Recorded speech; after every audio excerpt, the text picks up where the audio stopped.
Wish I had another dream, then I'd have left it. Instead we're gonna go to the brink. Don't you think that we should forget it?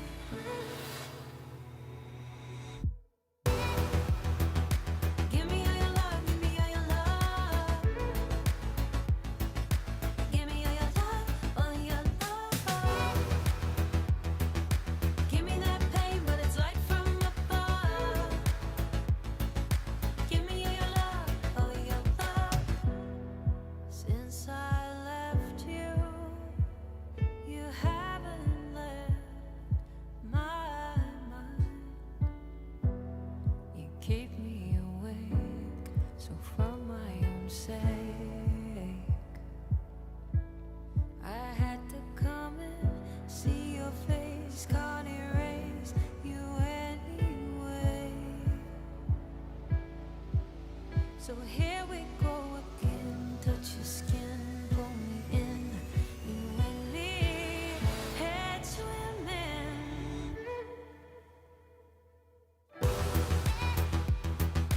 Give me all your love, give me all your love. Give me all your love, all your love. Give me that touch, give me strength from above. Give me all your love, all your love.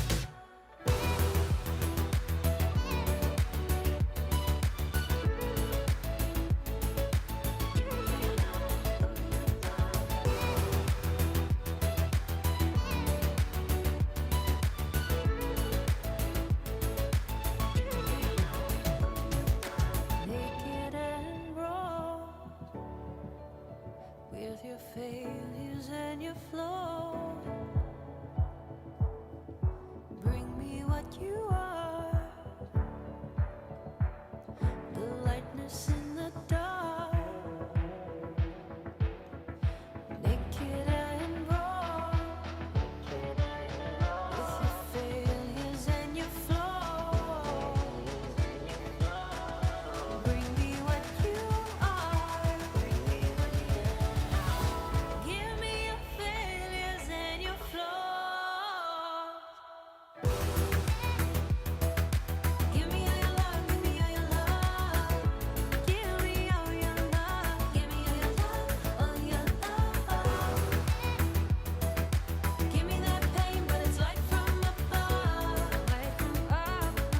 Give me all your love, all your love. Give me all your love, give me all your love. Yeah, yeah, yeah. Give me all your love, all your love. Give me that touch, give me strength from above, from above, yeah. Give me all your love, give me all your love.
for you to come through, for all of your promises to be true. It's heartbreaking, and gray is the mood. I wanna believe in you. You can run and you can hide, learn to live with your denial. Oh baby, I'm losing faith, got to the chase. I can read between the lines, don't wanna live up all time. Oh baby, I'm losing faith, got to the chase.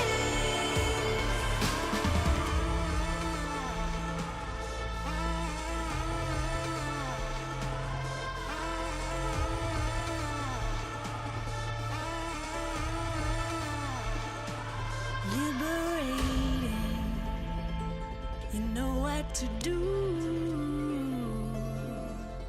Don't let your demons define you. You can run and you can hide, learn to live with your denial. Oh baby, I'm losing faith, got to the chase. I can read between the lines, don't wanna live up all time.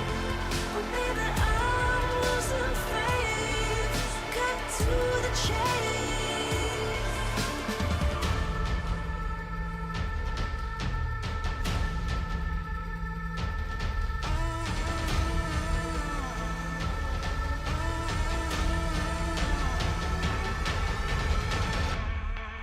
You can run and you can hide, learn to live with your denial. Oh baby, I'm losing faith, got to the chase. I can read between the lines, don't wanna live up all time. Oh baby, I'm losing faith, got to the chase.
Welcome, ladies and gentlemen, to LCK Spring 2022. I'm Atlas, joined by the wonderful Wolf, here to bring you day number 1 of week 3.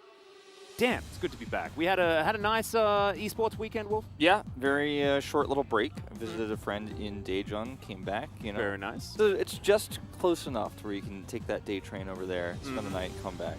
I've been there before. We were there together. It was very, very nice. However, we are now here, ready to break down what the LCK looks like right now. Let's bring up the standings to get us all acquainted with what the LCK looks like, and to a lot of fans' excitement, T1 are out in front with a point lead over Genji. First time in 3 seasons we've had T1 come out of the gates strong. You know, the last 2, they struggled at the beginning, were able to come through towards playoffs, but I think the biggest surprises are down towards the bottom of the standings with DRX and Kwangdong Freaks, 2 rosters that looked like they were going to be fairly promising coming into the season. Most people thinking they were huge upgrades over their rosters last year, and yet they may be our weakest 2 teams here in the LCK.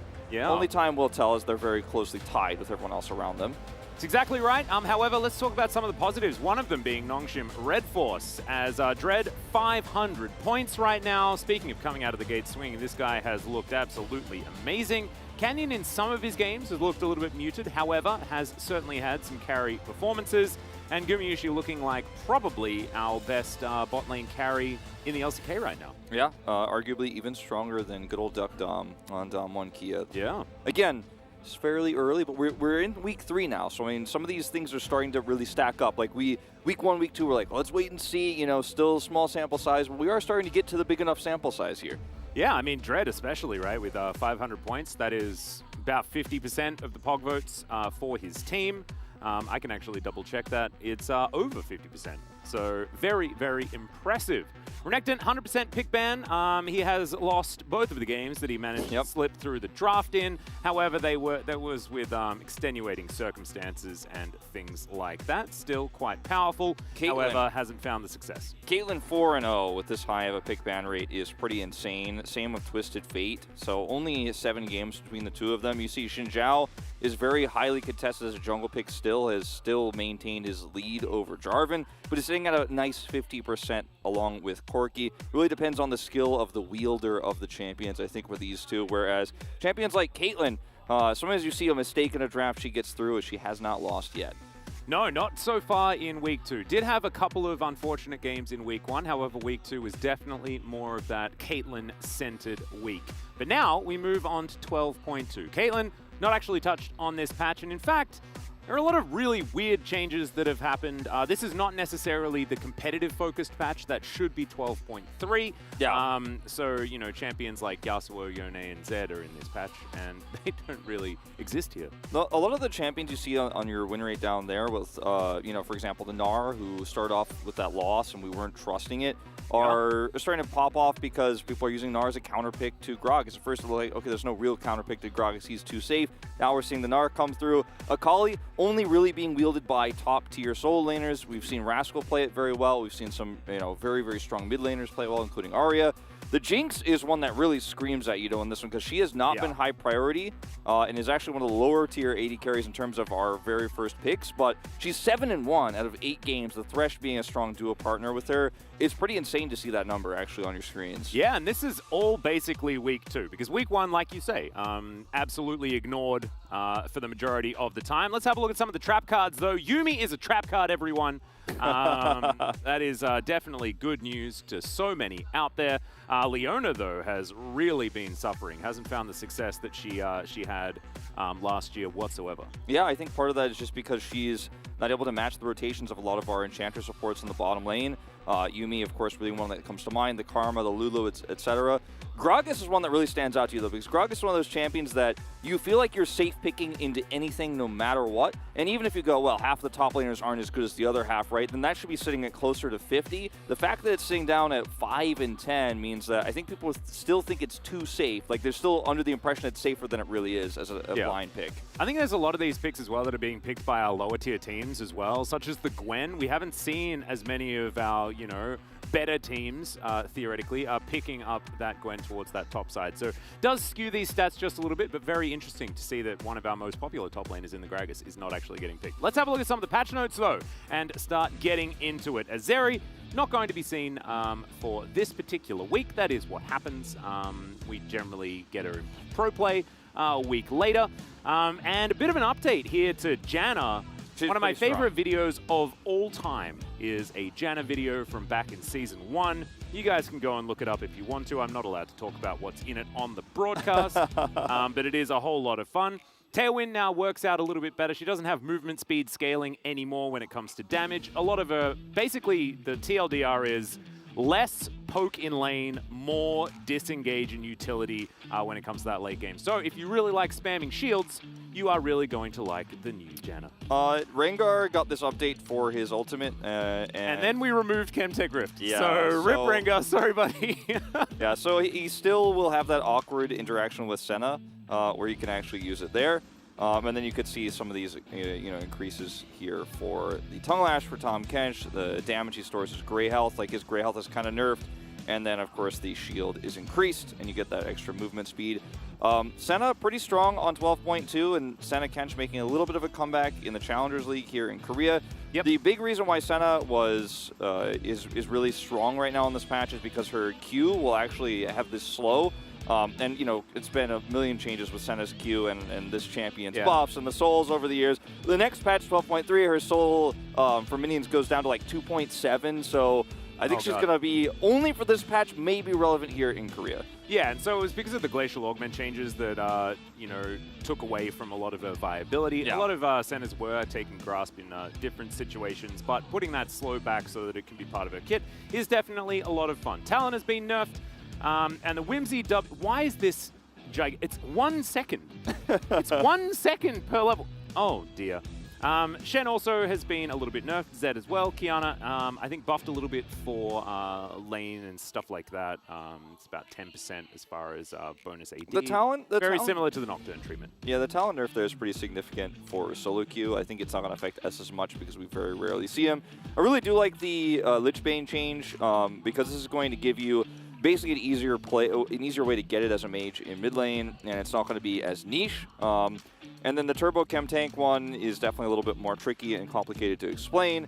Basically, it just means Akali is less broken with this item because she can't fully stack it with a dash. Yeah, there you go. That's the critical one for us. And then, of course, you could see the reduced cost, but also the change there to Riley's, where it's less ability power, but a little bit more health.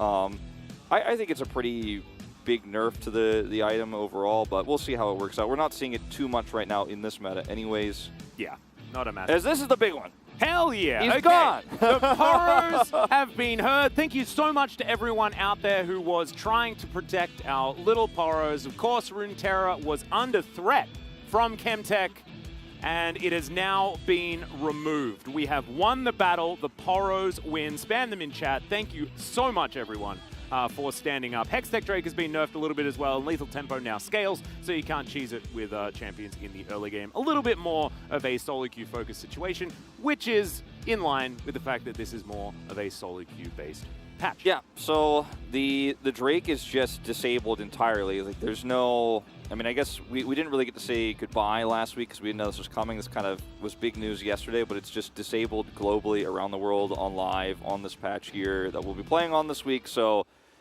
we now are a 5 Drake Rift. Yeah. Hopefully we'll see the Drake again one day with some better changes, maybe a reworked Rift of some kind that's a little bit more fun to play on. I think for me, the biggest takeaway for this is I think it was a pretty brave move by Riot to actually just take it out straight away. I really respect it. Me too. I did not see this one coming. We haven't seen a big gameplay mechanic like this removed from the actual game in my memory, like, whatsoever. So there's certainly been changes like Elder Drake being added so we don't get 92-minute games and things like that. However, it hasn't been that we remove stuff like that. So definitely a whole lot of fun as we get to actually see the intro in the background here because we started on our caster desk a little bit earlier. Maybe sometime in the future we will go to the analyst desk for these moments, but I like hanging out here with you, Wolf, to Yeah. get us ready for our first series. I'm excited to talk about some of these changes, and I know you're really excited for Jana. I don't know if we'll see her. I think we're going to see Tom Kench. I think Tom Kench was sort of buffed for duo play. What they tried to do, right, is Tom Kench top has always been pretty strong.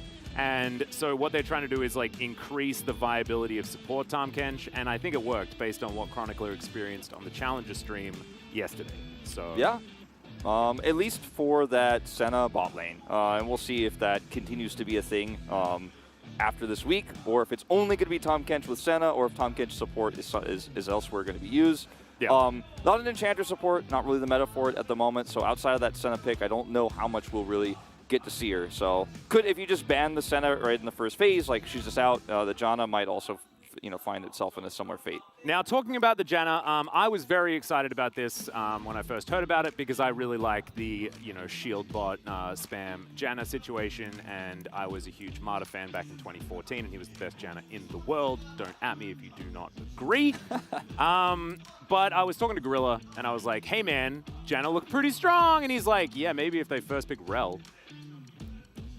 That was it. And he was like, I was like, so you don't think that they'll play Jana? And he's like, no. So the man has spoken. Let's hop into our points of the match to get us ready for Gen G versus Kwangdong Freaks. 5-match winning streak versus a huge upset. I don't know whether that's huge upset. I think the DRX had a very rough run when it came to strength of schedule, so that is a little bit hyperbolic. I personally thought DRX were massively favored in that series against DRX. I will agree that it's a tragic loss because of that, especially that second game. I mean, it was a big tragic mess. series, let's be honest. Like, we were there, we went through it, and it was not the greatest of times. This was one of those Sundays where you're like, oh, thank goodness they have to do the Sunday Night League after this and I get to go home, because it was it was definitely long, and there was not a whole lot of action. As Doran versus Keen, head-to-head record in favor of Doran, which I actually find quite interesting, given the fact that Doran had a bit of a rough year last year. Yeah, there's so much of that Griffin era bleeding through this one, I think, and we'll see. I feel like Keen in particular is not weakened per se, but he is on a team that is struggling right now, and he is, I think, the biggest shining point on this roster right now. A lot of people, I think, focused on Teddy in the bot lane because that's where we're finding success here as Kwangdong Freaks. 7-2 right now, Jinx and Thresh. We mentioned that win rate earlier, and it is right now the only champion that Teddy has won on. He's 2-0 on that Jinx, and 25 both times KDA as well, which is pretty nutty. Played it, had it unfortunately take him down. Deft was able to continue his ridiculous win rate on the Jinx. Has still only lost 4 games here in the LCK. Globally, still over a 90% win rate, and he does like to protect that win rate at all costs, so is obviously feeling a bit confident. It's a series here, Atlas. I think we might see Thresh and Jinx priority be very high, more than we're seeing it otherwise here in the LCK, just because both of these players love it so much. Especially when it's Lehens, right? He's really gone back to a lot of his Thresh roots earlier on and has liked to make those big plays. But let's introduce Gen G onto the Rift and into LoL Park here as Doran, Peanut, Chovy, Ruler, and Lehens. We didn't have it in our points of the match, but for those who watched the Hanolife series from Gen G last year, it wasn't the cleanest. It wasn't the best series ever. There was a lot of happy gaming. There was a lot of Gen G playing with their food and really long games that came through. And you definitely felt for the first time this season in that best of 3 that Gen G were not perfect. They were not a team that you have to fear in every scenario. Like they do bleed. But I think given they had that break before we go into week 3 here, and that Kwangdong Freaks is arguably the weakest team right now in the LCK, I think they're feeling pretty good about bouncing back in a big way tonight here in this best of 3. I think there's an argument for a few because, of course, we have like a 4-way tie for 7th place here in the LCK after 2 weeks of play. Not a massive sample size, however, we're still yet to sift out all of our teams. Kwangdong, on paper, like we've said, definitely performing far worse than the sum of their parts. This is a team where we saw it and we were like, they're way too strong. But let's introduce Kwangdong Freaks now, and as you can see, you read out the names and you're like, yeah, I'm feeling this. Keen, Elm, Fate, Teddy, Hoyt. Okay, okay. When you read the names too, you go, okay, this team has 5 great individual parts. Just like Gen G, it's kind of similar in that way. And then you watch each individual player play the game, and you go, yeah, it's fine, seems I mean, okay. Kane had a over 4,000 gold advantage by himself on Renekton, and they lost that game. When you watch the games, and you watch the lanes, and you watch the way this game plays out for the first 15 minutes for Kwangdong Freaks, and you go, wait, how is this team 1-3? But then, minute 16, 17 hits, third Drake hits, the Baron fights hit, and you see this team never checks vision, does not actually clear wards, and they group up as 5, and Valdez and I were jokingly calling them the Kwangdong, like the K-Ram Kwangdong, because, or the K-Ram Freaks rather, because they were really just always grouped up as 5. And this has been a continuing trend for this team. Like, this is not just one thing that happened in that isolated series against DRX. They're not great at setting up against objectives, and Gen G is fantastic at it. So this is going to be a really uphill battle tonight here for the Freaks. Especially Peanut versus LM. I think LM has been struggling almost more than Purshik has. Purshik on the uptick, LM still struggling to find his footing here. And he did have some good moments last year, but ultimately T1 decided to go with Owner in the end, right? Because he was more consistent, and we're seeing some of that inconsistency. Let's have a look at this. Ruler versus Teddy. Teddy, of course, from his T1 days, able to get the better head-to-head against Ruler. Of course, domestically, Gen G hasn't been the powerhouse that you might expect that they were, considering the fact that they won 2017 Worlds. They weren't able to necessarily do it here in Korea. So Teddy being able to get the better of him, and as you can see, as far as the stats, he's still doing great. But like we said, individual parts, heck yeah. Yeah. Also, Ruler has really taken a big back seat, actually, to his team, as where he functioned last year and was the guy who got the gold. But now he's playing with Chovy, right? So it doesn't always work out that way. There's not that much gold left on the map. You're right. And Kwangdong Freaks are giving all the resources to Teddy in hopes that he will be able to, especially on that Jinx, carry through in the late game. He is sitting right now on an 0-3 Varus, and that's his most played champion right now. And with that, he still has stats that look that good, right? And that's impressive to see. I think it's so interesting, right? That there's a lot of people saying like, oh, it's back to Jin Teddy, he's stuck in Elo hell. But like, Keen is in exactly the same point. How do you have one team that has 2 phenomenal players and everything else is falling apart so incredibly badly around them? I actually thought in their last series, Hoyt actually had a decent time as well, starting to look like he's on the uptick. And we're really hoping that this team can pull themselves together, because all it takes is coordination. I think that you can say what you want about LM underperforming and things like this, but a jungler is about controlling the map and being able to coordinate, and the rest of your team being able to enable your jungler as well, right? And I think the first thing that stands out when a team doesn't have that coordination is the jungler. He starts to look like he has no idea what he's doing because communication isn't there to help give him the information he requires. I think that's a really good point you bring up, because a lot of people point fingers at LM right now, and I do think— and rightly so, yeah, right? and I do think he is underperforming, but it's really important that you also highlight that it's not a one-man show in terms of how the jungle works. It's all working together, and if you've got losing lanes or you end up taking bad trades in mid, as Fate has done quite a few times, and you can't actually have any kill pressure there, like your role as the jungler becomes a lot more difficult to pull off, and it becomes a little bit less clear what it is that you should be doing. And Peanut will smash you in moments like this. If you make a mistake, Peanut will take your whole jungle away. He will solo kill you. That matchup is going to be a really big one, I think, going into this first game. Yeah, I agree. And the really difficult part is that LM has now to contend with Peanut and Score together. Their powers combined, I think, makes the greatest Korean jungler of all time, aka Canyon.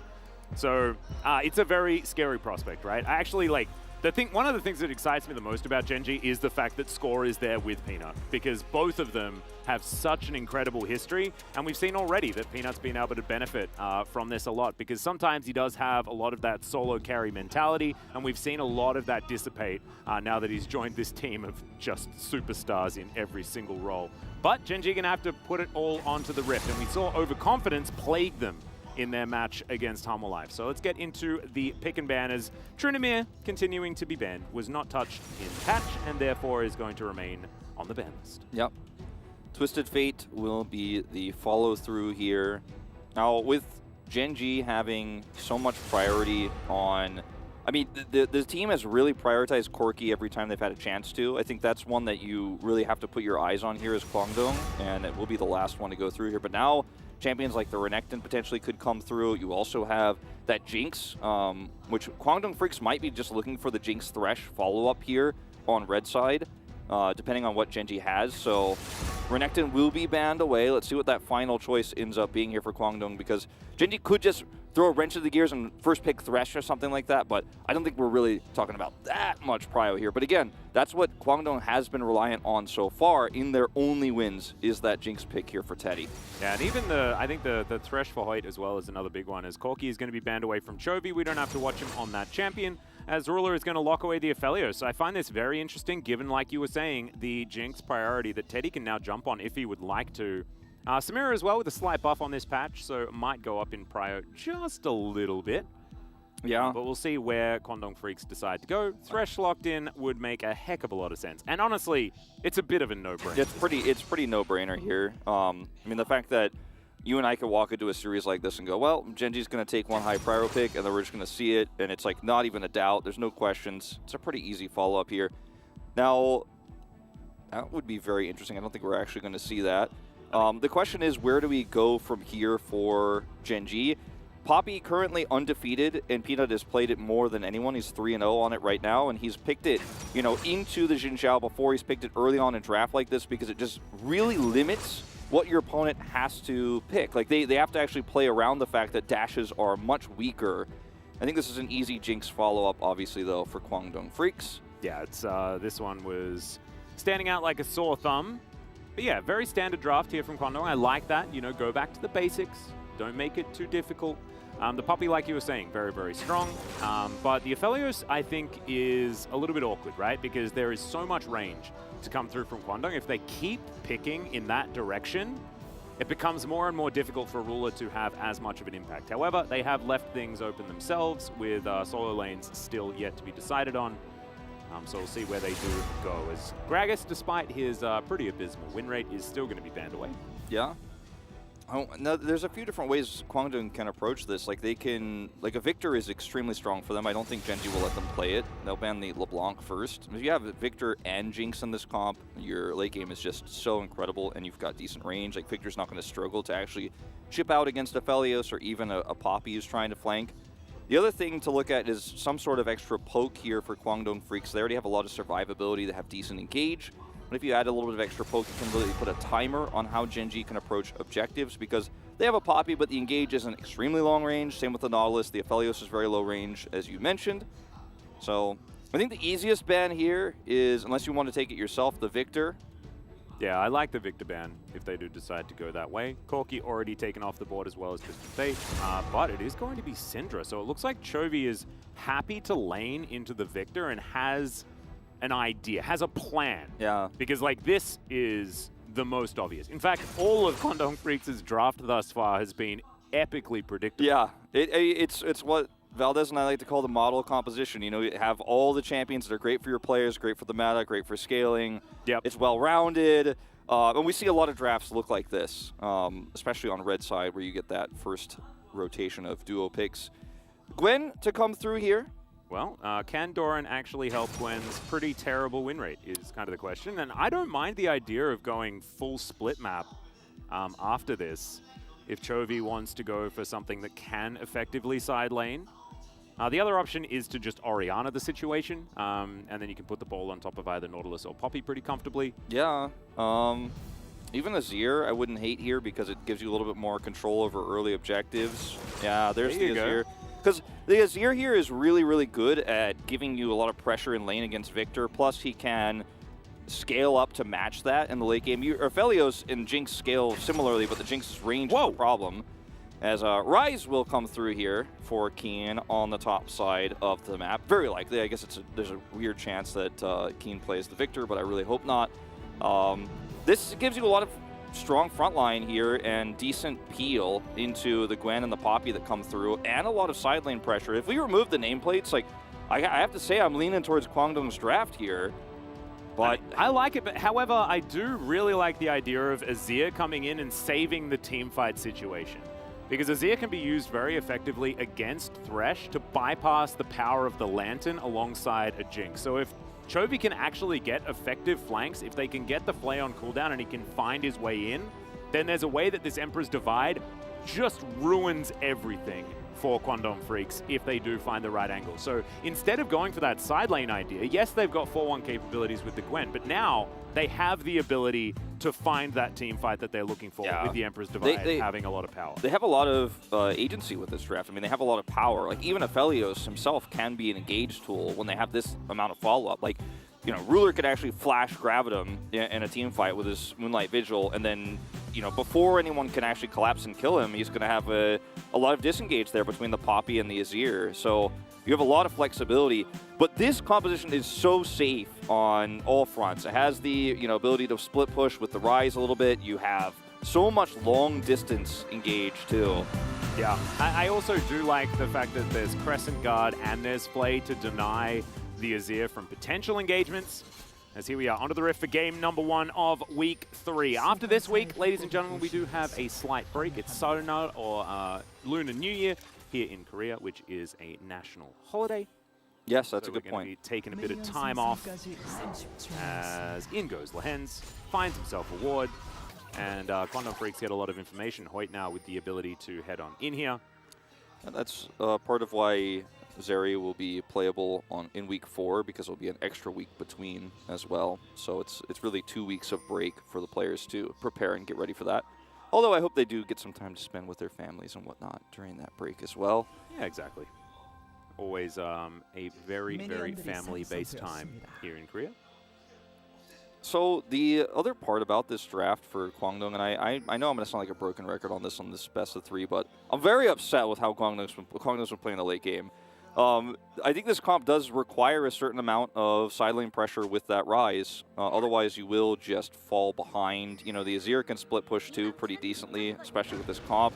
And then Gwen is going to be side laning. So as Kwangdong, you really do need to have good setup vision for objective fights, because Azir can actually just win you a fight straight up before it even starts here if you mess up how your engage goes. This is also a difficult time as Kane walks back to the minions. Does have that ward in there, so Doran's not able to reset creep aggro, but should otherwise be okay. Getting some snips in here though as he dashes around. Obviously not snipping just yet because he needs level 2 before that actually does happen. 18 games of Rise here for Keen's. Lived through a few top Rise metas. Yep. Definitely experienced on it, more than Dove. Has been one of his better picks in the past, but that was in a time where Rise was a little bit different. As Doran going for it, looking for that level 2 opportunity as minions die, but instead just going to try and chase Keen down. Pretty impressive. Get that level 2, as you can see. As Keen running forward, phase rush, going to be able to get the dash out there from Doran, who does just have this Doran shield, and that level 2 battle has been hit. And as I was talking about it, there were way too many minions alive, so I don't think Doran was ever going to passively get that level 2. So yeah, he was just very aggressive. He really just wants to get a very aggressive lead here in this lane because it's very difficult to play out as Gwen, as LM will come through here unseen. Yeah, Peanut. I don't know whether he has Steadfast Presence available just yet. Wind becomes Lightning as LM. I don't think he's going to stick around. I don't think he feels powerful enough to really fight this one out. There's the flash. Does manage to get that heroic charge into the wall. Flash comes out from LM as well. He charges in on top of Doran. The flash comes through though, and they successfully bait it. Peanut picks up first blood, and Genji will be successful. Yes, they lose the flash on top lane though. This is Peanut with Chovy on a good team where everyone is working together. You step over the line just one moment. Just one overextension here as LM, and then he's got the charge into the wall. Flashes for it because he's running Hex Flash on Poppy, as you do, so not even really a heavy investment play. Chovy's there, he's coming up, and then Doran is able to flash out. He took flash here into this matchup, you generally do, on the Gwen. So well coordinated, so well played. It's a great punish play here, and what was a very high-risk, low-reward play from LM ends up being a ton of extra gold going over to Genji early. As it looks like, okay, I'm backing out here. He's communicating to his teammates what's going on. Doran's coming down. And in this choke, you have this opportunity as Poppy to look for the charge into the wall. Jinzhao flashes up to try to go into the trade into Gwen. It's just not going to happen. Rise rotating down very slow as well, just not realizing that there was missing mid. And the communication issue you talked about before the game even started, like, as Keen, you've got to be coming down there if you think there's going to be a fight. And guess who was missing mid? Chovy was missing mid. You've got to be looking for those plays. LM should be calling out, like, guys, I need help. I'm in trouble. Yeah, but I mean, I want to go back to the fact that Chovy was in the river It's the early laning phase. Yeah, that's Chovy not a actually moved out of mid lane, Wolf. Yeah. You missed the hugest point about this because everyone has been talking for so long that Chovy has often just left these skirmishes, just prioritized getting that farm for himself, but he was in that lane. He was able to help pick up that kill for Peanut. And this is an absolutely huge deal for Gen G, and I think this matters so much moving forward.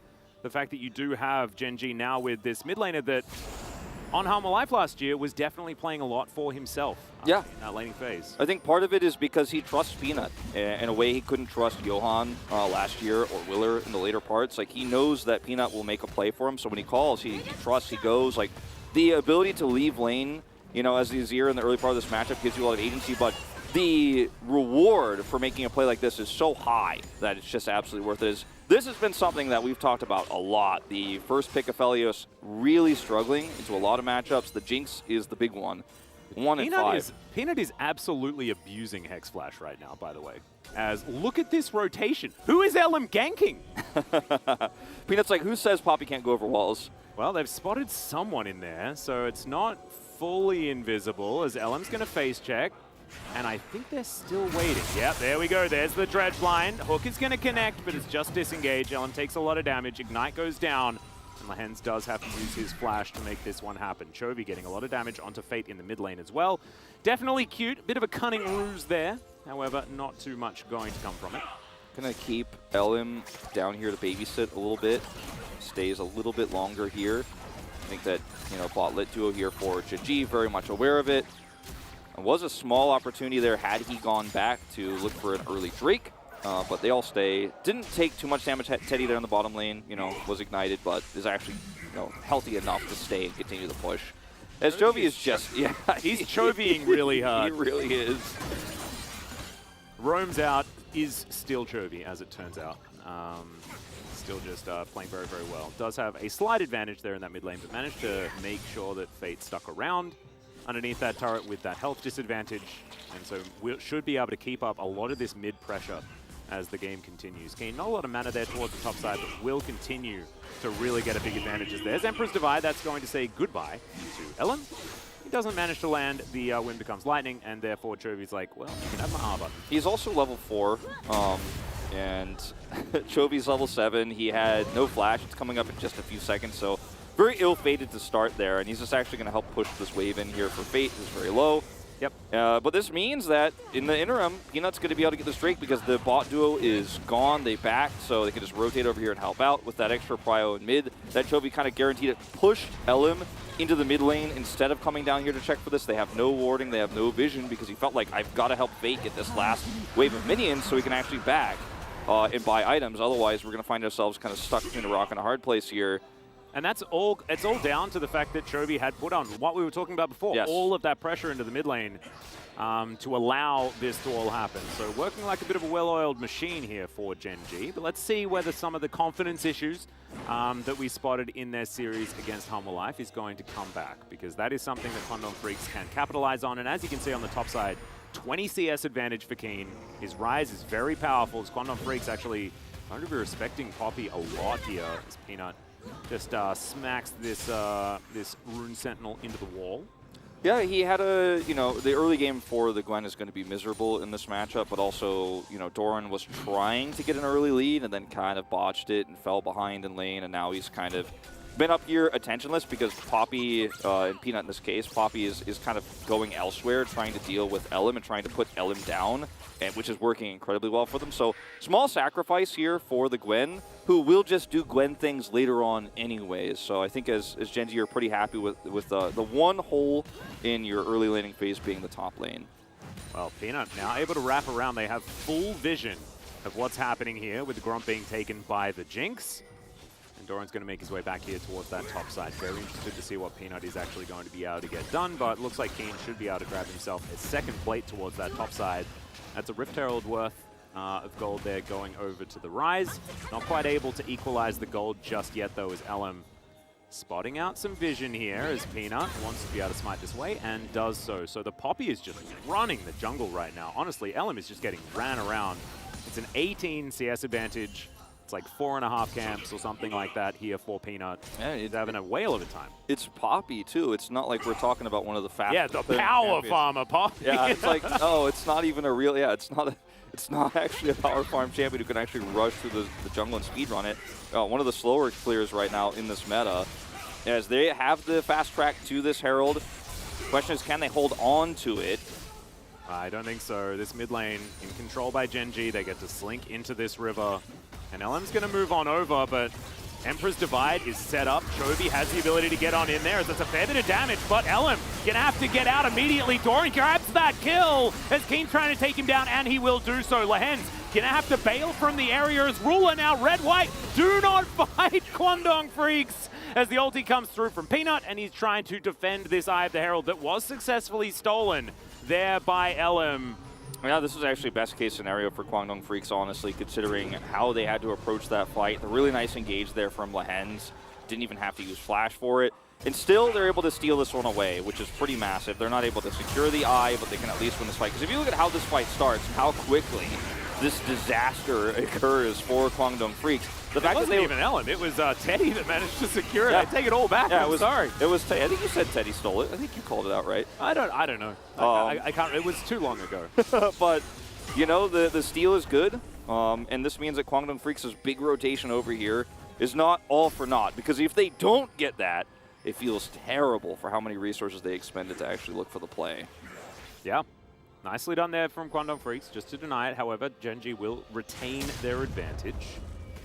And if we have a look at scaling and things like that, I mean, Gen.G are just in a phenomenal spot, no matter what happens, right? I mean, yes, you can talk about Victor and Jinx things, but I mean, this is still Aphelios. Poppy is full of utility. Doran in the side lane should be unanswerable, even if right now it is looking very rough. And yes, Ryze is okay, but with his very tanky builds, he's not going to be able to threaten the Gwen in the later stages of the game, especially without any heal deny in the build. So yeah, that was something it's tough.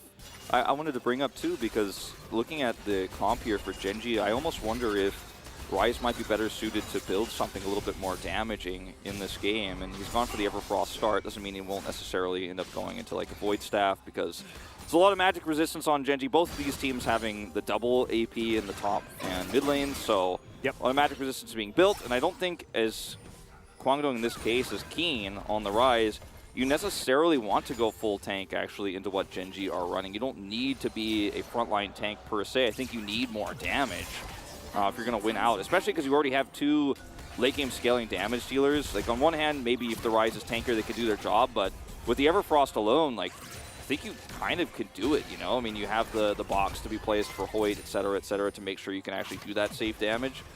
I think he probably, you know, feels differently based on the fact that he's got a tier in his inventory already, but yeah, I mean, that could still be a Seraph's, you know?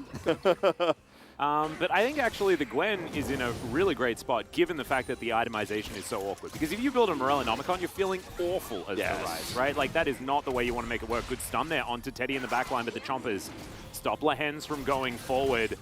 Doran trying to push Keen out, and the health advantage is actually important because Keen has teleport and Doran does not. However, Kwangdong Freaks moving themselves back here towards the lane, and Ruler was looking for that one last Calibrum Q to try and lock down Teddy as he makes his way in here. Fake gonna eat some honey fruit. Peanut trying to make this a 50-50, but the Drake does go down. There's the flash forward. Heroic charge comes out, but Hoyt goes golden immediately. Flame Chompers are decent, but it looks like this is the Thresh going down. Can they find more, though, as that's the double for Chovy. Emperor's Divide delivers fate, and they want to be able to take down Ruler. Lahen's goes gold, and he will be the sacrificial lamb. But Doran grabbing plates towards the top side in the last 30 seconds, and Chovy gets the double in trade for the Dragon. Dragon trade here, but the plate's going down the top side of the map. The teleport burned for Keen, who's kind of in this awkward spot now. He has to slowly go back to the top side of the map. A lot of lost minions here. I mean, not a massive amount, but a decent amount, which is going to help clear up this discrepancy in terms of the CS right now here. As Doran handles this very well. Like you said, trades aggressively onto Keen, which means he has to back before he teleports. And he teleports into the bottom side of the map. Comes in so late, isn't really a part of the fight. So, you know, the amount of value that this Gwen is going to get, this Doran at the top of the map, is quite high. As look at the Poppy ultimate here, just a little bit mistimed in order to stop that smite from going in. But Hoyt up at the front, you can see as he's stopwatching, he's trying to buy time for that teleporting rise, but Keen is so far away from the fight, has to Realm Warp in, and then finally do that damage. If he is here earlier, if he does have higher health, going back to the point you mentioned, then this fight looks very different. I think it might be extremely one-sided for Kwangdong Freaks, but he had to back first, had to take that safe teleport, so it's up being a fairly even trade across. Yeah. Definitely the benefactor, though, is the fact that Teddy, able to grab himself a kill, continues to have that 20-odd CS advantage as LM now looking to dive Ruler. Ruler does have heal, but does not have flash. Severum's there, though. Super Mega Death Rocket is just going to sail around Runeterra perpetually for the rest of its existence until it may run out of fuel or something like that. It's part of the space junk now that it is, definitely. About. We don't even know what inertia is like, what physics does in Runeterra, to be perfectly honest. I mean, we saw what happened when Delight went up into the stratosphere and then floated down. I think gravity is very different, so you know, it's very hard to know what's going to happen to that rocket. You know, Atlas, we've hit the 15-minute mark, and I'm starting to see a little bit of the KRAM Freak symptoms coming through a little bit here. Yeah. Now, they were able to group up and get a turret, so successful objective take. But meanwhile, you know, Doran is running free here on the top side of the map for now, and then Chovy is free hitting a mid-turret. It's getting very low, will be under threat of death soon. They have a lot of control of vision on the top side of the map, so could easily make their own big play top, and that's why Hoyt is up there right now. He has to bodyguard. Chovy gonna look for it. Goodbye, Teddy. That's the heroic charge into the line of soldiers. LM's going to find Chovy, though, so they make it a 1-for-1. As let's see whether they manage to get this turret. Ruler able to do so, and now LM, nothing he can do. So a turret and a Fed Jinx in trade for Chovy. You probably take that. Yeah. The other scary part about this was that, you know, Hoyt went up top because he was worried they were going to make the same play onto Keen, and they still can. This is what happens when you don't have any vision on the top of your jungle as Kwangdong Freaks. Genji can literally run up here, take your jungle away, collapse on top of your Rise on the top, and there's just nothing that you could do if you can't react. And they were nervous about that's why they put Hoyt up there. And luckily for Keen, he's just going to push his way out of it. He's just going to run so far forward, he's safe, and they won't be able to get anything else. But you've got to be really careful about this vision. They are going to go over and clear it away now. But I mean, look at the lack of vision in their own jungle here for Kwangdong Freaks. Even though Hoyt went up there, he didn't really replace any of that important vision. You could see it up here in the top when this engage comes through from Chovy. They're either going to try to kill Keen or they're going to try to kill Teddy here. And so LM was in the right spot, was able to trade this back. And Chovy didn't have a stopwatch available or anything like that, and so had to use a splash to get out, and LM was in the right place at the right time. So kudos to him. I like taking the no variance play as well on Genji's side, just stealing away the red buff instead of trying to gank the Rise, where they could have been a little bit more help there for him, things like that. You may as well instead just get the money that is there on the map. But they weren't able to get the Rift Herald, and this will go over to Kwangdong Freaks after that reset and after Teddy does come back. Doran gets that tower on the bottom side, and Genji continue to try to extend this lead that is not really at a massive state just yet. But still, a few little advantages here, and when it comes to the KRAM, having Shirley there is definitely going to benefit them, right? Yeah, it certainly is. It's also, we've gotten to a game state for Kwangdong Freaks where they're not too far behind, and they can still team fight. They're pretty well set up to just kind of play that KRAM style if they want to, and then they'll still be relevant around team fights. If they can get the Rise to actually get some significant side laning done and actually then set up for some objectives, then 4-1ing here works out very well for Kwangdong Freaks in this composition, especially because Rise can help shut down this Gwen. And when they're obviously in a 1v1 here like this, you know, things can be very dicey. But here's the teleport, and they're just going to commit hard to the Drake. Kwangdong a little bit late to the party. Yeah, you can see Chovy able to set up the soldiers, get things ready in case they want to come through. So Genji will be able to get this for themselves, but like we were saying, Shirley in trade will be able to really do some damage to this tower. And with Teddy available as well, it should just be gone as Genji is still rotating over. Yep, goodbye turret. Doran into the mist is going to be safe for the minute, but Shirley will get taken down before the second charge. Is going to be the second Drake for Genji in trade for that tower. So I think it's actually okay for Kwangdong Freaks. Yeah, no, it's actually pretty good for them, especially considering that it's an Ocean Soul. So in this particular game, it's going to be useful, but it's not the, you know, end-all be-all. We don't have the Chemtech anymore, so that one is never the one you're worried about. But Infernal or Mountain could be massive in this scenario. And again, significant, but getting that permanent turret damage there in the mid lane does open up the map for Kwangdong quite a bit. Yeah. Certainly good news. 2 turrets to 3, so Kwangdong certainly able to get around and knock these things down as Chovy sets up the defense soldier. And will probably be able to knock this down. No, not quite. Sitting on a bit of a giant spell here, which is pretty cute. Yeah.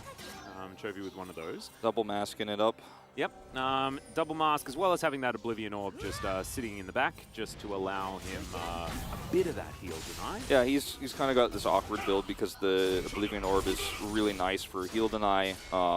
But, you know, with the cost of that plus everything else you're trying to build, you don't have that second item yet, but he will very shortly. But can hold up his pants, and that's important. Yes, that's know, also huge. He's got the stick in case he wants to do any mountaineering, and then Yeah. also doesn't have to deal with climbing that mountain and having his pants fall down. And as a pigeon man, I think it's definitely very, very valuable. And if he's feeling, you know, too virtuous, he's got corrupting pots to drink to make him feel evil and do a little bit of extra burn damage. Or if he's just thirsty, you know. Exactly right. He's got the whole kit.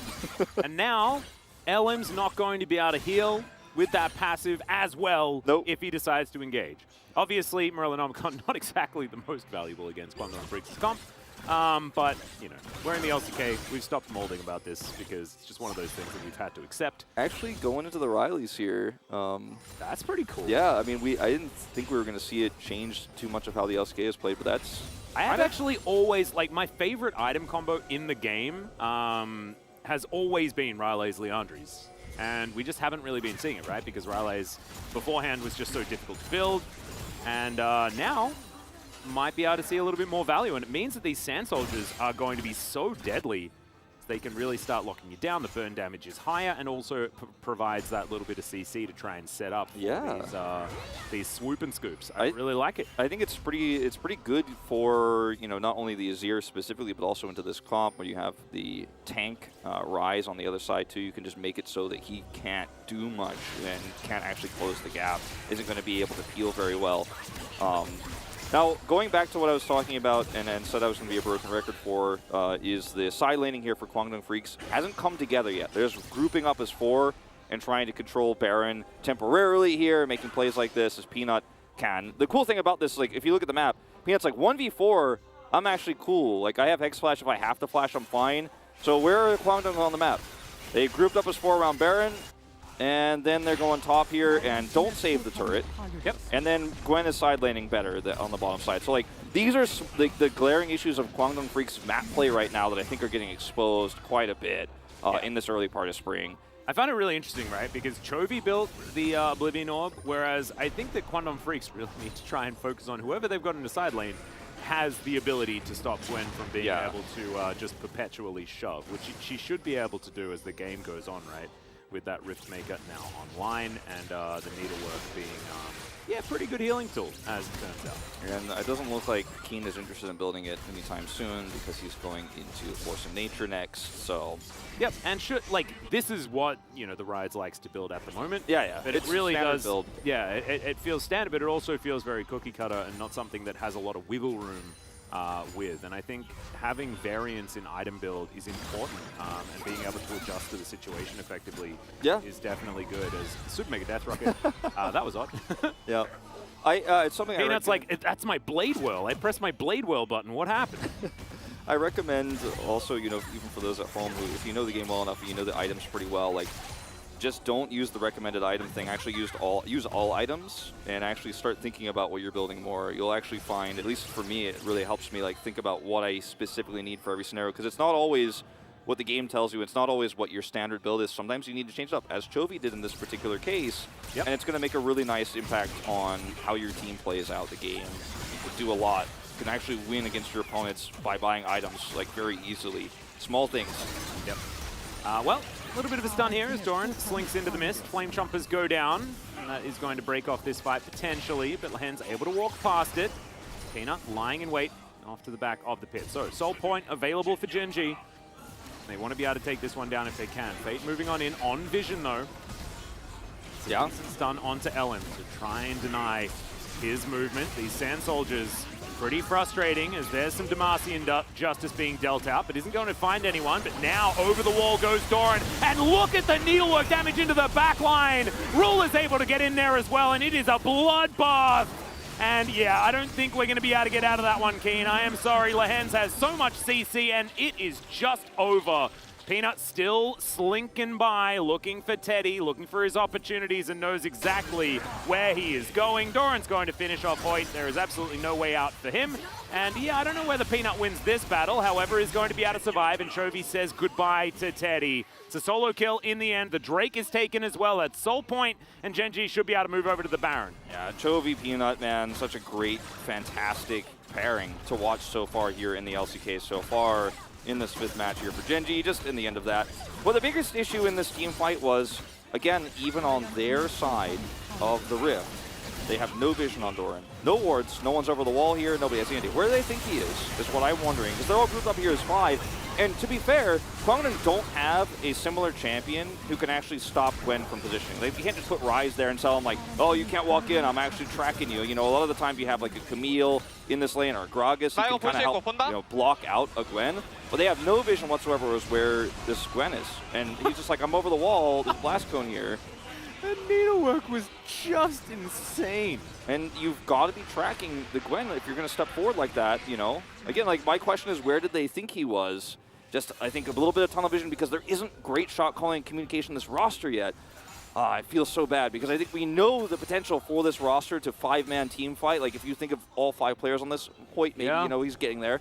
4 of these 5 players, you know how good they are on paper. They just can't tie the last few knots to really complete the package. And these small moments, I mean, yes, Gen.G has a pretty big lead, but yeah, you gotta have vision on your side of the jungle at least. I mean, this lead has just blossomed out of that last fight, right? Before that, it was like 1.5k, which is negligible. Yes, Chovy was ahead, but now Doran is like absolutely gigantic. And this game, honestly, is probably over after that fight, right? Like a 5-0 ace into Baron, like that is a game-winning play. And a lot of it had to do with the fact that Doran was able to get into that backline, really eliminate those health bars. And it felt like Kwangdong Freaks panicked, right? Like immediately Hoyt's like, I'm over the wall, I'm throwing out a lantern so people can escape, and no one could get away. As Gen.G will break down the mid lane inhibitor turret, grab this inhibitor as well. And I find it so interesting watching Gen.G, right? Because this is a game about Doran carrying. We've seen other games where Chovy was carrying. We've seen games where it was Ruler. We've seen even games where it was Peanut able to get the work done.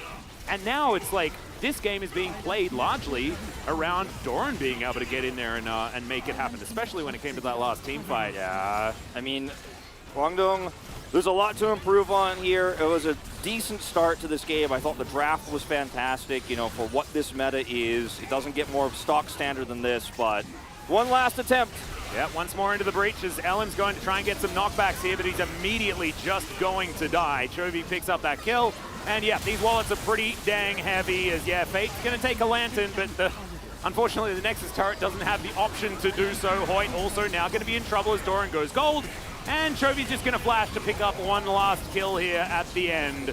Lehens, he may die, but the Nexus is going to follow suit, and that's the most important 50 gold in the game. Gen.G, one fight to rule them all, will take game 1. Such an incredible outplay in terms of the jungle early on in this game. Peanut really controlling LM. That first kill that we had, you know, in the river where, as you mentioned, Chovy is going to step out. I mean, that's what's so cool about this roster because I didn't trust at first. You know, I was talking about the gold share. We were putting the graphics up, and I was like, guys, watch out. I'm waving my finger telling you guys, like, I don't know if this roster works. And now I'm watching Chovy walk out of mid lane. I'm watching Ruler give up farm. I'm watching Doran play weak side. Okay, I'm watching all these things happen, and Gen.G are the complete package. Like, they have it all. This team is putting all 5 of these players to their fullest potential. But, like, the thing that I love about it, right, is that we saw on paper what Gen.G was going to be capable of in a certain archetype, right? We can see that, like, oh, right, playing around a jungler that likes to take resources, things like this. But Gen.G seem to be able to lean on a different part of their team every single game. It's like you find power where the power comes in that early to mid game, and then they adapt. And adaptation is something that we haven't been able to see as evidenced that often here in the LCK. It's one of the more difficult things for our teams to find. Yeah. And Gen.G just seems to mix it up each time they hit the Rift, and it is absolutely beautiful to see. Yeah, I mean, right now, there was that blemish, of course, in the Hanwha Life Esports series, but I am very sold that this could be a huge new era for Gen.G. I think we're on the brink of it. And this is only game one, but...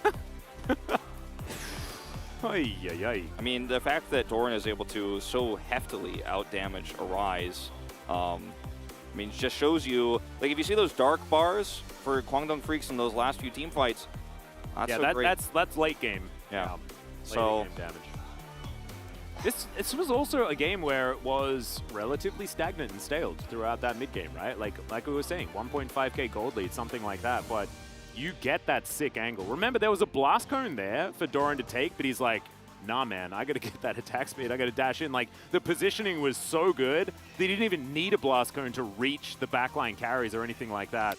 Amazing game one from Gen.G, but they have to back it up. We'll be back after a short break with the analyst chairs and collaborative carpet space.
최소 하나.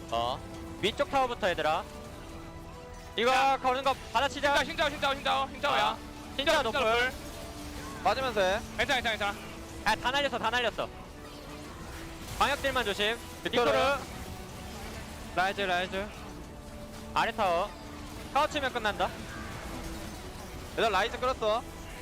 쌈 봐도 돼. 쌈 봐도 돼. 쌈 못 볼 듯? 그냥 깨자. 그래 깨줘.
sky fall and the sun turn black.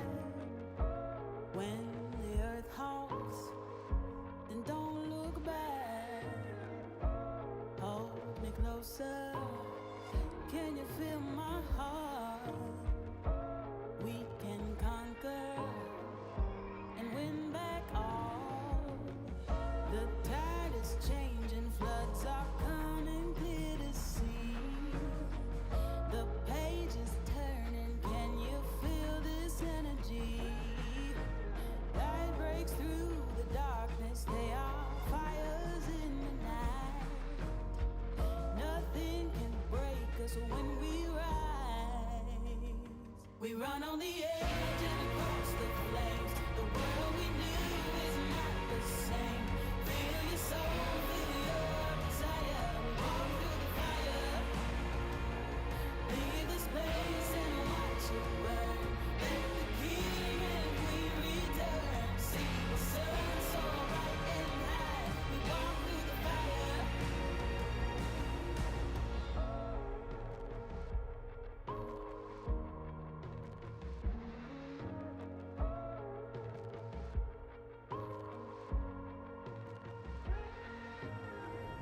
The embers glowing, we're waiting for the blaze, ascending from the ashes, bonfires in the haze. Standing tall now, your feet are on the ground. You fought your demons, nothing breaks you down.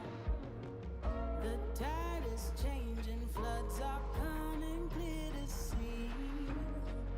The page is turning, can you feel this energy? Light breaks through the darkness, they are fires in the night. Nothing can break us when we rise. We run on the edge and across the flames. The world we knew is not the same. Feel your soul, feel your desire. Walk through the fire. Leave this place and watch it burn. Let the king and queen return. See the sun so bright and high. We walk through the fire.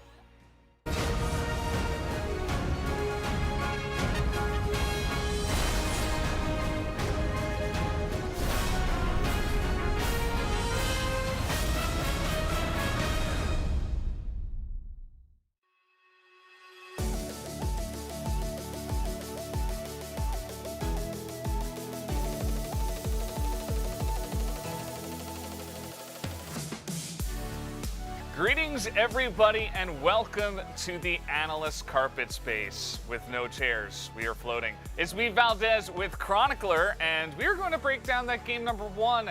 A kind of, expected result, right? A very one-sided victory that did come out from Genji.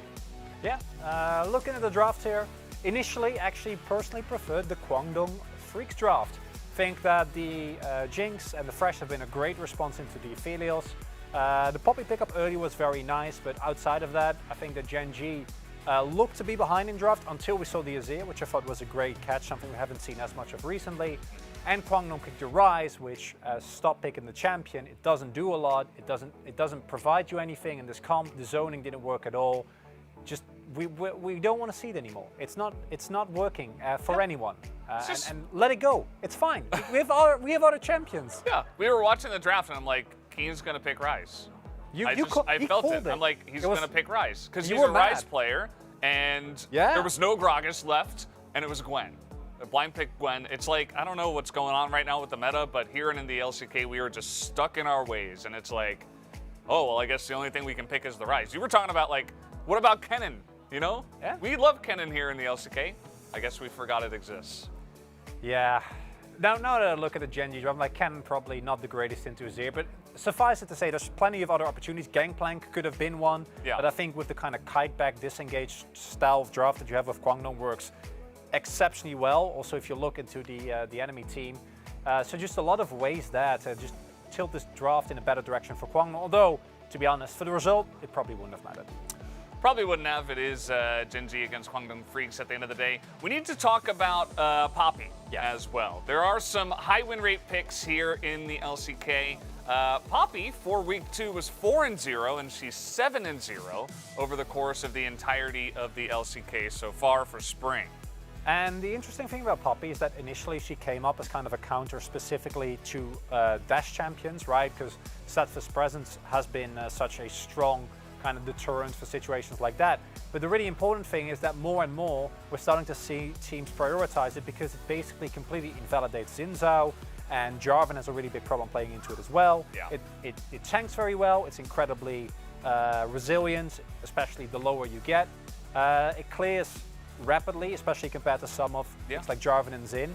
And we saw what Peanut did in this game, right? Completely took over the game from the get-go. Alim, yeah, he had a couple of early game mistakes also with some miscommunications with the team, but let's be honest, the Yodel's doing good business at the moment. Yeah, it's just really good into the meta picks. You mentioned the Jarvan, the Xin, the Lee Sin, and it is just good in general. It clears really fast. So it has a good engage, like it just does everything. Yeah, we just really like the champ right now. We're gonna take a look at the first highlight, so let's jump into that. It is a bit of a long one, but it was really the big one of this game. Yeah, and it's right at the end of the game, because up until this point, I think Kwangdong, somewhat carried by the team compositions, actually managed very well. And then it is this just amazing play by Doran, because you might have missed it, but we rewatched the fight a bunch of times because there's always a lot happening, right? And the amount of damage that he did with the multiple needleworks, Atlas mentioned it during the cast as well, just exquisite. And then in the end, it's a delayed ace. Here you see, this is one of the cases where like the fact that Poppy gets high resistance the lower she gets really comes into play, right? It's such a troll pick. I've seen so many fights lost by people kind of going in and tunnel visioning on a Poppy and it not working out. It's never really going to work. I mean, we haven't seen it lose yet. Obviously, really good players are picking it so far. 4 wins from Peanut, 2 from Dread, which we might think is maybe the best jungler in the LCK right now. And there was the one game from LM, which did end up being a victory for Kwangdong Freaks. And it's POG. Yeah. Like, it was great. You know, it's just pretty good right now. Other than that, you know, pretty straightforward there. I think that maybe Kwangdong Freaks are definitely going to have some trouble here against Gen G. Anything specifically you would like to see them do differently here in Game 2? It's so hard because yes, Alan made a mistake, but also like most of the lanes were losing. Doran made an early mistake that cost him a lot, but then Chovy had the constant shove, bot side had the constant shove, and because of that, Peanut could just run away with the game. Yeah, and he did it once again for the 4th time on that Poppy. But guys, we do have the player of the game ready to go. I wonder who will pick it up. It will be, yeah. Honestly, I don't know. Okay, Doran got it. We got the confirmation. It is Doran. Doran got the player of the game, not Peanut. A little bit conflicted, perhaps, but I would have been okay with both of these, as this is also a Peanut highlight. It's a combo. I honestly, this is I the Doran think highlight. you could. This is the game-winning play, right? So I think it's completely fine that Doran got it. With Peanut, for me personally, I think that it's always chicken and egg when a jungler really stomps his opponent, because it is often also derived from game state. I think a split between Doran and Peanut to me is completely fine. Doran in the team fights has just been exceptional, and there's a reason he's been stringing along these player of the games, right? He is so impactful at any stage in the game, and this is with him making a big mistake early on, right? In terms of what he was able to do. And you see that you and Wolf, at least at this time, you were together on this one. And of course, one person from the Korean cast. That's fine. Not sure who, maybe Gorilla, maybe Cloud Templar, but it was one of them. That's all we know. That's going to do it for this segment of the Analyst Carpet Space. We will throw it back to Atlas and Wolf for the cast of game number 2. Thank you very much, Valdez, on the floating chairs and collaborative carpet space. I'm Atlas, and this is, of course, Wolf, one of the Peanut enjoyers in this game. And I think the chicken and the egg comment is very valid, because I think that both Peanut and Doran had a great game. I think Doran won the game, and I think that means that him picking up the POG is absolutely fine. Yeah, no, I think it's fine. It was pretty conflicted for me because I thought Peanut won most of the game, but then Doran's play is what closed it out. And, you know, I think I made it pretty clear. I also felt that Afrika not tracking Doran in that case and overextending also gave him the opportunity, but look, he executed it well. The needlework damage was massive. He also was able to recover very well after that early mistake that was pointed out. You know, we talked about it a little bit in the game. And he recovered very well, laned very well, side laned better than Keen did all game long. So, and we also finally saw Gwen do exactly what she's supposed to do, right?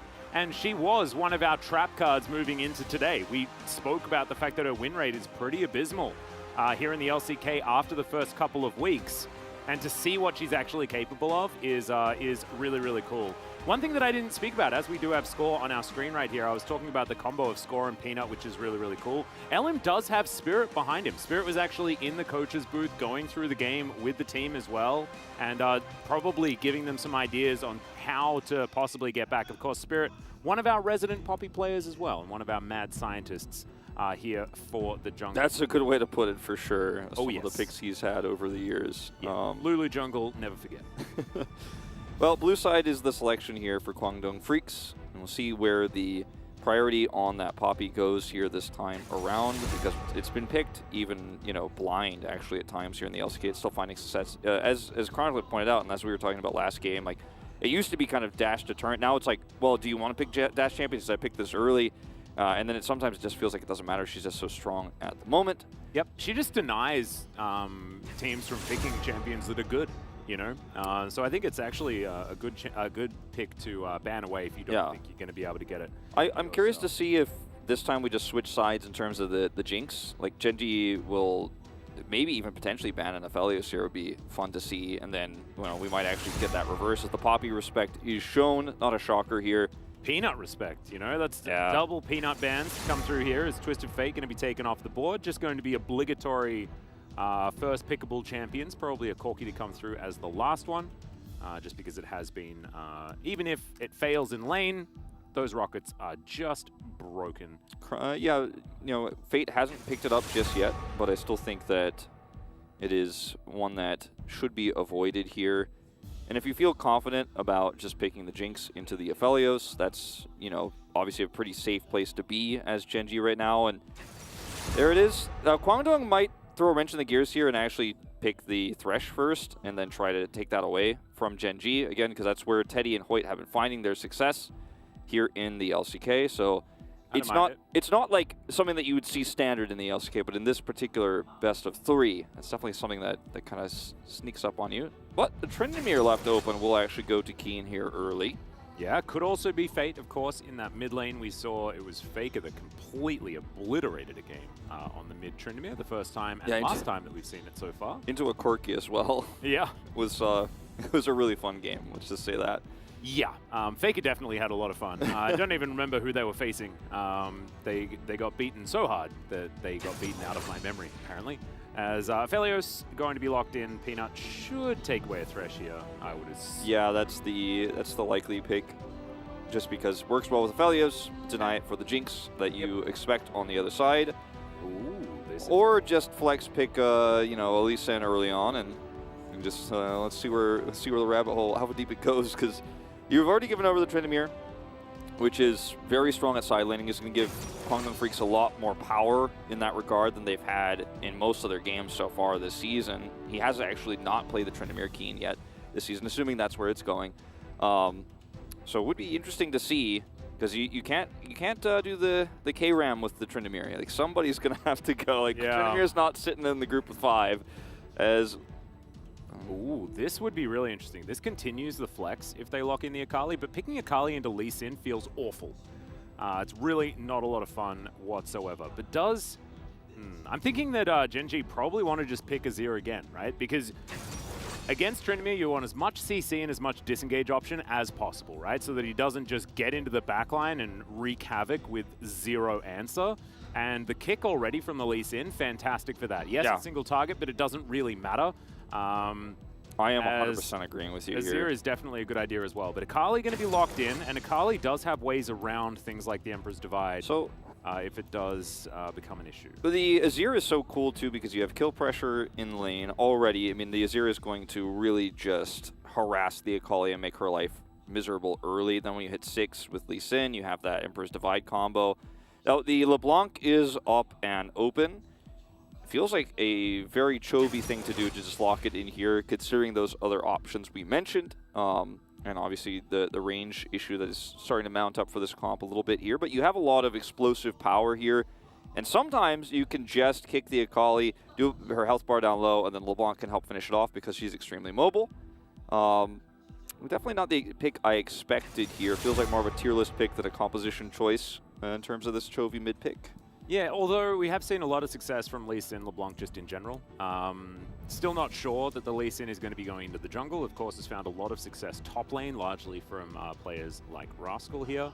As Yumi going to be banned away. Yeah, they still haven't shown us yet what their AD carry pick is going to be. Something like Yumi Ezreal could be still very strong. Thresh is banned, so that's Kwangdong saying, like, we're not interested in that at all. Might just see the Karma ban here from Gen G, just to keep it extremely safe here in terms of speeding up these insane frontliners. I think actually, no, you leave Karma up. You want to pick it. I feel like taking the Karma sounds like a great idea, but no, they are going to follow your advice. That's another option for sure. And I mean, I think definitely your line of thinking is not crazy here. This means a Lulu ban may follow as well, because if Leona as well still on the board, but Jace taken away. I do like this because you can really get those health bars low for a LeBlanc to come in and assassinate people with a poke, but it seems like kind of an easy Lulu pick here, and then you kind of wait and see where you're going to put Doran. Because I still am pretty confident that Doran is going to be playing a top champion that's not the flex Lee Sin. Like, I think this is definitely going to Peanut based on this draft. But they will actually get the Gragas first and wait and see what that bottom support will be here for Kwangdong before making their counter pick. Technically a triple flex. Yes, also true. Good call. Good call. Don't know whether triple is necessarily the truth, but we have seen it being played top and support. Life picking up a couple of games on the champion, looking pretty good while he did it. We know Teddy's going to play the Jinx, but what does he play it with? Is it Jinx Tom Kench? We doing a real throwback here? Like how much is Tom Kench really a support? No, it's going to be the Leona, which is still winless here in the LCK 0-4. And the question really for me is Leona's functionality in this draft. I mean, you can run at them really fast, really hard with the Xin Zhao and the Tryndamere and try to get on top of the Aphelios, and the Leona can Solar Flare. But otherwise, you know, in terms of what she's going to set up for you in this comp, it's very difficult and complex to pull off. Lee Sin could just kick you out, can catch you unawares. You know, you're very vulnerable. Yeah, Teddy is just going to have the worst time ever. It's going to be nasty. Like all of his friends are just going to bail on him, and then he's going to have to fend for himself. And as Jinx, you don't have a very good time while you're doing that. There's the Janna. This is Lehens as well, and Lehens has been a little bit of a Janna fan throughout the time. So now we've got a bit of that shield bot, and I love this because Janna Gragas was the ultra epic disengage combo of destiny, and now you've also got Lee Sin, who's got the kick at the same time. Chovy can just put everyone on a leash if he wants to. I mean, yeah, this is so much control. It's just insane. You can cask into Janna's Monsoon is basically a cask. And then you can send somebody. That's what we used to say, right? Like, this was back in the day when Gragas and Janna were played, you know, jungle and support for the god tier disengage combos. This was like back in 2015 and stuff like that. Quite a ways ago. I want to see how this plays out because, you know, in terms of what the drafts that we already had set up were, I think the best alternative to this Janna pick right now would have been the Lulu that was left open, right, for the Aphelios there on the bottom side. Can help disengage when we do see these champions, you know, the Xin Zhao and the Tryndamere run through. And but Whimsy was nerfed, Wolf. Yeah, 1 second. Yeah. Off of each level up there. So yeah. So it's very important to bring that to mind. I think the composition that Afrika built here is not per se stronger than what Gen G has, but what I like about it the most, selfishly, is that it's going to force them to play around silent. It's going to force them to actually try to set up around objectives and look to execute one single target, and that target is going to be Ruler. I want to see them pull it off. I want to see the evolution of the Kwangdong Freaks in this series. Well, let's see whether it can happen. I think the mission on the other side is a lot easier, right? This is Chovy doing the best that he can to just launch his way into a backline and destroy Teddy. By the way, Fate on the Tryndamere, we didn't actually talk about where that ended up going. Yeah. So he is going to be doing that. Means that it has taken the lethal tempo as well, which will scale a little bit into the latest stages. was largely a change based on melee use, but still should be fine. Looking cool with his fancy skin as well. Very happy about that. Yeah, it's definitely going to feel, you know, pretty okay against the LeBlanc. It's not a champion that's just going to outrange you, poke you, and harass you with auto attacks and like medium range spells. It's just going to be Chovy trying to do what he can. And wow, that tornado goes way faster now. I saw the number. It was like 0.25 or something like that as far as the speed. But man, I don't know whether it's just because I'm used to how fast that ability goes, but I haven't actually been playing with too many Jannas recently, so haven't really had it sink in. Nobody plays it so much faster. Nobody plays at my solo queue games, but the thing about the tornado is, like, in abilities like this is when you see them happen in real life, like, you read the number, you're like, ah, okay, it's pretty solid. Maybe like they could do more, but it's been a long time. When you see it in real life, that's when you realize, like, abilities in League of Legends just in general are super fast. Like, imagine if you made that amplifier to like Blitzcrank's Q. Yep. You'd be like, whoa, that's insane. It's not even fair. I mean, it did sort of happen. There was the range, wasn't it? That Blitzcrank's Q got buffed, and yeah, a lot of people were like, oh no, it's a disaster. Now Blitzcrank's strong, but not as much of a big deal. As Lehen's sitting in the brush, and now it has actually taken, of course, the Whirlwind first. Of course, with Glacial Augment, she is very, very strong, something that I was having a chat to Chronicle about early. I'm sure he'll be able to go in a little bit more depth as to the Janna on the Analyst floating space with a rug involved. We need the lens of truth to see the chairs. Yeah, it's basically how it is. We obviously have the lens of truth because we've played so many of the Zelda games way too many times. You haven't played Majora's Mask, though. No, I know. I think is an absolute sin, and is just not really. It's coming out next month, so I'm gonna complete it. It's been out for quite a few years. Oh, I just mean on the Switch like online thing. Yes. Well, Peanut's going to get discovered here. Does manage to smite away the big chicken, but Ellen just comes in, steals away all of his popcorn chickens. Are we going to watch this happen again? Okay. I'm like, I think this happened last game where Ellen was being aggressive and then overextended, but this time Fate is there. It's all fine. Chovy was very ready to take a 2v1 fight had he not joined. That's just going to allow Ellen to rush down that scuttle, and all is pretty even and boring here on the Rift in this early game. Yep. But we almost had a moment there. We did. That was definitely very exciting. As Fate is struggling against the LeBlanc. Of course, chains are pretty good, and after you hit level 6, the double chains really do mean that you can keep the Tryndamere at arm's length. I feel like you should have a lot of control, as that is a fantastic tornado. That's the other thing about Leona in this matchup, is that she just gets tornado on her way in. So it's very easy if you have Lehen's reflexes to deny like that. Plus, Ruler has cleanse, so it's very nice. Ow. Chovy taking a bit of damage here from Fate, as Peanut is going to come round. Let's see whether Fate is going to be a little bit more aggressive as soon as he whirls in. You can only make this happen pre-6, and it's not going to happen because Bellum is here, spotted by a really nicely placed ward there next to the Raptor camp. At least Peanut will be able to secure this scuttle. Yep. On his way out of here. Should be absolutely fine. Keen doing a great job here towards the top side as well.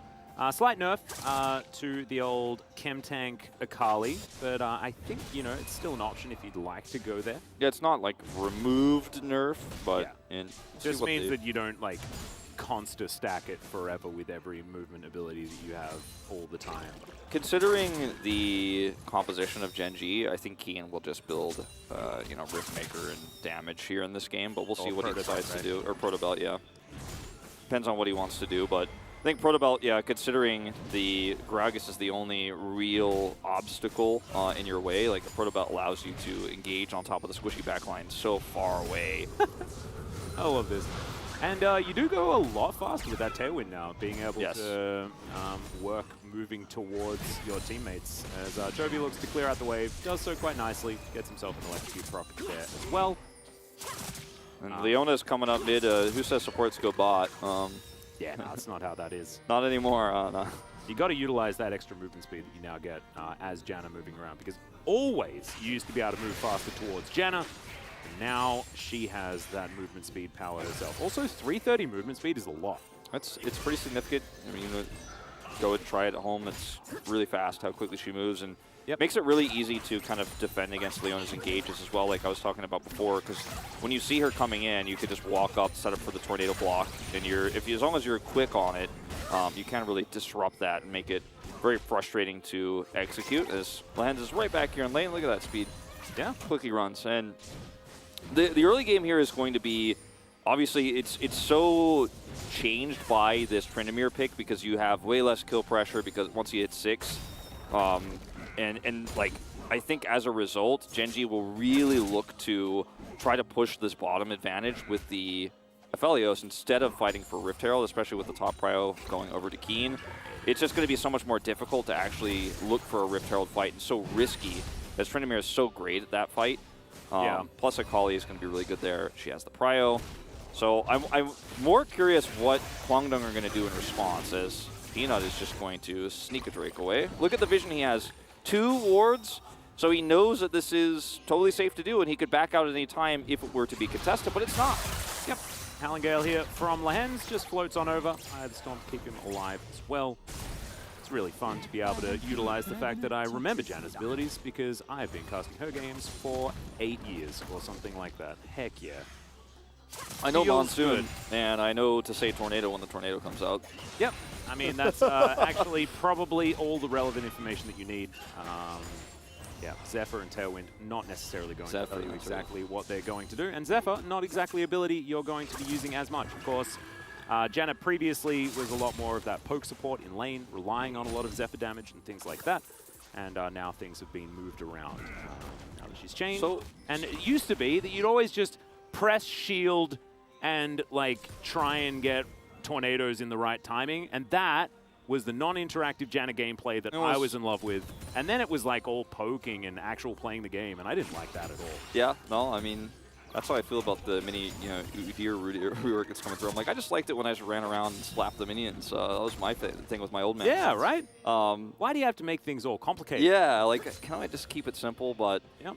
The Rift Herald has spawned, and this is what I was kind of talking about here is, does Kwangdong Freaks actually look for the rotation up, or do they just kind of sit down here knowing that Gen G don't really want to fight for this and want to actually get played? So I think that this is the correct response. Now, Peanut is here, however. Yeah. Look at Hoyt's positioning, so good. Yeah, Vision's going to go down, as let's see whether Lehens going to be able to keep his team safe here. He does flash to get himself out of the way, as now Teddy's in trouble. Hoyt's going to get exhausted, and this looks like it should just be that double kill if Peanut can tank up this turret for his team, but the minions get in the way of a potential Q. And Ruler does need to be a little bit careful. In the meantime, Elam is going to be able to grab Shelly, and Keen is getting some damage down onto these plates topside, but this is a Ruler with a lot of protection and peel, now picking up kills, which is very scary for Kwangdong Freaks. It's so scary, and also he gets one plate, but it's going to be more. Like, he's looking for a second plate here with this wave stack through. Hoyt is just trying as best as he can to hold this down. And what you get with this Rift Herald isn't going to be necessarily equivalent because it's not going to be guaranteed, as I actually do like this play a lot. You've got Keen here, too. Yeah, Keen moving on down. Q is going to connect, but Elam has successfully completed the heist and will be able to make his way out, as Fate's going to get put on the leash, and Chovy continuing to make his life pretty awful. But as you can see, as the dust settles, Fate will actually be able to stay up in farm, and Chovy doesn't like that, as you can see. Yeah, no, he's trying to trade back a little bit more here, but the decision that Peanut made, like, he was 3 steps ahead of everything we were talking about. Like, okay, Ruler is going to look to stay bottom and do plates if they rotate up. So Kwangdong smartly keep Teddy down there. They send Elam to the top side. But this is what Peanut expects. He's like, okay, so Elam will probably try to solo the Herald because they know we're going to keep our bot duo down here and we can't really easily contest Elam. So Peanut's like, I'm going to get a kill bottom. He hits the perfect kick there onto Teddy to guarantee that it happens because the positioning of Hoyt was really good actually to deny him from getting his Q off there. Still pulls it off in the bottom side. So watch how Hoyt is trying to block the Q from connecting onto Teddy. So Peanut just physically walks in, isn't going to take turret aggro here, goes for the kick, as, Lehens is collapsed onto here as well, and he's like, no, I'm actually totally fine. They don't get a double, and they get 2 plates here for Rift Herald. But again, where will you get that goal here now as Elam? Where do you get a chance to place this? You could look for the top side of the map if you want to just feed this Akali, but otherwise, bot and mid, you're going to have a really hard time getting value out of this Herald. So I think really not a fair exchange here for Kwangdong. I think they lost out on this one. They certainly did, because of course those 2 plates went down on the bottom side as well. And as you can see, the gold advantage not necessarily massive here for Gen G, so it should be evened out. As now Fate gonna, you know, make Chovy a little bit scared and a bit slow, but otherwise Chovy is gonna be fine. Doran body slamming his way towards pseudo parity. As Peanut just here for a potential counter gank, and he needs to be, as there is so much deep vision actually for Kwangdong Freaks. Kwangdong, like, we didn't get a Rift Herald fight, but we will just make one. Down here in the bottom lane with our Rift Herald, trying to get that Jinx money in. Look at the hide. Oh, he doesn't see him. Yeah, scoping him out, but as you can see, Peanut now going to get found, and there's the Solar Flare. Howling Gale not going to be enough, but the Safeguard might be. Fate going to come through there as Teddy looking for another couple of autos. Super Mega Death Rocket on cooldown still, and Peanut's just going to dab his way out. A true Alcove gamer back there. Oh, yeah. Pulls it off, does not have flash, still gets out with the Safeguard, and a 4-man rotation comes up with nothing. Nothing, empty hands here. Chovy grabs a plate for his troubles and denies all that sweet farm. Well, it's actually not that much. He's already back in. But was trying to deny all that sweet farm. The Cannon Minion going to help keep Fate up and stacked there. But still, big rotation here, and look what's in that inventory. The trinket inventory for Elm. He's still holding onto that eye because they're not able to turn this into a big play. Would have been massively split the gold there on the bottom side. And by the time they reset and it's all said and done, Gen G is back over here getting a free Drake, and they're just one step behind. Now, I say free, Fate is here. Yeah, but Peanut should be able to lock this down. He's very... Oh, no! Ellen's going to be able to come through, steal that one away. Peanut going to safeguard himself over the wall, as now there's a Q onto Hoyt. Chovy in position, and it is a Cloud Drake as well. Janna is here. She did give us the weather report, and I am very happy to see it. Chovy dancing on through. Ruler clearing out minions, as that is a lot of damage onto Peanut, but he does have a blast cone, and now Hoyt finds himself over the wall. Super Mega Death Rocket, not quite enough damage as Ruler going to cleanse. Hoyt taking a lot, and Peanut will finish the kill. Elm now will get knocked up, but Gen G look like they are happy with just taking the one. They did lose out on the Drake, as now Shelly parks herself here on the bottom side, and with the Monsoon, looks like Lehens might be able to stop this one from coming down, and yep, that is no value there at all, as yep, Chovy double dashes forward. And now Ellen with his Crescent Guard is going to be in there. Peanut has to flash out, not able to do damage while that ult is running, as you could see, as the Lee Sin. So much, you know, again, committed to by Kwangdong Freaks to make a Herald play bottom, and it's denied once again from Gen G grouping up. They're able to use the ultimate extremely well there, slowing down the Rift Herald's advance, then blowing it up there before it can get the charge off, as this is actually going to be Elm's steal. And that's the one consolation prize they really get here, as Peanut's still able to get away, believe it or not, despite his position there and how greedy the Drake start was. And then Glacial Augment getting a lot of value here for Hoyt, but still, Peanut survives. They don't have Teddy in position to do the damage. They overextend as... In the meantime, King solo kills Doran there on the top side of the map. Chovy trying to do the same thing in mid lane, but it is not going to work. Fate still has his ultimate, of course, so that was never really going to happen. Chovy not having the lane dominance that we often see up against Fate. Fate having a great time on this Tryndamere. We're seeing exactly why it is consistently banned. And the Gragas also continuing to be that trap card, right? Like, Doran managed to get through the trap card problem in the last game by getting that victory on the Gwen and also showing us exactly how, but this time it doesn't really work, as we're going to check it out from Keen's point of view. Yeah, watch this one more time. It's just using the fog here. I don't know what Doran's status of his ultimate is here. Oh, he misses it. No. Okay. Well, that'll do it. Keen going to get exhausted here as Ruler with some decent guns. Moonlight Vigil comes down. Keen takes a bit. It's Hoyt that's tanking up most of it. And as you can see, 26 CS advantage, and Ruler is pretty happy, but the flash had to be used. Yep, if he has grabbed him there, maybe you can actually turn that into a pick there, but not able to happen. Still going to be fine just with losing his summoner to survive, using the ultimate there as well. I do want to point out that despite what I was kind of leaning towards, Keen will actually build the Chem Tank again here on the Sakali, so despite the nerf and the kind of rework on how that procs, he's going to be building it to be tanky, be frustrating to deal with once he does go into these fights. Tanky mask build, I like it. Right now, though, with all of that Herald gold denied, plus the plates, the turret going down, Ruler picking up so much money in this game, that's really where the big gap is, unfortunately, even with the kill that we saw from Keen on the top side of the map, and even though Chovy hasn't been able to do Chovy things in terms of his CS numbers here, Gen.G are sitting pretty right now on a composition that is already better scaling at the moment. Like they're hitting their strides a lot cleaner. And they have full map control, and that's historically speaking this season where Kwangdong have really struggled. Yeah, and as the game goes on, that's when that coordination is, starts to get put under a microscope, and that's when things start to get difficult. But they might be able to figure things out as Chovy distorts in a random direction. That looked a lot of fun. As LM double Rift Heralds here for Kwangdong Freaks.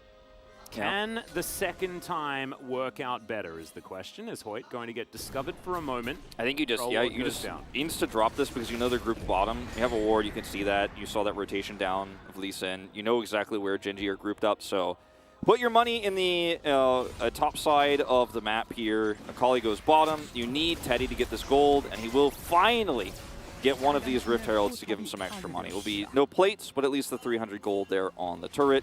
Yep. Popcorn Chicken's going to get denied there by Peanut as Fate shoved this wave towards the turret. As you can see, Gen.G ahead everywhere outside of the top lane, but even there, only about 480. It's been a very different look for Doran so far this season. He's played mostly weak side, whereas on KT last year, how many times did Hirai pat him on the shoulder and you see Doran roll his eyes and R5 Aatrox again, all right. Yeah. But now he's playing this Gragas pick very well. He played, earlier on the season that Ornn we saw in the Damwon Kia series, played a little bit of Graves into slower matchups. So he's really coming to his own as a very different style of player here in this year compared to last. Liking to see it. Yeah, Gen.G looking to grab themselves this first Cloud Drake. This extra movement speed for this composition that loves to reposition so much will actually be very valuable. I really like it. Now that we do have a slight change. His teleport to come through. Doran wants to put himself on the front line, and he will absolutely do that, but they're not going to go for any engage right now as Chovy dashes over, and this is how they have to play this, right? You need to be tricky. Yeah. To get around and try to get things where your opponent cannot actually, and then get them out of position with all of your ultimates that have the ability to do so. Kwangdong. And the barrels. They should start the Drake. I mean, you've got this whole choke point controlled. Use it. See, now you've given Chovy enough time to get around the other side here. And suddenly Fate's on the running one. Whoa, that is so much damage. By the way, Aphelios is a poke champion, and Kwangdong Freaks have to get the heck out of there. Oh, they had such a good control over the Drake to start it out. They had the choke point controlled. Gen.G are like, come to me, come to me. Yeah, I've got Cask, I've got the Monsoon. Like, I absolutely will smash any team comp that tries to walk through this choke. So you use that power to start a Drake. That Fate should have been attached to that one there, I think, earlier on. And then Gen.G has had one opportunity when Chovy came around and they lost formation. Bam, Moonlight Vigil comes through. It's deathless, but... Oh, that's another party cast there from Doran, who's just going to walk it out. He's like, yeah, nah, this is, not the greatest as now. It's Keen diving towards that backline. Ruler trying to escape as the exhaust is good, but it's not going to be enough. They trade 1-for-1 in the end, but Keen gets what he wanted. Congratulations for it, my friend. Extremely high-risk play, by the way, because I'm pretty sure that was an Akali teleporting to that turret, which went down as he walked out of the teleport. Yeah. If he had been canceled there, would have lost his teleport, and they would have gotten nothing for it. But just very razor-thin there. Yep. We'll have to watch the replay. I'm like 99% sure he teleported to the turret and not the minions, because we are, of course, post 14 minutes. But he is able to pull it off, so at least is able to trade something. Now let's have a look at the poke champion extraordinaire. They had control of this choke, but as soon as Chovy came out, they back away, and then he has a free opportunity to ult there. As we'll watch this, Cask missed, sadly. And also, Lula was like, I've got some sick Aphelios ults. That's what he said during that replay. It's very cute thing. Yeah. And to watch this fight again, very well fielded here by Doran, as best as he could. Did flash, of course, to try to look for the body slam. And the teleport on the turret at the moment where he did it, it was fairly healthy, so yep, was not a bad choice per se, but it was almost down. Indeed, and as we can see, as the dust is settling, 10 CS advantage here on the bottom side of the map, very even towards the top side. Now, even in the jungle as well, and Chovy has a 7 CS lead in the mid lane. Yeah. We're reading the CS numbers out. That's how big a lull that might be. It's 20 minutes, it's a time where we have to address that. 3 minutes on the Drake, and Baron not going to be looked at for the moment. Nope, not the moment. Scuttle held by Kwangdong Freaks, and Gen.G are going to look to try to take away a lot of this vision. They won't be able to remove the Scuttle, but can otherwise be very frustrating to deal with around here. clearing some of those wards. On the bottom side of the map, you know, what's somewhat surprising here in this scenario where Keen is looking for champions elsewhere is that Doran is actually able to side lane freely at the moment. No one is bothering him, no one is touching him, and he's very happy for that. Yep. Wants to get that Thornmail online. Yeah, we'll see how it does end up eventuating as the Bloodthirst are completed here for Ruler. Ruler going to be the main character here for Gen G. They just want him to get all of the damage that he possibly can. Keen, of course, doing a lot of work on Kwangdong Freaks, but with their composition, right, as we saw in that last fight, the Moonlight Vigil stopped them from being able to do anything, but you were talking about this, right? The fact that Kwangdong need to actually make moves, get in there and do something. Like, we watched the DRX series, like, they don't do that. Yeah, they don't. They haven't been able to. Like, they really need to play against what they've demonstrated. They're going to make this comp work. Afrika last year had a similar problem early on in spring. So we saw a lot of those games. Remember when Bang was the AD carry last year, like where he actually was just like, all right, guys, I'm going to carry this game. Please just give me 40 minutes. And we had some really long Afrika games.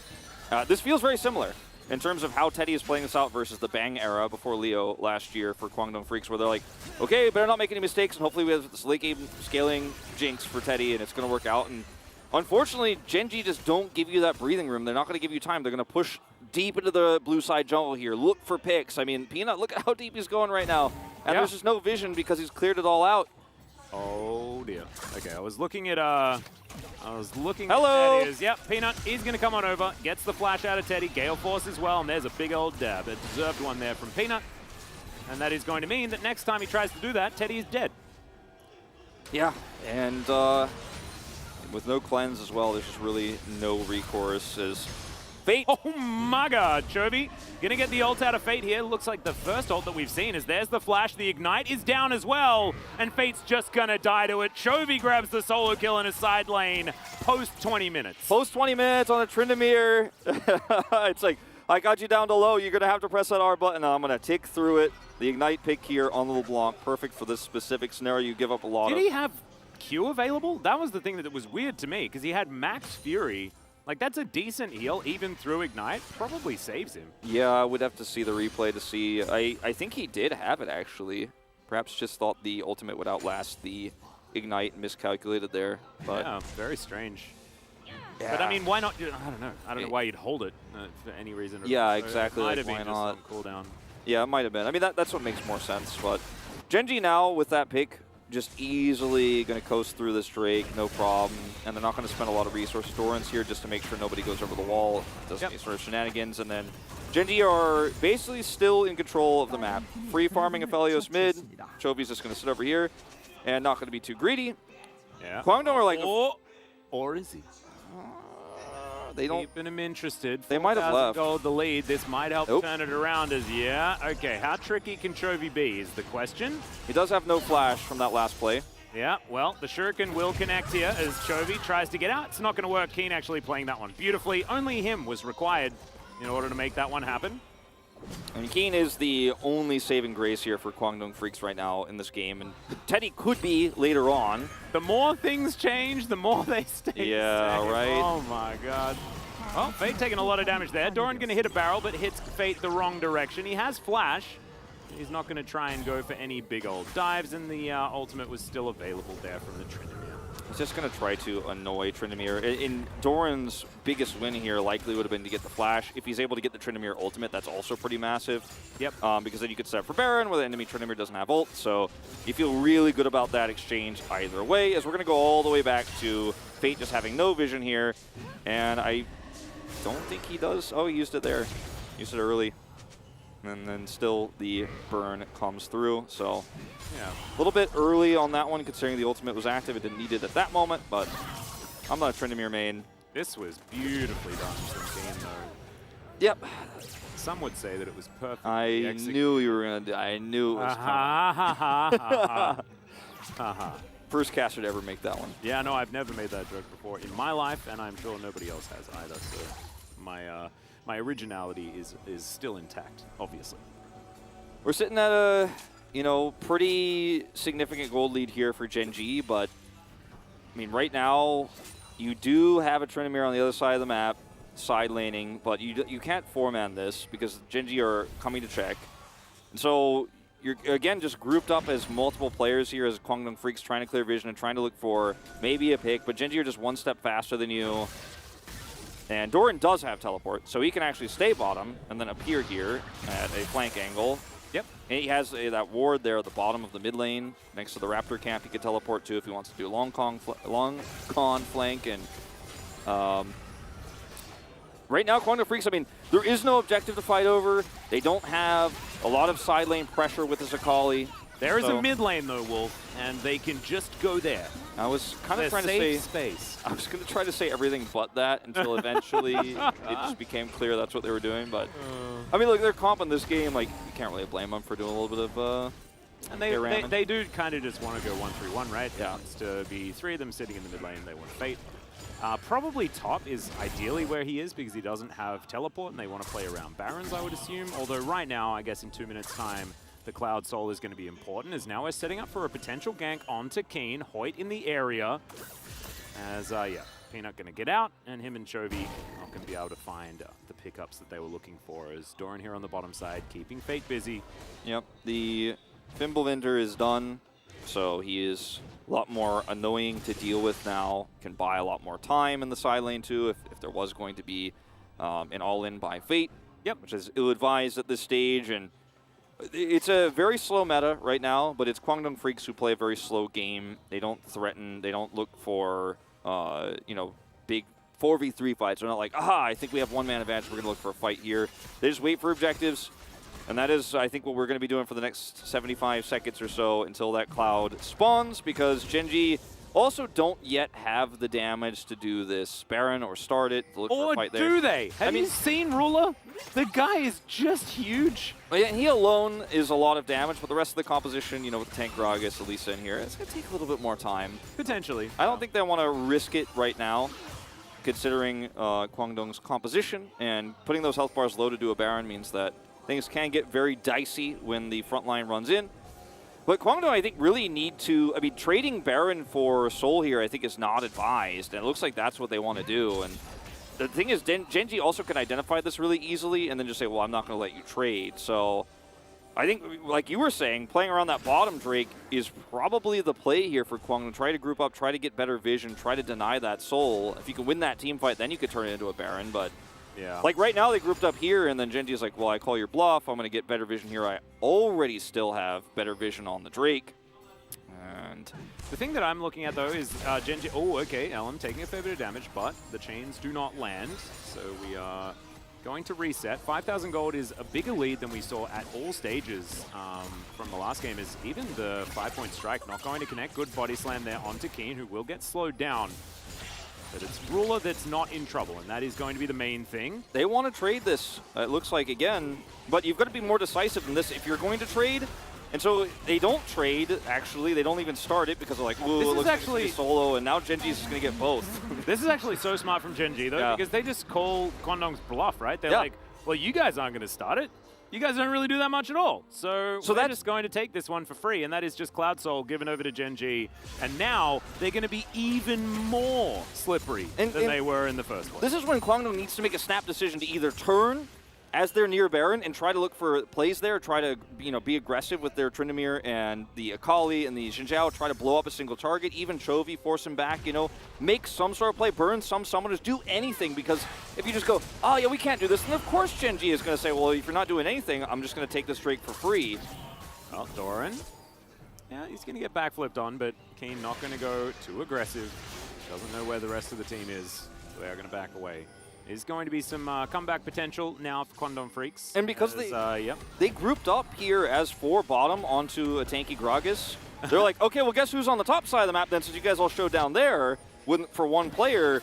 Then they have to go so slowly through this because they have no vision. Oh, no, Doran is going to body slam. There's the flash forward. They want to go on top of him as Keen getting himself into the back line. Does go golden. Now looking for his opportunity, but the backflip is tanked there by Doran. Moonlight Vigil goes down. There's now Element Peanut swap places. And Guangdong Freaks are on the run, but that's exactly what Gen G want. They can move back to the Baron. Ruler can deal with this mid lane, and then they can slip into darkness one more time. Some critical ultimates lost, but they still have that Monsoon, so going through this chokes is going to be nigh impossible here as Guangdong Freaks. They were able to win out that exchange and stop the Baron from happening, but like you said, it only buys time. And look at how quickly Gen G are able to clear that vision away. So once again, they have to come in with the sweepers. They have to move in so slowly, and that's not time they have. Yeah, this is absolutely fantastic from Gen G because they do this Baron so incredibly quickly. Yeah. Guangdong Freaks, they have to get over here, but remember the disengage options. There are a billion of them for Gen G, and yes, they have vision, but they just watch the thing go down as Chovy is taking Fate for a walk, and Fate has to go back to the fountain now, as well as Guangdong Freaks is getting run around. Keen finds his way into the backline, but Ruler eliminates him. And Gen G are just doing exactly what they want this game. Doran with a really nice body slam to lock him down. That's why Akali's so hard to execute. That's not over yet, as Hoyt's going to get tagged by the Sonic Wave. Teddy's going to get taken down, and once again, it's another beautiful team fight from Gen G, and they just have so much movement speed, man. Yeah, There's no getting crazy away from them. Plus, you know, when they traded on that first exchange, right, they have the, you know, Janna's got that healing item here, so...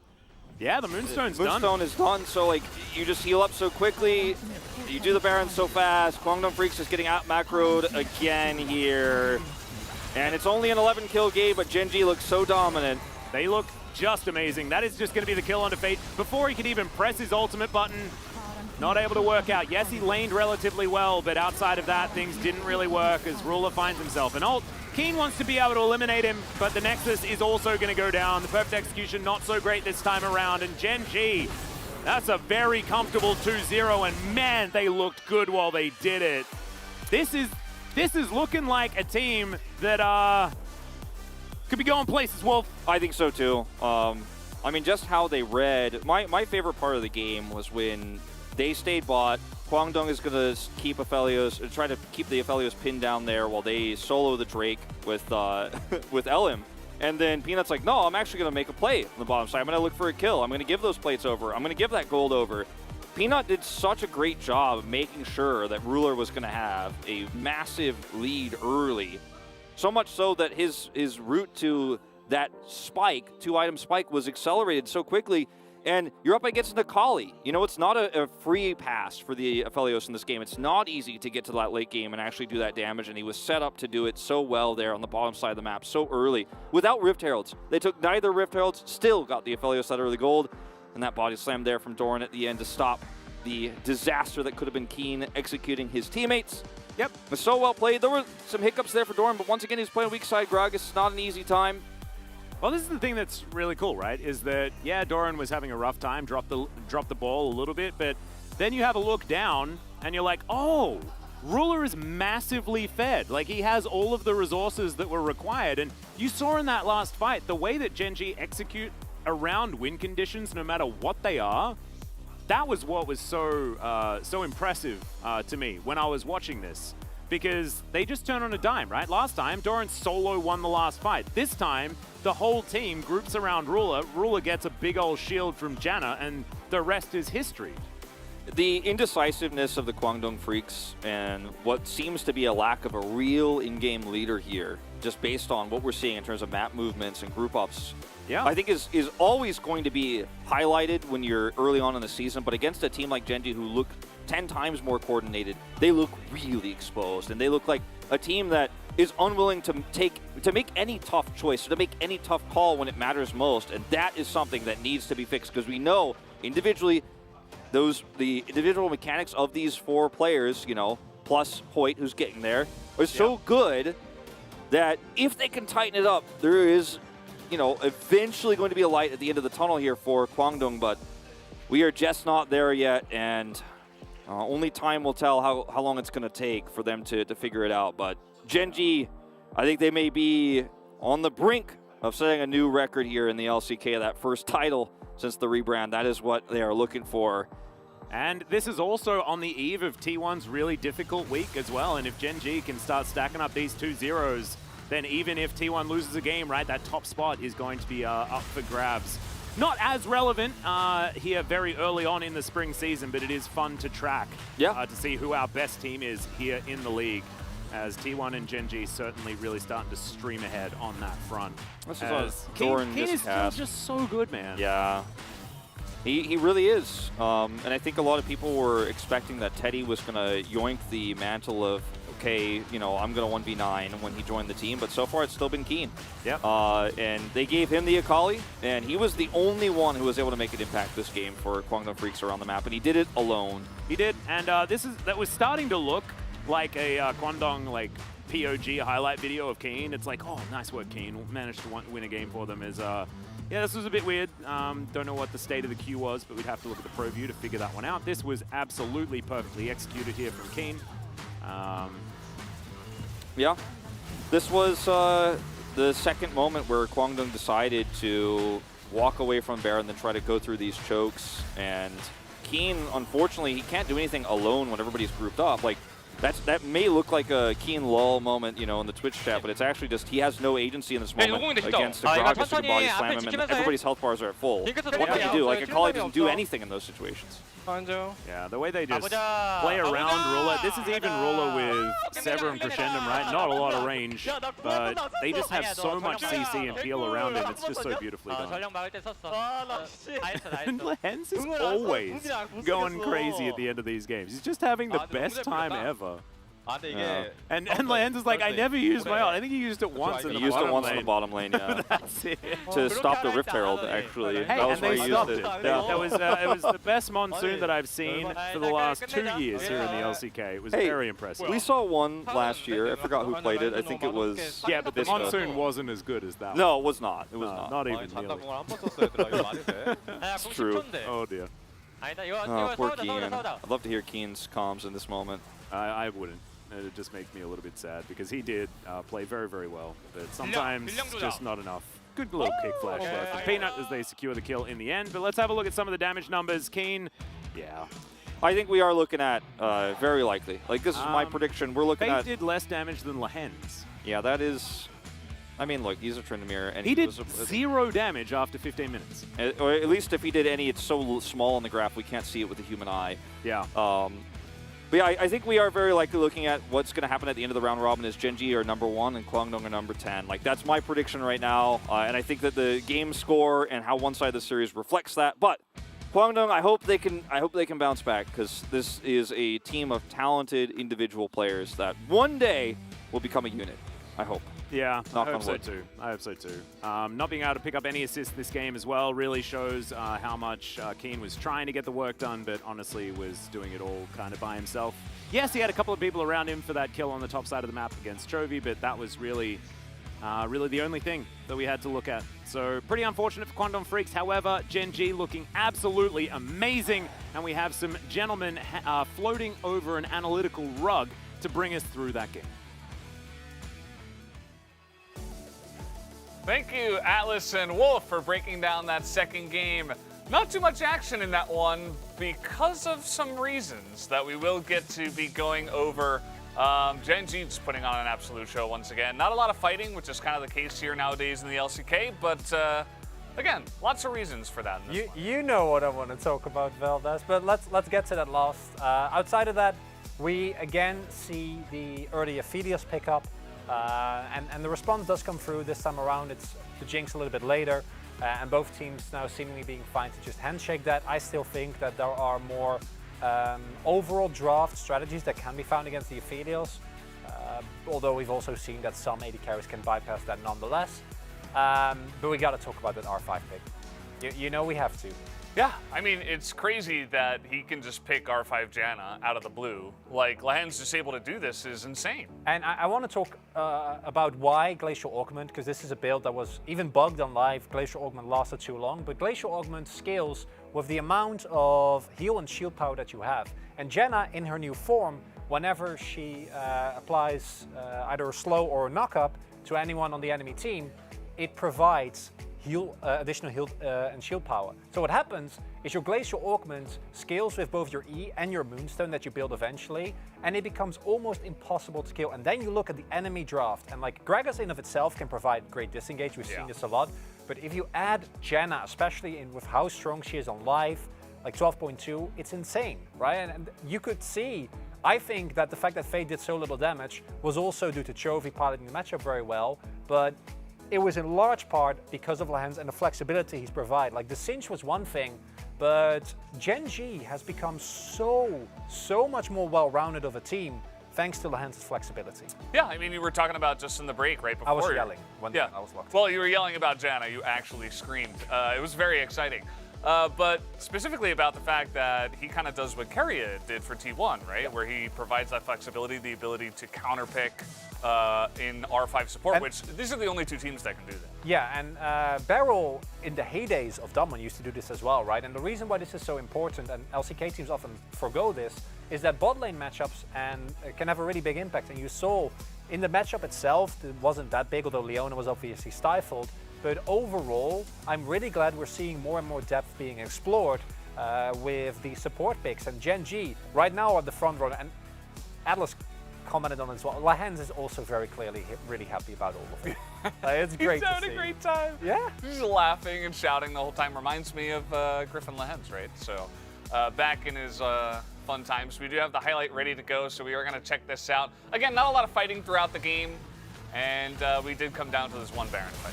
Yeah, I think that overall it was just a choking out of Kwangdong, and I think that this was one of the biggest draft gaps that we've seen within the entirety of the LCK, where the only... Yeah, I know! I know! So stupid. I know, because this is also like you're further in the game, right? So like there's Moonstone is finished, which gives you even more. He didn't even go for Revitalize. He went for Bone Plating, which does provide you, of course, with a little bit more power against all-ins, both within that lane and from Nakali. But like he could have even more, because Glacial Orkman's skills with it, it's insane. Yeah. It's so fun to see for him, not for the enemy It's team. just crazy. You throw out one play. tornado, and then it's like, what, 50% slow with all the upgrading, the bonuses you're talking about, the healing and shielding. Nobody can move. Everybody's damage is reduced. Nobody can do anything. It's like, oh, and also you don't get to engage. Yeah, and Like, that's what? why like I thought that was a beautiful counter to the overall comp and the Tryndamere specifically. Yeah, it was perfect. But guys, we do have the POG ready, so let's see who does pick it up for game number 2 on the side of Gen G. I do have a suspicion. I know who we voted for. It wasn't this guy, but I kind of knew he was going to pick it up. Okay, everyone, spam in chat. Lehens was robbed. Okay, the Janna pick deserved the POG, and ㅣ obviously played exceptionally well.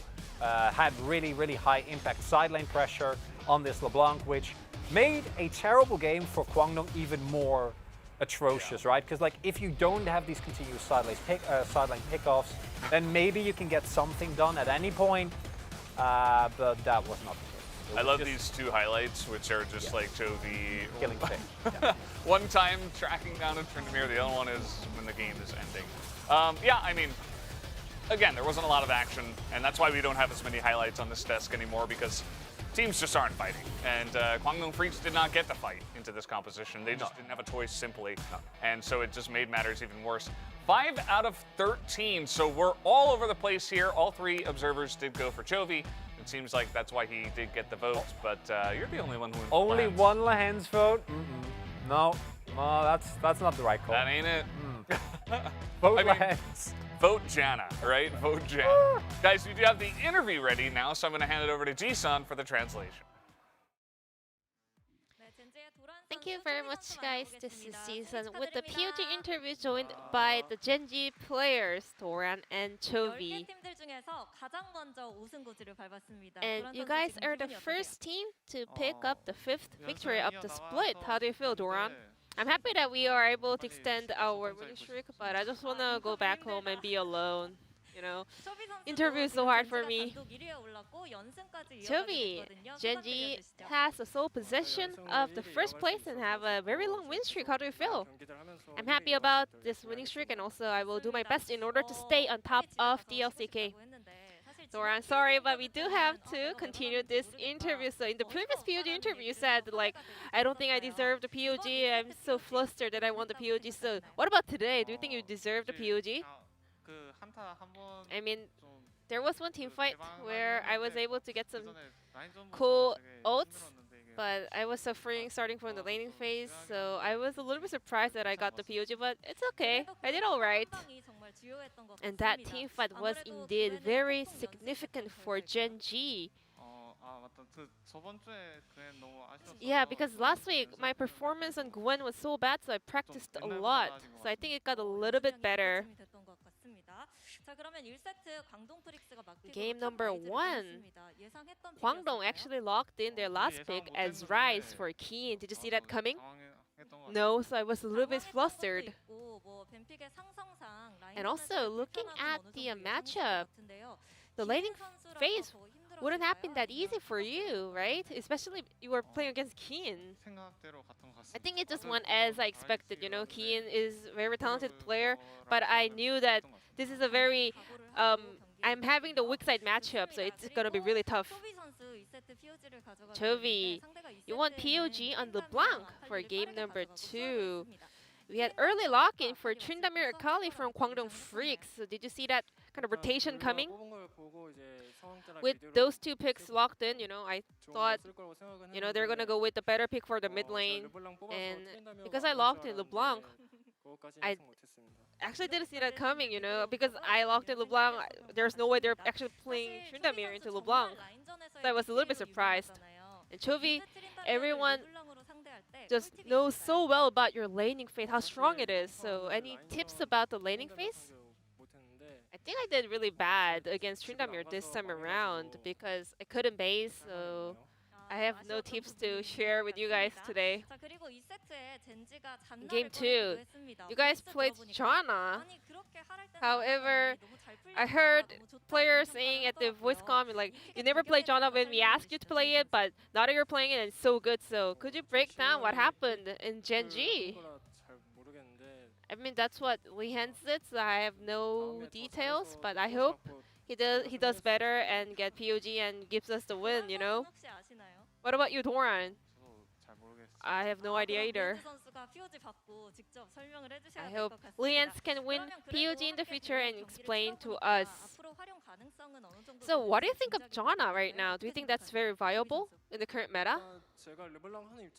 As a LeBlanc player, you know, I don't know if I'm supposed to say this, but Janna, I've never run into her, to be honest. We had no contact at all in this game.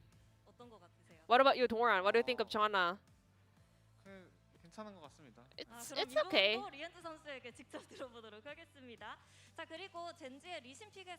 And we have a lot of questions about the Lee Sin pick from Gen G. You guys actually skipped Xin Zhao and locked in Lee Sin, a champion with a very low win rate currently. Peanut is really good at Lee Sin. And also looking at our comp and the opponent's comp, you know, Lee Sin is a really good counter into Akali. So in general, Lee Sin was the better pick. And with this 12.2 patch, we no longer have the Chemtech Drake. So what do you think about that? Is that a good news for you? I mean, this thing never happened before, you know, getting rid of a Drake. So, but I think he deserves this removal. You know, he doesn't deserve to be on the Rift, to be honest. And that was a really good Drake for a bruiser champs, right? I mean, the buff is not really good against.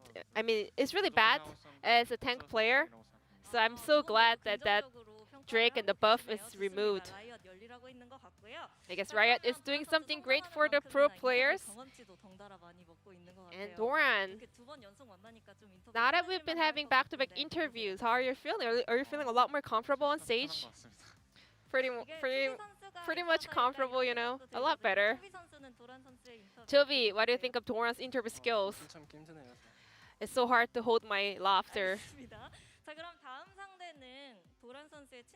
And Doran, you'll be playing against KT Roaster, your former team, and Rascal is doing fantastic job at the moment as well. What's your mindset heading into that matchup?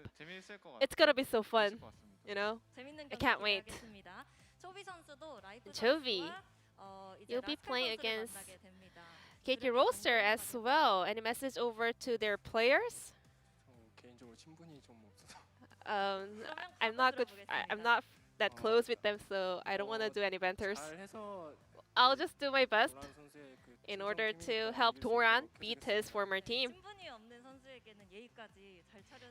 Chovy being a little bit more polite to some players who doesn't really have a lot of connection. So lastly, Doran, any message over to the fans? I'm happy that we won, and I hope you guys are feeling happy as well. And thank you for all the support, and I will do my best in the upcoming match. What about you, Chovy? Thank you for all the love and support, and we will try our best to continue to perform well. And that's gonna be it from Chovy, Doran, and I'm gonna pass it back to the analyst desk. Thank you. Thank you, Ji-sun, as always, for that wonderful translation. I think that Doran's interview skills have improved drastically, so that is good. We're going to take a look at the standings after this win for Gen.G and loss for Kwangdong Freaks. Kwangdong, unfortunately, the first to play this week, so they will be down at the bottom for now. And Gen.G have taken the top spot. No surprises here, I think, with regards to the outcome. I think in the first game, Kwangdong showing some signs of life, having a decent draft, being able to stand up. But the second game was very one-sided. Unfortunately for Kwangdong, still not really finding that form that I think a lot of us were expecting coming into the split. Yeah, it's going to take a little bit of time. Maybe in the second rounds, they will have a bit better luck. But guys, we're going to have a bit of a long break. But when we do come back, we will have DRX versus Fredit Brion coming up next. So you won't want to miss that. But we will be back with that second match, so don't go anywhere.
that good. This is really cute. Karas is going to get knocked up, but it comes too far forward. The answer is absolutely not, as aiming blows everyone up. That is so many years that we just experienced. As in the meantime, Rascal gets in towards the backline, snipes Samdi.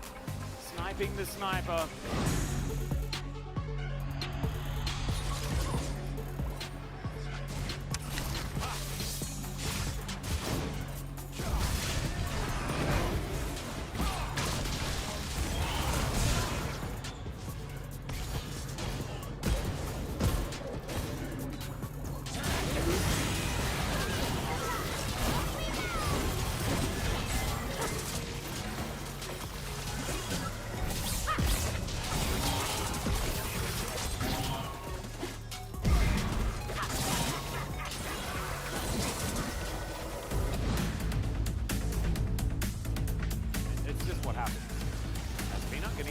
Lava, who's playing phenomenally on this LeBlanc. As in goes Doran, now they're going to look to try and force this battle. Hannah tries to get out, but he's unable to. Stunned up by the Everfrost.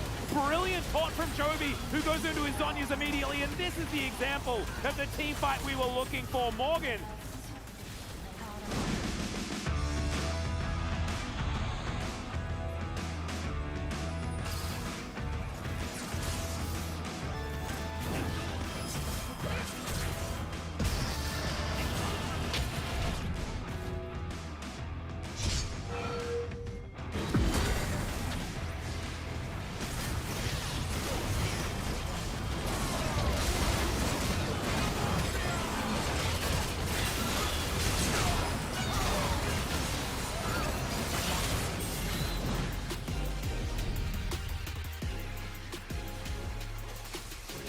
Go. Looks like somebody's teleporting underneath there. Will be the Gwen as we try to get on top of the Poppy, and that might just be the killing sentence there. BDD gets into the back line and nearly blows up Rascal, but he stays alive.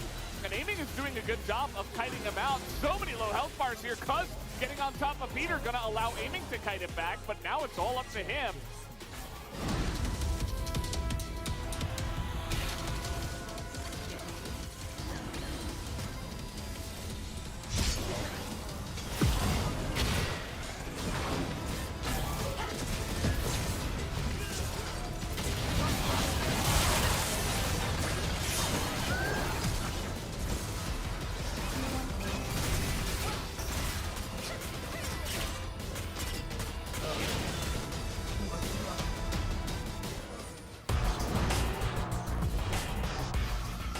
But at the end of the day, not going to do too much. Sandy takes some damage before we even begin, as Doran is really getting in there. As, on fleek, okay, he decides he does not want to use his Crescent Guard, as that is a massive body slam into 3 people. This fight is over.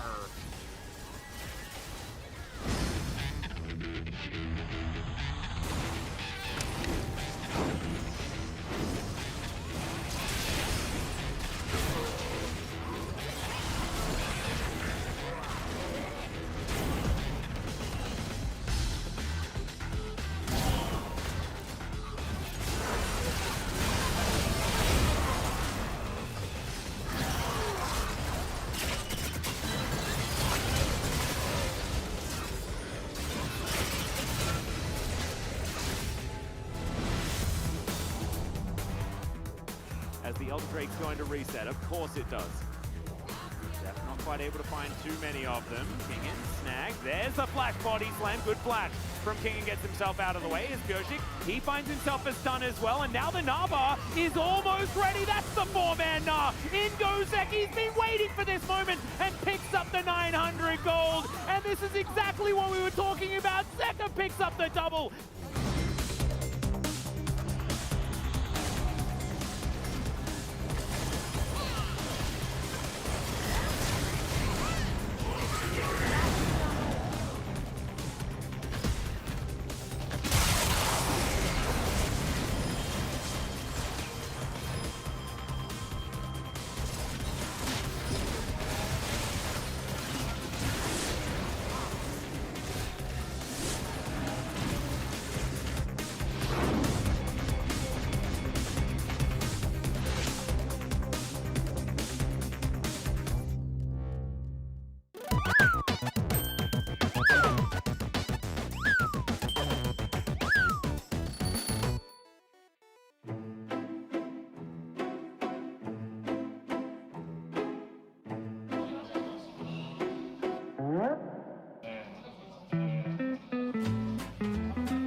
집은 좀 마음에 드나? 생각지도 못한 집이 생겨서 좀 놀랐는데 편해요. 사실 여기서 뭐 먹을 것도 주고 물도 있고 뭐 아는 사람들도 많고 해가지고 생각보다 편한 것 같아요. MC 하면 또 오프닝 아니겠습니까? 그죠? 준비한 거 있나요? 아 그래서 그걸 좀 고민 중인데 어떤 식으로 할까 좀 고민 중이에요. 동작 같은 거. 잠시만. 일단 그러면 하나를 생각해놓고 오늘 1일 미션으로 가볼게요. 선수를 불러가지고 그거 한번 이렇게 같이 하기. 핵 하면은 옆에서 가족. 안녕하세요. 저희 오프닝 1화 오프닝이거든요. 핵가족. 잠깐 혹시 빨리 와주세요. 자리해주세요. 어디서 막힌 거야 지금 진도가? 지금 오프닝을 해야 되는데 오프닝 멘트가 너무 어려워요. 보통 분석 데스크 오프닝 멘트 어떻게 하세요? 제가 안 하죠.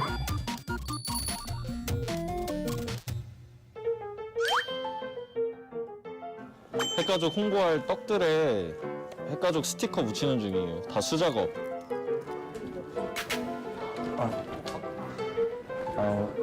Hello guys. Hello. Do you guys know me? Nick. Hey. You know me? Thank you. I'm living in LCK. You're living here. Yeah. Oh wow. Yeah. That's my home. Are you okay? Do you need? Can we help you? Yes, I need help. Okay. What can we do? 홍보가 영어로 뭐지? Everyone, let everyone knows. Hack family. Yeah, so we are the family. Yeah. This is rice cake. Hack. 가죠. Hack. 가죠. 야! 자주 뵙게 될 거예요. 떡 하나씩들 받으시고 떡인데 하나씩 받으세요. 감사합니다. 여기도 들어갔나? 나 여기 많이 와봤는데 여기 못 들어가봤는데 여기 들어가도 되는데요?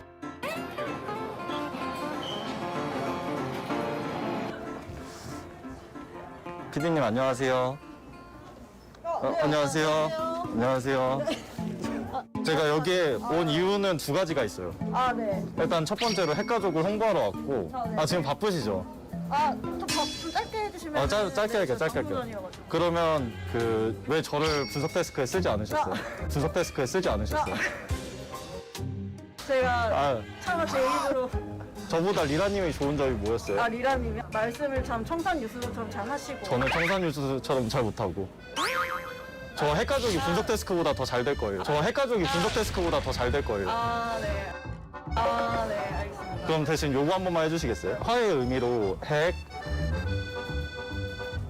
이거 빨리 해야 빨리 일하시죠 또. 핵. 아니.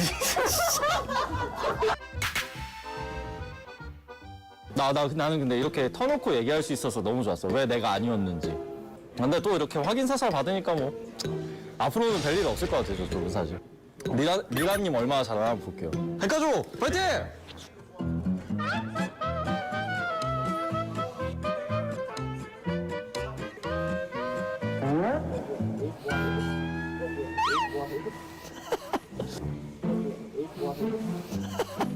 뭐야, 안녕하세요. 안녕 선수. 잠깐만 얘기 좀 하다가요. 좀 있으면 경기 있으시죠? 네. 경기 파이팅 하시고 핵가족 앞으로 뭐지? 지금 자다 일어나서 많이 잔다. 진짜 자가지고 자주 뵐 거라서 저도 잘 부탁드립니다. 네, 잘 부탁합니다. 잘 부탁드립니다. 여기 핵가족 떡 하나 받으시고. 감사합니다. 네, 가시기 전에 핵! 가죠. 감사합니다. 오늘 경기 파이팅 하세요. 감사합니다.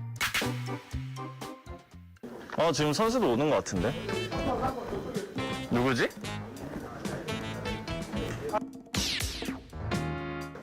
뭐 하고 있나요? 지금 저희가 촬영 중인데 제가 여기서 살고 있어요. 그거 봤어요. 봤어요? 핵가족. 핵가족 알아요? 네. 그러면 저희 집에 잠깐 15초만 그럼 보고 가세요. 집이 있어요? 네, 집이 있어요. 지금 바쁘죠? 내가 시간 많이 안 잡아먹을게요. 여기가 집이거든요. 어때요?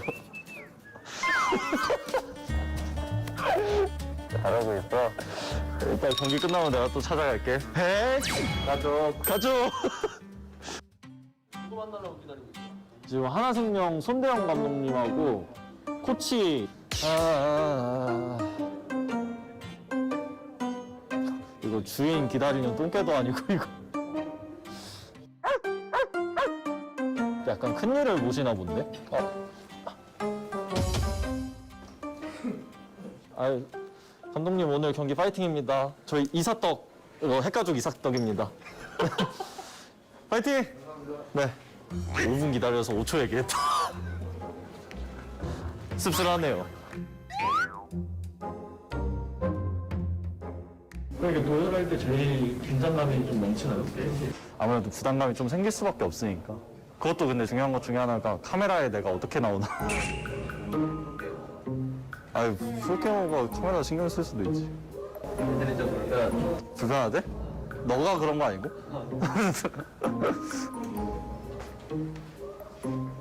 영준아, 이 정도면 안 불편해?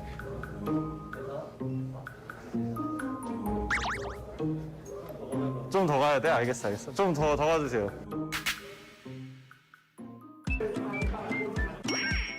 전 참을 수가 없어서 컵라면이라도 먹으려고요. 컵라면도 오랜만에 먹는다, 이거.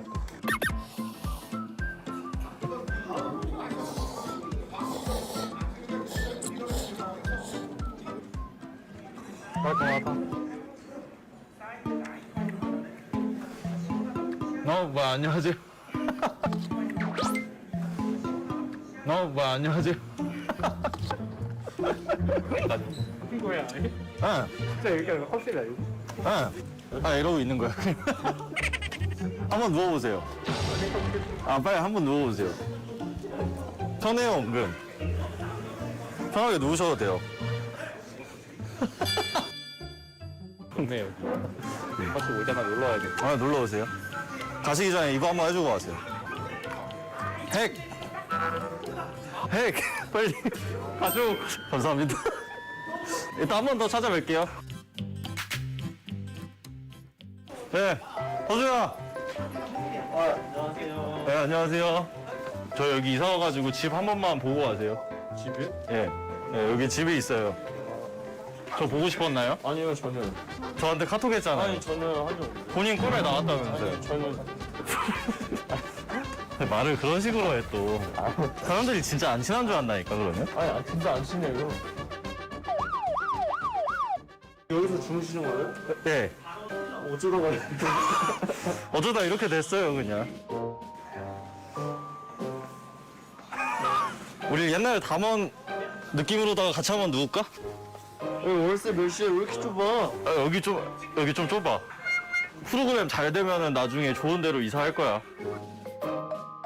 잘 안 될 것 같은데? 이거 하면 이긴다 오늘. 핵!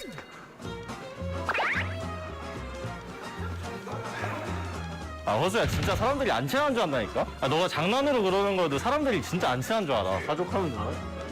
느낌 알잖아. 핵! 가족! 야! 파이팅! 파이팅! 고맙습니다. 아, 촬영 안, 너 대기실 저쪽이잖아. 저기로 가고. 잘하고. 네. 연탐 중입니다. 리라님 얼마나 잘하시나 한번 보려고요. 나도 저기서 자주 했었는데. 안녕하세요. 찾아뵙고 떡 드리려고 제가 이사 왔거든요, 여기. 아, 네, 들었어요. 노숙을 하고 계세요. 노숙이라뇨. 네. 리라님 실수하시면 다 거의 제 자리예요. 네, 개막이 1차 분석 데스크로 인사드립니다. 안녕하세요, 이제 이정현이고요. 슬슬 분석 데스크 긴장되는 시간입니다. 네, 리라님 잘하나 보려고요. 실수 하나 하잖아요. 바로 캐치할 거예요, 제가. 혹시나 BDD 선수의 아지르가 나오면서 주도권을 많이 가져갔었고 출발 일단 굉장히 안정적인데? 잘하시는데? 이거 안 되는데? 안 되겠다. 목표 바꿔야겠다. 분석 데스크에 다시 들어가는 것보다는 핵가족이 분석 데스크보다 잘 되는 걸로 갈게요. 안 빼세요! 빼려고요. 근데 걸리적거리시네요. 약간 긴장하신 것 같았는데 되게 잘하시네. 야, 너희끼리 칭찬하지 마! 그러니까요. 아마 제가 필요할 때도 있을 거예요, 아마 나중에. 아, 네. 별로 원하시진 않는 것 같은데? 하나생명 e스포츠 성업중 축하드립니다. 두두 선수 잠깐 혹시 인터뷰 가능할까요? 마음껏 때려봐. 가시죠. 여기 앉으라. 네. 아, 너무 누추한가? 아, 진짜 편하게 앉으셔도 돼요. 누워도 돼요. 제 집이에요, 제 집. 저랑 그럼 놀다 간다고 생각하세요, 편하게. 뭐 인터뷰한다 생각하지 말고. 들어가도 할 것도 없어. 들어가도 할 것도 없어. 오늘 첫 경기 이겼는데 아침에 모닝똥은 잘 나왔나요? 오늘 경기 직전에 여기 화장실에서 대기실 화장실에서 처리하고 왔습니다.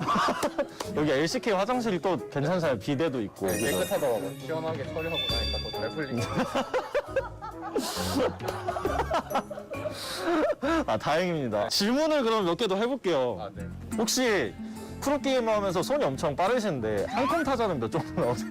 마지막 해본 게 고등학교 시절이어가지고 그때 몇? 600타 정도 나요. 600타? 평소에 누구랑 제일 친해요, 하나에서는? 바로 옆에 있는 온플릭 선수가 가장 친해요. 개인적으로 온플릭 선수 이렇게 뵈면은 키가 엄청 크시잖아요.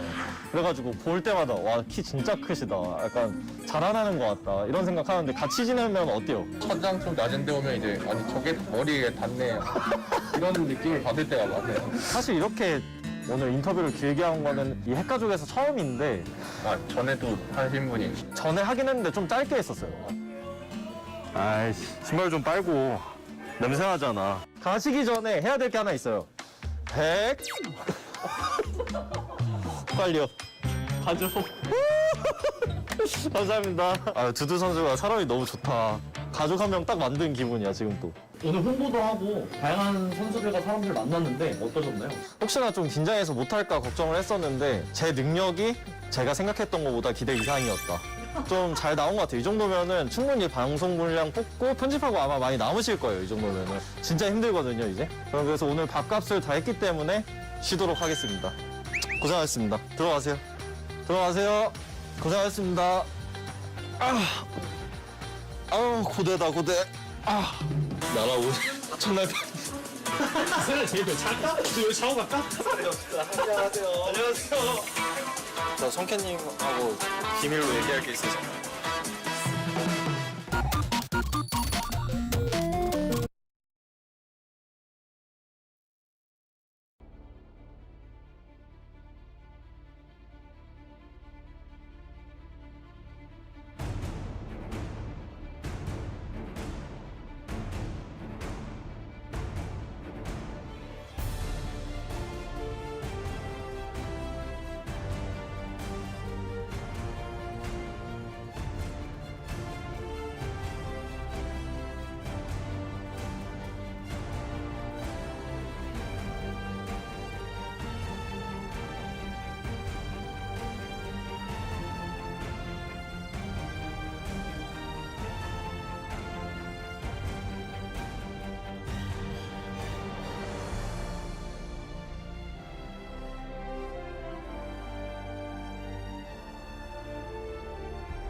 When the sky falls and the sun turns black, when the earth halts, then don't look back.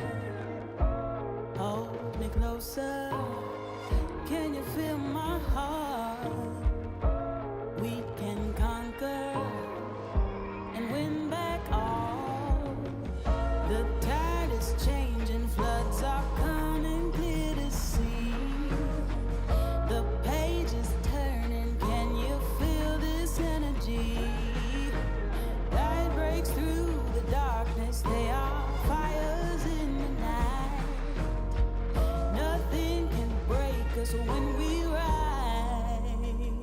We run on the edge and across the flames. The world we knew is not the same. Feel your soul, feel your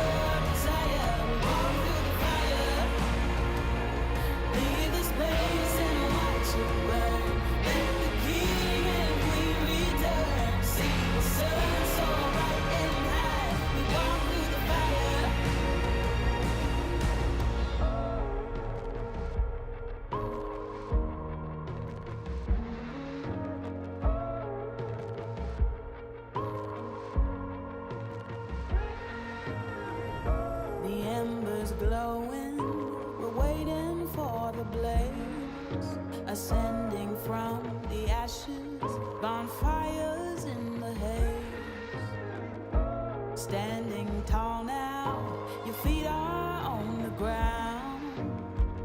You fought your demons, nothing breaks you down. The tide is changing, floods are coming clear to see. The page is turning, can you feel this energy? Light breaks through the darkness, they are fires in the night. Nothing can break us when we rise.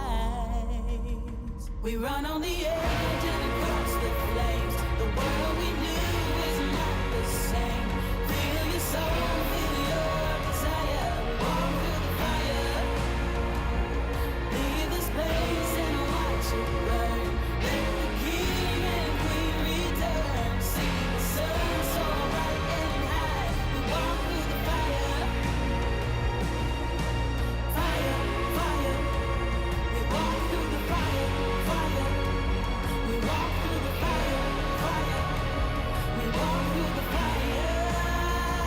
We walk through the fire, fire.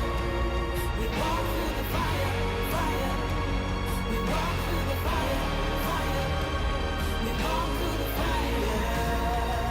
We run on the edge and across the flames. The world we knew is not the same.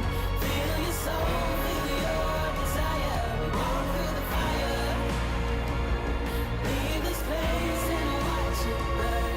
Let the king and queen return. See the sun so bright and high. We walk through the fire.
I just came here and I haven't thought this through. Heart on my sleeve, ready to bleed. Wish I had another dream, then I'd have left it. Instead we're gonna go to the brink. Don't you think that we should forget?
failures and your flaws.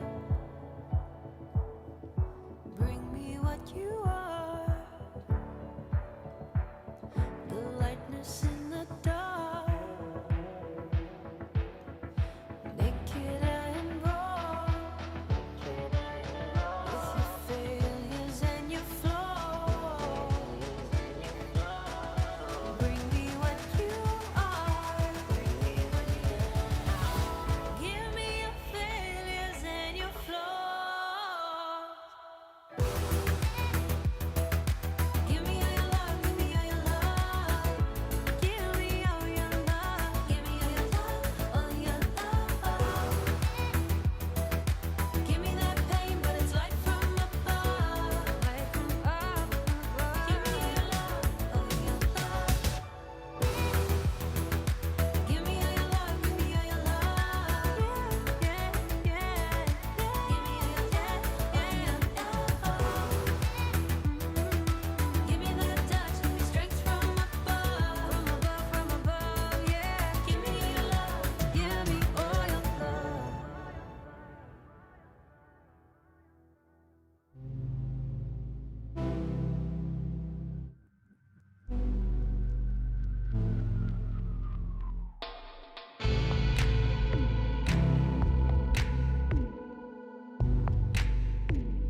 I've been waiting for you to come through, for all of your promises to be true. It's heartbreaking and gray is the mood. I wanna believe in you. You can run and you can hide, learn to live on your denial. Oh baby, I'm losing faith, get to the chase. I can read between the lines,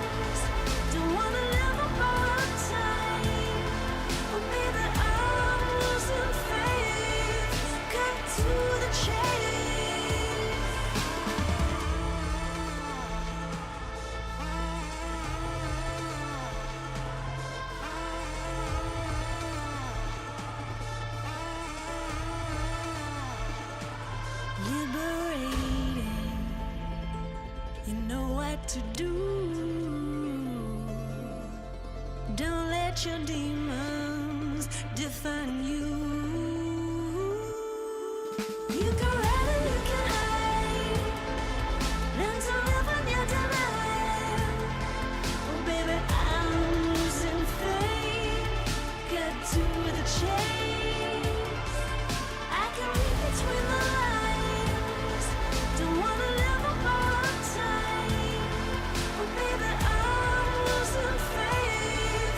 Cut to the chase.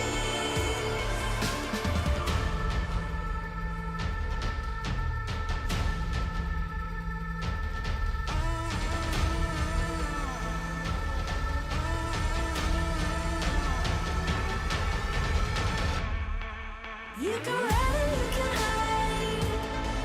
Learn to live on your denial. Oh baby, I'm losing faith. Got to the chase. I can read between the lines. Don't wanna live up all the time. Oh baby, I'm losing faith. Got to the chase.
chance for the world. One hope can save us now. Our time for history. Brave hearts will win the day. Run strong all the way. It's time for you and me. 'cause nothing can hold us down. On the ground, nothing can hold us down. On the ground, we can be heroes.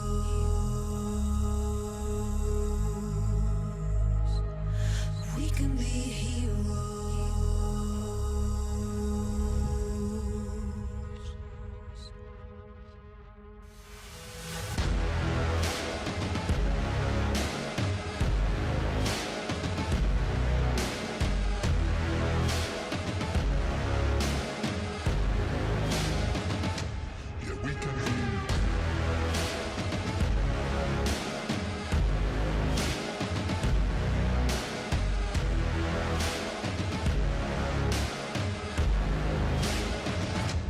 We can be heroes.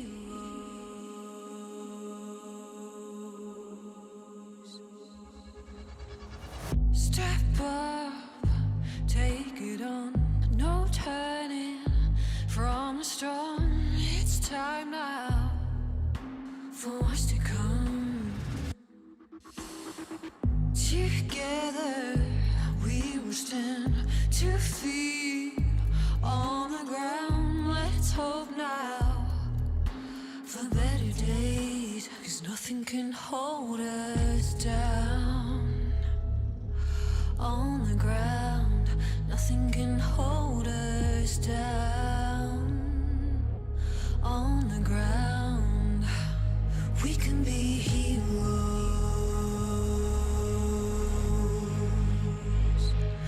We can be heroes.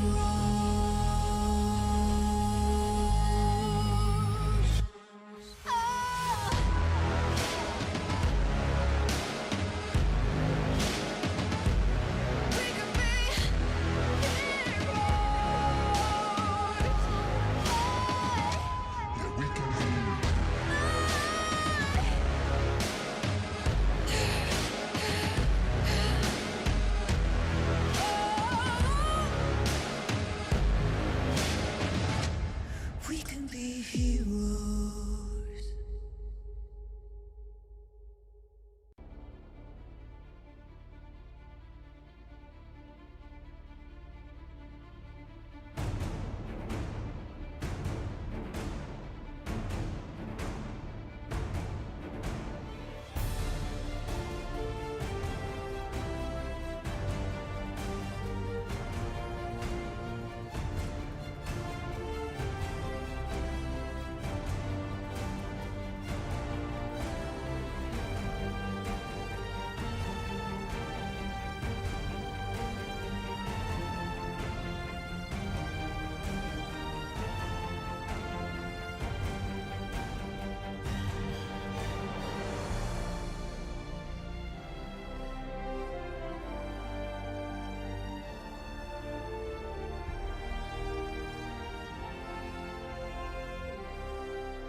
When the sky falls and the sun turns black, when the earth halts, then don't look back.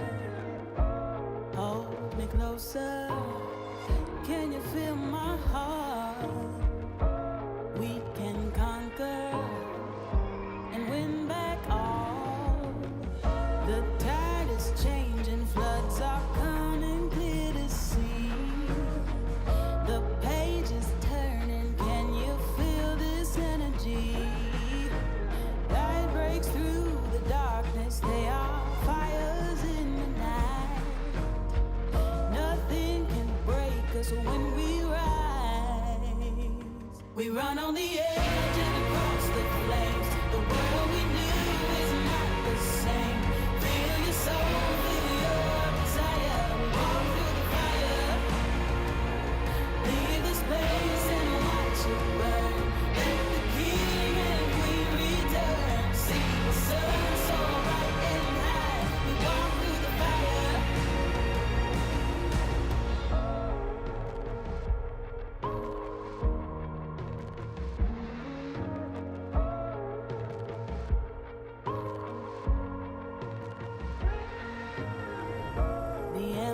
glowing, we're waiting for the blaze, ascending from the ashes, bonfires in the haze.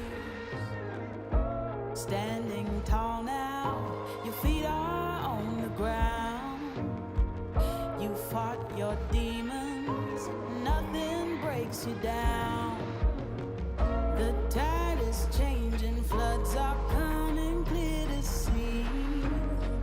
The page is turning, can you feel this energy?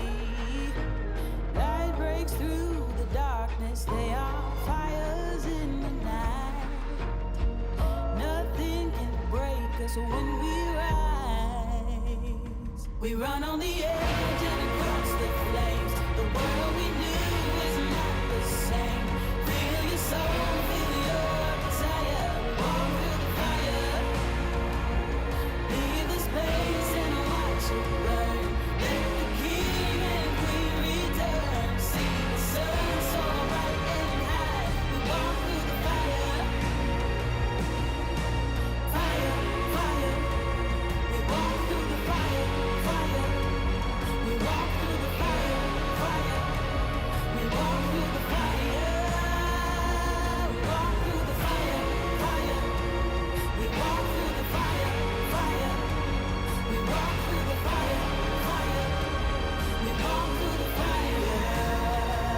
We run on the edge and across the flames. The world we knew is not the same.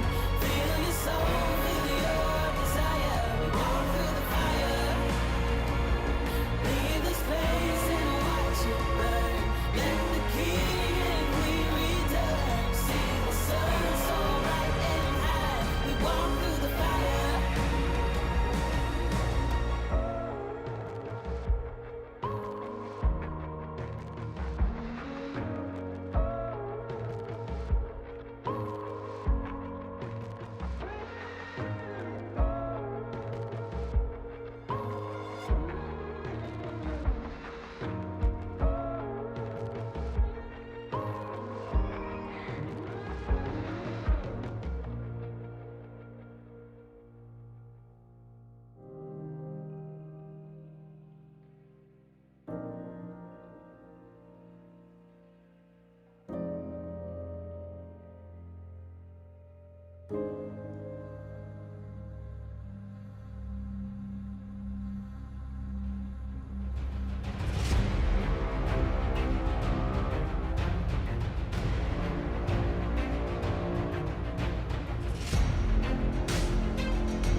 Welcome, ladies and gentlemen, to LCK Spring Season 2022. Oh my god, I'm actually sort of reeling after the new intro. It's actually super hype. It's good. The look back over the shoulders. I'm trying to remember which famous intro that was from like, what, 10 years ago or something like that? I mean, there's a few. If there's anyone that knows, it's you. There's a lot of looking over the shoulder intros. I think the ending. No, but like the ending with like all of the people, yeah, like that happened. everybody wants to rule the world. Yeah. Very similar feel to that. Yeah. That was 2016 or 2017. I want to say 2017. No, it was 2015 because that was when OGN Champions became LCK. So I think that was 2015 spring, I want to say. So maybe that is through the origin. There you go. You know, and that's what we're talking about. Anyway, let's get into points of the match, shall we? And actually start getting on with the show because we're getting a bit ruffled because that's a new intro and it was super hype and I'm a big fan. We have DRX taking on ㅣ2022, currently tied at 7th place. It's a 3-way tie now. It was a 4-way tie, but unfortunately, Guangdong Freaks have now found themselves in 10th. For now.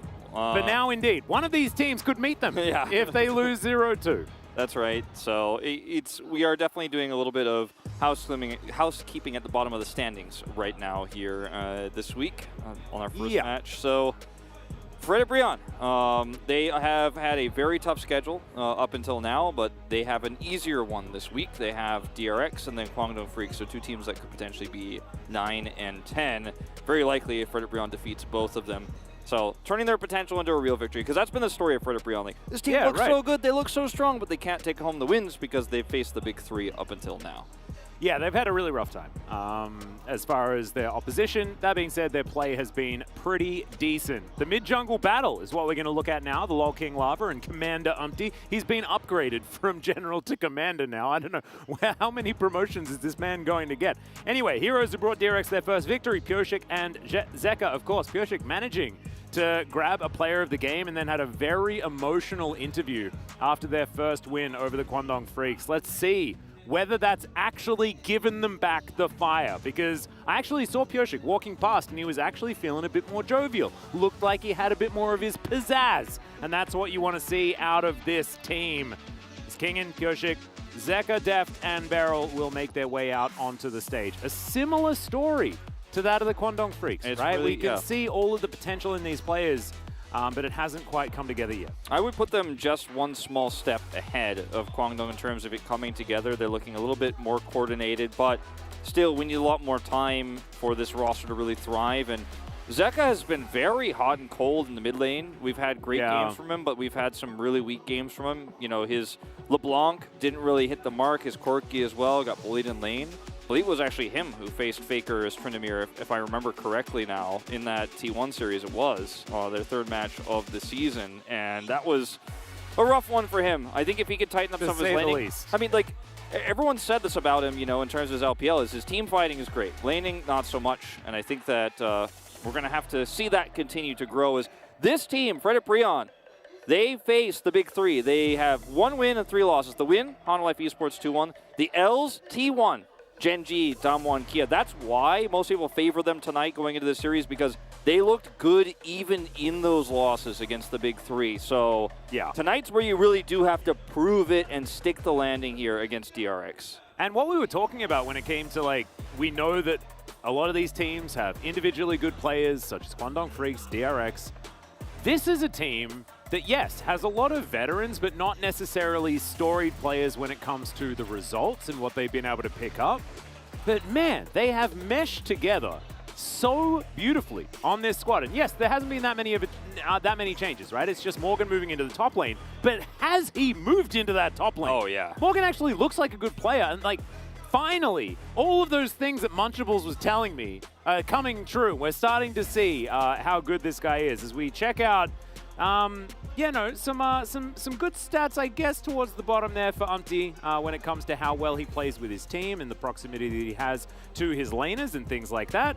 ㅅ2022, though, doesn't like to hang out with his laners all that often and prefers to, you know, get his farm on, things like that, but his kill participation is still high. So his team relies on him, but he's not often there. They rely on him post 15 is the other thing to point out here as well. As you can see, Umpty has not only #1 in terms of jungle proximity difference, he's one step ahead, which was his stat last week too, that he's maintained first place, but his kill participation at 15 is nearing 90%. So he is involved in almost everything that happens with this team early, which is pretty massive. So ㅅ2022 will either have to try to match him or maybe try to play a power clear jungle, try to just avoid fighting him and trying to be ahead of the curve there, maybe just try to out-farm him.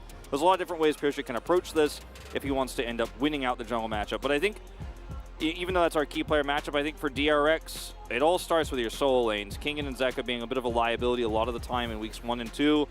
Put them on comfortable champions, make sure that they can lane well so that they can hit the big spikes later. Don't put Zeka or Kingen on a blind champion before that second phase to where Fred don't have the opportunity to just counter them straight up.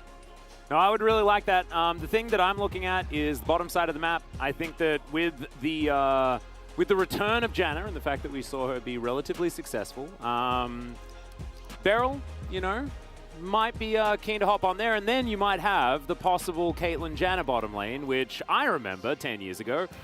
It was real rough, and that was back, you know, when Janna was more of that shield bot, CC bot, peel machine that really worked out. And then it may not matter what the solo lanes are doing because Deft could just hard carry the entire game. Doesn't necessarily have to be on Caitlyn, could try and figure it out on something like a Jinx or something like that as well. Tailwind, of course, helping out as far as getting that extra movement speed. He did win on Jinx, you know, his win rate is still going up despite the really rough start to the season. So what is it, like 92% win rate now? Yeah. All time, 43-4.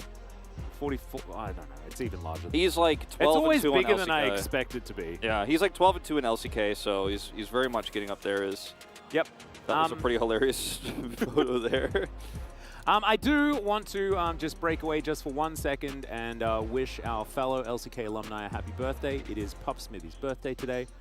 So happy birthday, my friend. Happy I know birthday. it's very early in the morning. However, it's never too early for a good old happy birthday. So if you guys could pop a Feels Birthday Man in the chat, that would be absolutely fantastic. And let's get into our second match of the evening. Coach Kim getting ready. Blue side here for DRX as they are the home team for this matchup. And does give you a little bit less control over the matchups in terms of having that counter pick R5, but we'll let you dictate the pace of the draft and whether or not you want to get that Jinx, which has really risen in priority in our first series because we had two incredible Jinx players, but I think that trend will continue because of her win rate and how much more clean she's looked in terms of scaling up compared to the Aphelios, which has struggled as of late.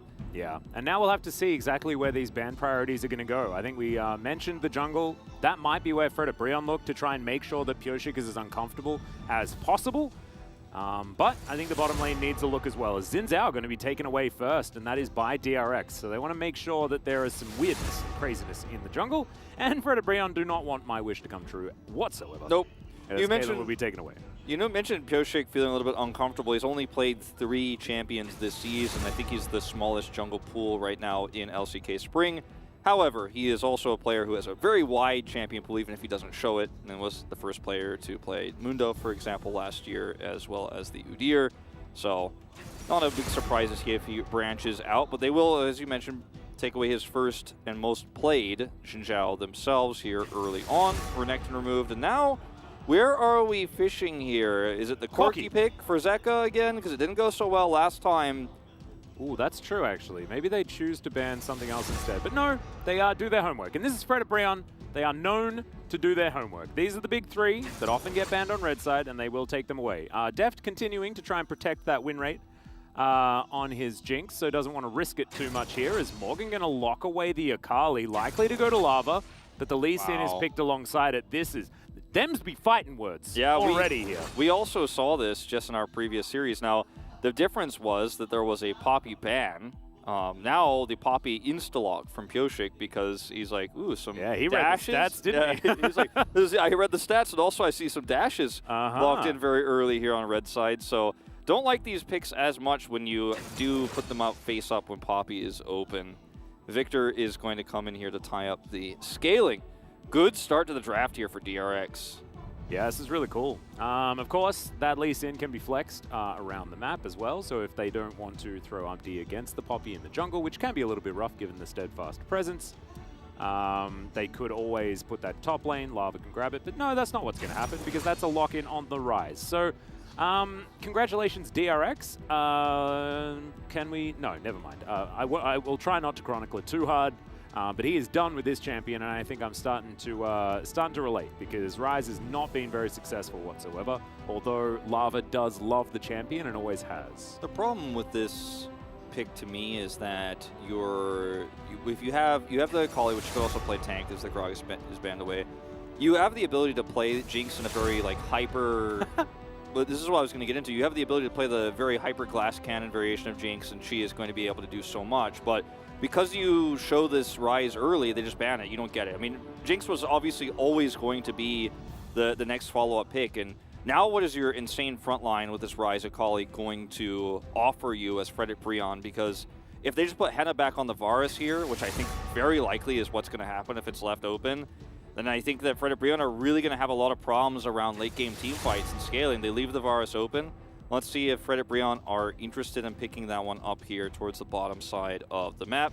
It's been a very common response to Aphelios early on this season, and it's one of Henna's favorite champions, so that's where I'm kind of feeling right now, and I feel a little bit nervous. Now, the Jhin I would like a lot more. I don't know if we'll get so lucky. Well, we'll see. Henna to make up his mind. Leona going to stall it out just a little bit, and this is the perfect Janna angle. Beryl has it. He has the Janna angle. He could go there if he wants. He definitely could. I mean, we saw how well it bopped Leona in the last game. She's now 0-5. The win rate continues to remain 0. As they're looking for the Braum pick here potentially instead, which can be great against the Varus if that's what they're going to pick. I don't like this. This is much less exciting than that of the Janna. Well, it's Beryl. I mean, he always makes Nautilus exciting, win or lose. That is true. That is true. It's terrifying. He likes to hook. That is very, very true. And, okay, what is going to happen next, though, is the question. We're looking for Kingan's pickup. I mean, there's a lot of options here, like a lot of tank options that give you better scaling. The Ornn Gangplank is also great. I love the choice. Gangplank. Yeah, I mean, this is like, if we go late, you're going to have a big problem, Frederick Breon. And Frederick Breon love going late. They love playing slow. They love avoiding fights. And finally, we get our first Gangplank here. And the Samira being considered, of course, slightly buffed on this patch. With her ultimate damage, I don't like either of these picks very much. Okay, it's been a while, but that is going to be Xayah locked away. So Frederick Breon have some late game scaling here between the Xayah and the Rise, but Rise scales as a tank right now in this meta, assuming that we're going to see the tank build, which we have seen every time so far, even when it doesn't call for it. So I'm not going to say that Frederick Breon's going to be the first team to think outside the box here, but time will tell. But DRX, they have in Aphelios, that's already great, but then you have Victor plus Gangplank plus Poppy to control team fights, Barrels, Nautilus. This is going to be a game where Morgan on the Akali will be the top Akali in mid-rise. Morgan will have to pop off, I think. They're going to have to use this Lee Sin pick to get kills early, but that's what Umpty does. Kill participation way higher than Pioshik's early on. His jungle proximity difference is the highest in the league because he loves visiting lanes and getting his laners fed early, and that is what you have to do with this Lee Sin pick in this meta. Yeah. High risk, but high reward. That's absolutely true. Pioshik now trying to protect the Poppy win rate here in the LCK, which is extraordinarily high. But I love this draft, man. I'm feeling pretty good about it. The top lane can be difficult as the game goes on, right? Like, the Gangplank doesn't have a lot to stop the Akali from really running away with things, and with the Chem Tank build, you can be very durable up there and not worry about getting shot in the head too many times. But we'll just have to see. Of course, early game, very early laning phase, the Akali will not be able to even move towards this Gangplank at all. And Kingan has played this champion for a long time now. His career has always intertwined with that of the Gangplank. We hop onto the Rift for our first game. First Xayah game of 2022 as well, here in the LCK, looking absolutely majestic. Yeah, she was in my secret, well, I mean, it's not a secret anymore, it's on the English stream as well, the Rio class I do. I did a little Xayah and Rakan special. Oh, yeah. So, you know, fitting for me that I end up casting her here on Wednesday, the day it came out. And it's fun to see a return in the meta with this, and it's very easy to disengage from champions with their ult, but this is also Ares item as well, which is very interesting. That's pretty interesting. Going to give you a little bit more harass in the lane. Yeah. And I think we're going to see Delight try to really, really push this hard, try to get some early kills with Umpty's help. That is the expectation here. I'm a little bit worried. I'm not going to lie to you, Wolf. I think that ㅣ2022's draft is a little bit lacking in comparison to what DRX has put together. I agree. That being said, you have to trust your commander. And ㅅ2022 could certainly do that, because Umpty is able to take some control in the early stage. If he stays away from where Pyosik is and really allows things to get going for his team, it could really become a problem. Lava's Rise is pretty good. When I first saw the Akali, my thought was, okay, it's going to be Lava Akali, because we've seen him excel at that champion also, but he's going to be on the rise in this case. I think what's going to happen is, this is not great for the Akali in the early game and not great for her win rate overall because Gangplank scales up so well. But what I was going to get to is, just like we saw last game, I think the game plan for ㅅ2022 is not to engage on Herald, but to actually try to make a kill play on the bottom lane and prevent Aphelios from getting any gold down there, getting plates. I think that is going to be what ㅅ2022 does around that 8-minute mark. We'll see how that does happen in reality, but I think that's the expectation here, as fighting this comp early is not going to be easy for ㅅ2022. Nope. Also not very easy late either. It's it's just a little bit of a worry. I feel like this Gangplank pick is just so beautiful. Yes, the Xayah pick comes in to try and avoid just straight up dying to things like, standing in a cannon barrage and then just getting Chaos Storm. Like, the amount of area of effect damage is crazy, and so therefore Featherstorm allows you to move yourself out of the way, whilst also being untargetable, which is definitely good news. It's very strong in a very temporal way, because you can, you can very temporarily avoid some of that, but the damage throughput for this comp for DRX is just so insane. And because they have Steadfast Presence to stop these dashes from actually getting on top of the backline here, as long as Pyosik does his job correctly and is positioned well, it's very easy to feel safe as DRX in those late game fights, as long as things don't go wrong early. Yeah, this is it's a real rough time for Morgan. As you can see, doing his very best to try and pick up these creeps underneath the turret, but Kingen is making it as difficult as possible to do so. Zeka has gone through his entire mana bar, as we can see. Lava having a little bit of a better time there. He does make it to the level 4 on time. Does, of course, teleport back in, so has that mana advantage. And will now have the tiers stacking up, so he's just going to be very annoying here. Zeka's just trying to greed out that stay as long as possible here before he does the same teleport back to lane. Yep. This is going to mean, though, that they have prio on the Scuttle. Not that, that was being contested by Pyosik or anything, but we're doing a little bit of the early game narration of what's happening here. A little bit of Attenborough on the Rift at the moment, although my voice is nowhere near as good as his. I can't do an Attenborough. I need to have watched like a whole bunch of his documentaries, and then I have a day where I can do it somewhat adequately, but it really disappears very quickly. I think we need Medic for that one. Maybe if you're watching, I think he could definitely do it. Yeah, no, he's done it before, multiple times. That graphic was just the 7-0 for Poppy that we talked about earlier, and who won those games. As this game isn't going to really get interesting until we get to that Rift Herald marker and the 3 minutes that will pass before it, where we see ㅅ2022 set up for that bot gank. That's what I expect to see. Yeah. I have a lot of vision control here. This is a very valuable control ward, as Beryl is going to... They see him early. Umpty's here. Beryl's like, wait, no, it's Umpty. Look at that. Beryl's game sense, man. His spider sense is tingling. But he is still thinking about heading down towards this area. Wants to take Pyosik with him, and I like that. Take a Yordle with a hammer with you, and you'll be a little bit safer. But if you go this way, Deft's at risk. Deft is like, guys, I also need to CS. Can you guys just make up your mind soon? Come back. I need help. Yeah, well, right now, Henna doing okay. Does have the tier, so going to go for that Manamune build on the Xayah. We'll see whether it is a little bit more of that lethality focus that I think is being going around. Don't know too much about what has been happening with Xayah at the moment, but looking forward to seeing how it is.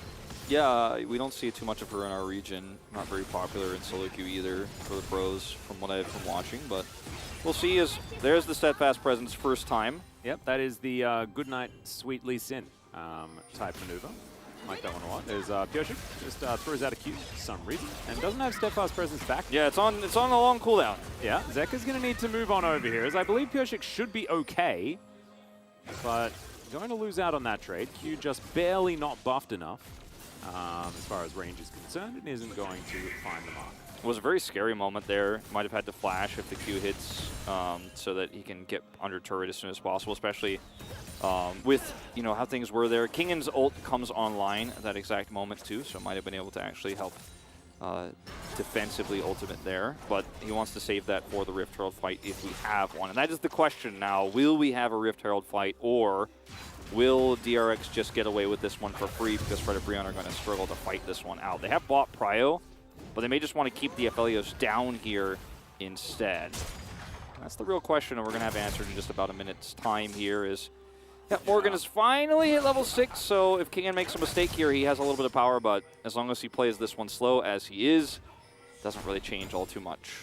Yep, and if you got Cannon Barrage, you're probably going to be fine as well. As Pyoshik moves on over, Umpty is clearing out his Krug camp, and Kingan is just being as frustrating as possible underneath this turret.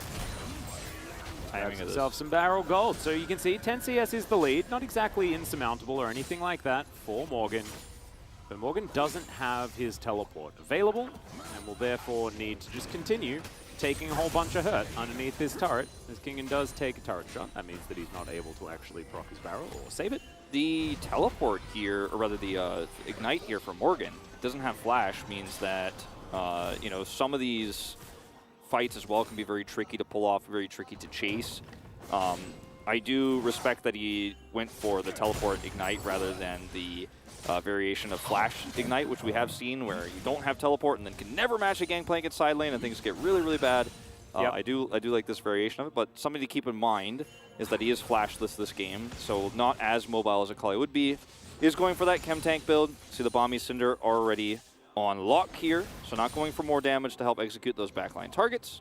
But it is still pretty busto, even with the fact that Yes. it has been nerfed for this particular reason. Not quite as crazy as it used to be. It was completely Ember before, but now it's doing, it's just still good. The second time we've seen it today okay. on this patch, so it seems like it's still very much trending up for Korean pros here. Yep. As Heralds spawn, and both teams are ignoring it. And Well, we do have just a lot of farming back and forth. This Barrel's going to move in, Lava's going to back away. Can't have any action, Wolf. It's not what this game is about. So Barrel is up here, which does indicate that DRX are still looking to pull the trigger, and this is exactly where Pyoshik is, or rather Umpty is going to try to make the rotation bot, right? If he expects this is going to continue to be the case.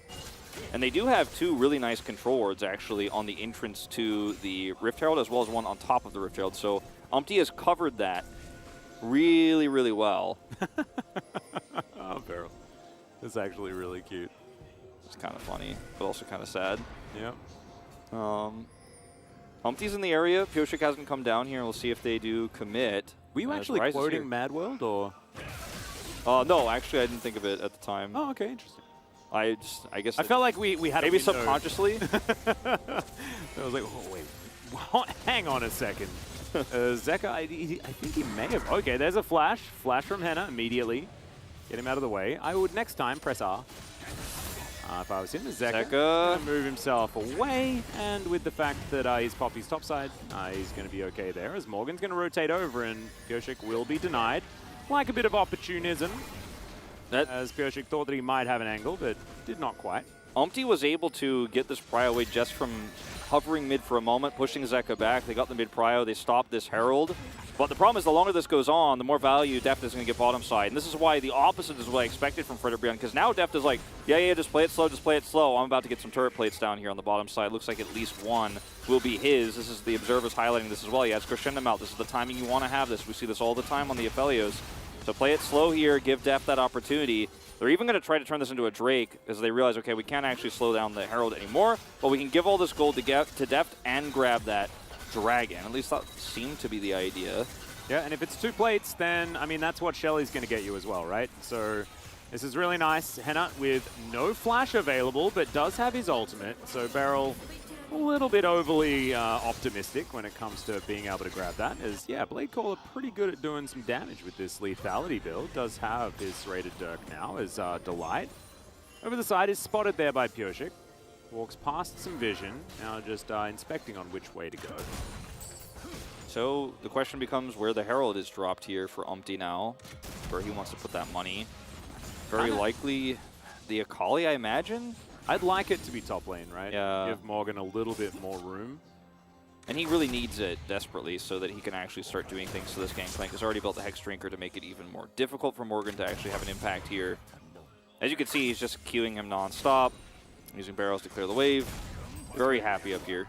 This was one of the buffs that we were talking about in preseason, wasn't it? Like, well, in our first week anyway, was the fact that the Q got buffed a little bit for the Gangplank. You can see that it's working out so far for Kingen up here. About 100 CS. Moving towards his first item. And the Gangplank just feeling pretty happy. And as soon as a Gangplank can cruise through the early to mid game, you're feeling pretty good about how the game is going, especially when he has a Victor and an Aphelios. That's exactly what I was going to say. I'm like, yeah, he's cruising through, but also so is the Victor who's cruising through, but also so is Aphelios who's cruising through. So that's where I think our minds are a little bit linked here on who we thought won this draft, because Red Brown need to do a lot more than they have so far if they want to get an early tempo advantage here, as they will look to secure the Drake at least. Yep, they do manage to do that, and DRX are just going to back away. Bit of a gentleman's agreement across the board here, as next one will be the Infernal. Just to catch you guys up, we did mention this in the first match, but maybe you just woke up and decided to start watching some LCK. If you did, I applaud you. It is a fantastic decision to make. The Chemtech Drake has been removed. Yes. Temporarily, I guess, or until further notice. And will not be occurring in our video games here in Korea either. Yep, and also the question we've been getting a lot is Zeri enabled? The answer is no, not until week 4. She is not. We'll get those chat commands sorted out for you. You know, mod check. Okay, Delight clearing out some vision here towards the bottom side. And we've got to teleport back to the lane. That is going to be quite a few plates here, as Lava and Umpty don't have a wave. As Moonlight Vigil comes down, that's going to get the response ult out of Henna. Blade Call is going to come in. That's going to stop Beryl's advance. So that is 3 plates picked up by Shelly, so she does a very good job. Yeah, well played here by Frederick Brion. I thought you were going to say by Shelly, and I was like, yeah, I know. Solid! Good headbutt there. Mm-hmm. As this is the latest we've passed the latest first blood, which was 12:56 in KT versus Domin. If you guys remember, that game was very, very slow. Yep. Maybe not as slow as this game. Nope. Will we ever get a first blood, I guess is the question. Well, if first blood occurs at 30 minutes, is it even really first blood? Yeah, it's like how many dragons and heralds have died? Like, a lot of blood has been shed. Yeah, exactly. I mean, Shelly's already, moved on. Shirley's about to come and go as well, Yeah, it's She counts. First blood was the Mountain Drake, I guess. No, it wasn't. It was Shelly. Shelly was taken first. Fred and Brion have taken all of the neutral objectives around the map. You can understand why DRX is giving them up, because they have ridiculous late game scaling with all of their champions. They're very happy to avoid the fight. But as we talked about, like, Fred and Brion weren't in a position to fight for the Herald early, even though they were able to secure it there because DRX made that play bottom side. They are really just stuck between a rock and a hard place in terms of their comp's identity, because they have now kind of passed the point to where you can get a snowball lead with this Lee Sin pick. As Umpty has tried a few times to find an opportunity in mid, he's tried to find an opportunity bot. Now he's trying for the final boss here, the real battle on the top side, which is the real battle on the top side, which is looking for Kingen, who actually spots him. Pioshik's here, he doesn't get anything. Yep, he's just going to get a bullet to the skull on his way out. As Deft is doing his best just to farm out these minions, does gather the cannon, as any good AD carry should. And right now, Zeka's got his blue buff. He is pushing mid hard. Just going to spam those cooldowns out. They have ultimate control over both rivers at the moment. As is it 2 rivers or is it just 1? I guess both halves of the river. Yeah. It's always a question, because is it an underpass? Because it does kind of just look like the river stops, You and I talked about this a lot in spring, and like, is it even a river? Yeah, is it just two small ponds? Yeah, 2 lakes, Big puddles. Big puddles, right? Maybe they're the footprints of some giant that hasn't been announced in the League of Legends lore yet. Oh, that's true. Wait, isn't like Summoner's Rift hovering above Runeterra as well? Yeah, who's walking on all these? Yeah, how is he walking on there anyway? Maybe and isn't it's like TFT somewhere else and it's all like different islands and stuff like that? Like maybe Runeterra is just one small stepping stone for the giants of another world we haven't been introduced to yet. Whoa, the scale and scope. Very excited for the MMO. Maybe the Dragon Pit is just the hollowed out stump, you know? It does kind of, well, I mean, it looks a little bit more like an old, you know, structure from some other civilization. Yeah, like where Fiona was in Shrek. Yeah. Like one of those small towers. Yeah. And now it's just covered in flags with like Uri Bank, Riot Games. Yeah, it's like all the sponsors on it. Yeah, all the dystopian sponsorship. Yeah, exactly. It's like those tourist attractions, you know, you go along and it's like, yeah, this is the Niagara Falls, sponsored by something. Yeah, it was once a great structure of historical significance, now just covered in sponsor banners. Exactly. We'll take it here at the LCK. Please give more sponsor banners. Yeah, more sponsors. The Pog State, by the way, still up for a sponsorship. This next episode, we are going to be practicing for our sponsorship tactics because there are new LCK beanies and cool stuff like that that has come out. So we do need to get our sponsorship, you know, gears turning. Looking forward to doing it. This might be a battle as Beryl has moved over, but no, of course it's not. Okay, Delight over to the side. Flash Zenith Blade, straight up gonna miss. Goshik as well, gonna get tagged with a Q as Morgan and Umpty dive on top of him. Good stun, the ult comes through as well. Gravity Field comes down, and that is first blood at 17 minutes, and they are not done yet. The second kill comes in, and it's by the Gangplank. Oh dear, this is bad news for Fred at Breon. Even Kingen is starting to get rolling, and now Lava might be a little bit too far up. Yeah. Oh dear, DRX punished beautifully. And DRX are already they're just pinging Kingen to the top lane. Pinging Kingen? Pinging Kingen. He's going up there. He's going to grab all that farm and push it to the turret while they have the bottom side of the map contested here. Fred at Breon really want to take this Drake away so that they don't lose everything on the map. They can't do it though, right? Kingen has teleport. He's backing right now to buy, and then I don't think you can actually start this, but they're looking for it. Yeah, and Morgan is able to teleport in if he wants to as well. As Beryl's taking a fair bit of damage, Moonlight Vigil goes down, and it is going to be Fred Breon that grabbed the Drake. Deft trying to get some work done, but Beryl's just going to die. And DRX really just didn't really want much to do with that fight. Yeah, DRX really dropped the ball on how they approached that too, because you're in a position where you can use the Gangplank teleport, because King was high health, didn't even necessarily need to back, but he waited so long there. There was clearly an issue in terms of comms as to what to do in this situation. And Beryl, meanwhile, is just rolling on instincts, trying to push forward there and trying to zone them out, but he's very late in doing so. The Drake is already taken. He's out of position. He dies. There's no follow-up. So definitely a little bit awkward as Lava looks for the fight as Umpty comes up. Yep, he's going to have to flash out of the way. Umpty's not going to be able to find the Q, and that was, yeah, not great for good old Fred at Breon. However, being able to steal that Drake away and get a free kill onto Beryl was very strange. That whole moment was very strange to me. The fact that DRX didn't try to commit anything to it. Even Morgan, like, held onto his teleport as well. Like, he was just cruising towards the top lane. So they, like, even Fred at Breon didn't really want to go for it, but they just rushed down the dragon. Managed to take that one away as the tower is secured on the bottom side of the map. That will be first turret blood. So catching right back up again is Fred at Breon as far as gold. We've had a lot of teams here in the LCK that are like the ultimate opposite of opportunists, as this was the Flash Blade going super wide. Now, Steadfast Presence is used very early for Pyoshik, and you notice that the rest of Fred at Breon is like, I'm going in right now, but when he turns in ults, they're now stuck at a choke point against a Victor, a Gangplank ultimate, and a chasing Beryl, which is the cardinal sin of Rift Herald fights. Do not do it. Even though Steadfast Presence wore off, it doesn't mean you gotta go in on that Poppy, because the answer was definitely not to do that. Yep. As this is when Beryl decides to go in super deep and is just instantly collapsed on by Umpty. There's no Poppy here to peel, and that was after the Drake was taken, so a bit puzzling there, as you mentioned. Still figuring out our team synergy here on the side of DRX, it looks like. Yeah, I really like the fact that Umpty intercepted the Moonlight Vigil, though, on his way through, though. That was actually really cool, like, snatched it right out of the air. As we are going to have Shirley join the Rift. Look for a little bit more here. Is Barrel not going to find the correct chain, but we will be able to get a bit of a charge here from Shirley. There she goes. Very nicely done. Bit of a K-Ram here again, but not enough to get the turret, unfortunately, with no minion wave here. That's the good group up, right? When you actually group for the second Rift Herald and you actually grab the turret with it, but just a little bit more hit points there on that turret to push through. We'll need one more wave, and they're going to look for it. Yeah. And unfortunately, we're at the stage of the game where DRX is survivable enough to where even an Akali flank isn't scary to them anymore. They're not worried about Morgan at all.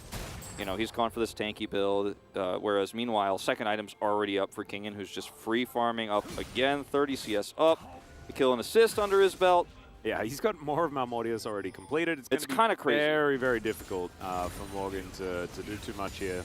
Over a 30 CS advantage for the Gangplank as well, and I can't remember the last time I said that. Yeah, 30 CS advantage for a Gangplank versus all the magic damage of a tank Akali and a tank Ryze. So, like, he isn't afraid of anything.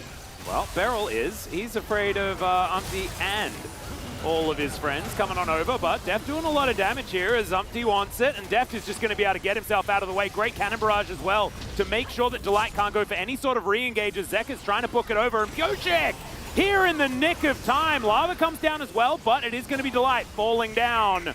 Deft played that one real nicely as Kingen is just going to give Lava a passing bullet, and that is going to be DRX winning out, and they should be able to transition into this outer turret as well. As Kingen walks by, you need to be a little bit careful, buddy, but no, looks like Henna will be able to successfully defend.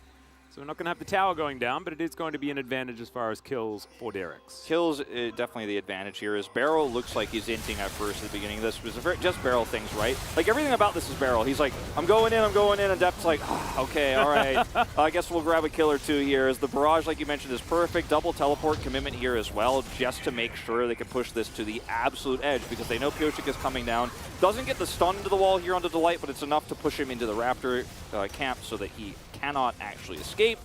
And 42 kills is the final scoreline here, as we end up being about 1,500 gold ahead right now as DRX. And the 2 Drake disadvantage here, especially going into a Cloud Soul, is very frustrating, but it's really not the end of the world because you're very happy with how much better your comp is at scaling. DRX are like, yeah, no, I mean, as long as you guys don't get Soul, I'm sitting pretty right now, and we're already 22 minutes in. They want Bro to get Soul. What was their win condition against Afrika? It was let them. Yeah, that was the way. Kwandong, sorry, not Afrika anymore, although still affiliated with the company. Anyway, they let Kwandong just pick up the Cloud Soul for free, and then took an Elder and won the game. Did DRX. It was just, it was absolutely genius. I was losing my mind during that series, but definitely, it worked, as DRX will be able to break open this outer turret in the mid lane. They're still alive, as Lava is refusing to return, so DRX are going to continue on. Gravity Field doing some work, as that was a nice triple barrel there. Gets a fair bit of work done, as Lava over to the side. Yeah, just... Had to use his sometimes teleport. you just want to Everfrost. Yeah, he had to use his teleport for this, and now Fred and Brion are in a position where they could have tried to use that Ryze teleport to try to control these chokes and get the Drake prio, but because the wave is pushed so hard in mid, Lava has to go back there. So DRX absolutely should contest this. They should be looking to fight for this. Yeah, Beryl might need to scout some flanks here. As you can see, Morgan off to the side. Good position to try and attack Deft. As Lava comes on in, there's the flash from Beryl, as they might just give up the Drake to get this kill onto the Ryze. He does immediately go down, and now Piotrek in position as well. 4 versus 5, and they will deny the 3rd Drake of the game. DRX actually playing that one out beautifully. Lava caught completely unawares. Yeah, Beryl puts down the control ward to spot for Morgan, as you mentioned. You know, it's like, okay, he needs to scout out where this Akali is. He puts down the control ward, and that's the moment they decide to collapse onto Lava because they know Morgan isn't there and isn't going to be able to threaten. And it's at that moment, too, where you've already revealed yourself as Lava. You teleported down to the bottom side of the fight, then showed mid, clearing minions. So there's only one way for you to come over and contest Drake, and it's right where the rest of DRX is waiting for him. They pick him off here, and then are able to turn onto the Drake. There's not enough damage at Frederibriot's comp to actually rush down a Drake because it's tank Ryze who dies, and a Akali who doesn't do damage, and, very recently, 2 items, lethality Xayah. So, like, at this moment, while they're picking Ryze, there's no play on the side of DRX, or rather on the side of Frederibriot. They can't actually go, well, okay, we're going to rush the Drake and then smite it and then get out of here. Thanks, Lava, for your sacrifice. No, they get nothing from this. This Everfrost Victor as well, really sick idea. I really like it. With the fact that, the Akali assassination and the Ryze coming in as well, having that extra stun to be able to line it up with the gravity field and lock down some slinky targets. I like it. I really like the idea. It's really cool. I think we've seen it in some other regions, and it's also just a great alternative to Crown. Yeah, we've seen so many different options though. There's a kick onto Piotrek. He's just going to use Umpty as a taxi and avoids the Q. Nicely done. He'll try to go back yet again. Doesn't even need to ult. I need to bring something up. I need to bring up the fact that Beryl is 100% kill contribution on both sides of the rift. That's duality of barrel, like, every single time. That's why I said when he died earlier, I was like, it looks like he's inting, but this is the most barrel thing ever. Or Deft is like, Like, last year it was like Ghost and Crew. Like, last year it was mostly Canyon being like, well, okay, I mean, we're going to take a crazy fight here. Thank you, Barrel, for the trade. I'll take the gold. In this case, Deft got the gold, which is the most valuable gold you can get on the Rift right now. Although there's a real argument to be made for Kingen at this point with how fed he got early. Yeah. It's, I mean, everything is going well for DRX. Really soon, and then it's just going to be like, I assume he'll go IE after that and just be way too much damage for Frederick to deal with. The state of the game here, if you look at the 3,000 gold almost exactly here between the two, does not show how far ahead DRX is, in fact. Like, they are way further ahead than that 3,000 gold shows. Don't be fooled by the lack of breaks, like, if you're watching at home, because DRX are really just going to swim through team fights like they're swimming through, like, Scrooge McDuck's gold in these upcoming fights. I knew that was the analogy you were going for. Yeah. Like, the swimming began a little bit early, didn't it? Yeah, a little bit early. But you know what I'm saying? Like, yeah, no, I do. There's right now we're at the point where they're going to win every team fight. Then you're at some point going to say something. Well, it's heavy and yep. like that's the path we're on. We've been here before. We have been here before. As we're going to fight over this this brush, perhaps. DRX are going to back away. Because the Gangplank not there. He does have a global ultimate, we might remind them, as Beryl throws out another dredge line. I like it. Beryl single-handedly taking charge of all of the aggression in this game. He certainly is. Like, actually. Everything starts with Beryl. Yeah. And ends with Beryl, I suppose. Certainly has so far. Speaking of barrels, Kingen has rotated up, didn't use his teleport. There you go. That one's for free. He's rotated up, he's pushed the mid-wave, and now Fred and Breon have to be cautious about controlling this vision on the Baron pit, because they might end up dying, actually, straight up in a choke point if they decide to push the issue further. Yep. And if they don't, maybe they just start Baron. You've got to be careful. There's one control ward there. Kingen has been plundering on this map thus far. Almost the entirety of the gold advantage is, in fact, in his pocket. He's just having a really good time. It's about time Kingen has a good one, as 57 CS in the lead.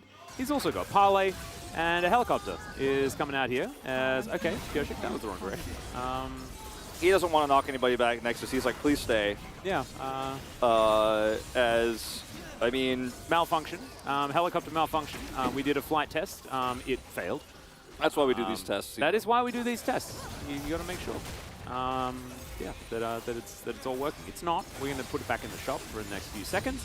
See whether it can work out next time. As Kingen does have Cannon Barrage. We've still got Chaos Storm. We've got My Vigil as Pyoshik coming on in, but spotted on a ward. Morgan's here as well. And Pyoshik's just going to keep walking. He's going to walk real fast, though. As DRX looking at this Baron. 13 seconds on the Drake. They could definitely start this if they clear that vision out and then force Fred Brion to come to them.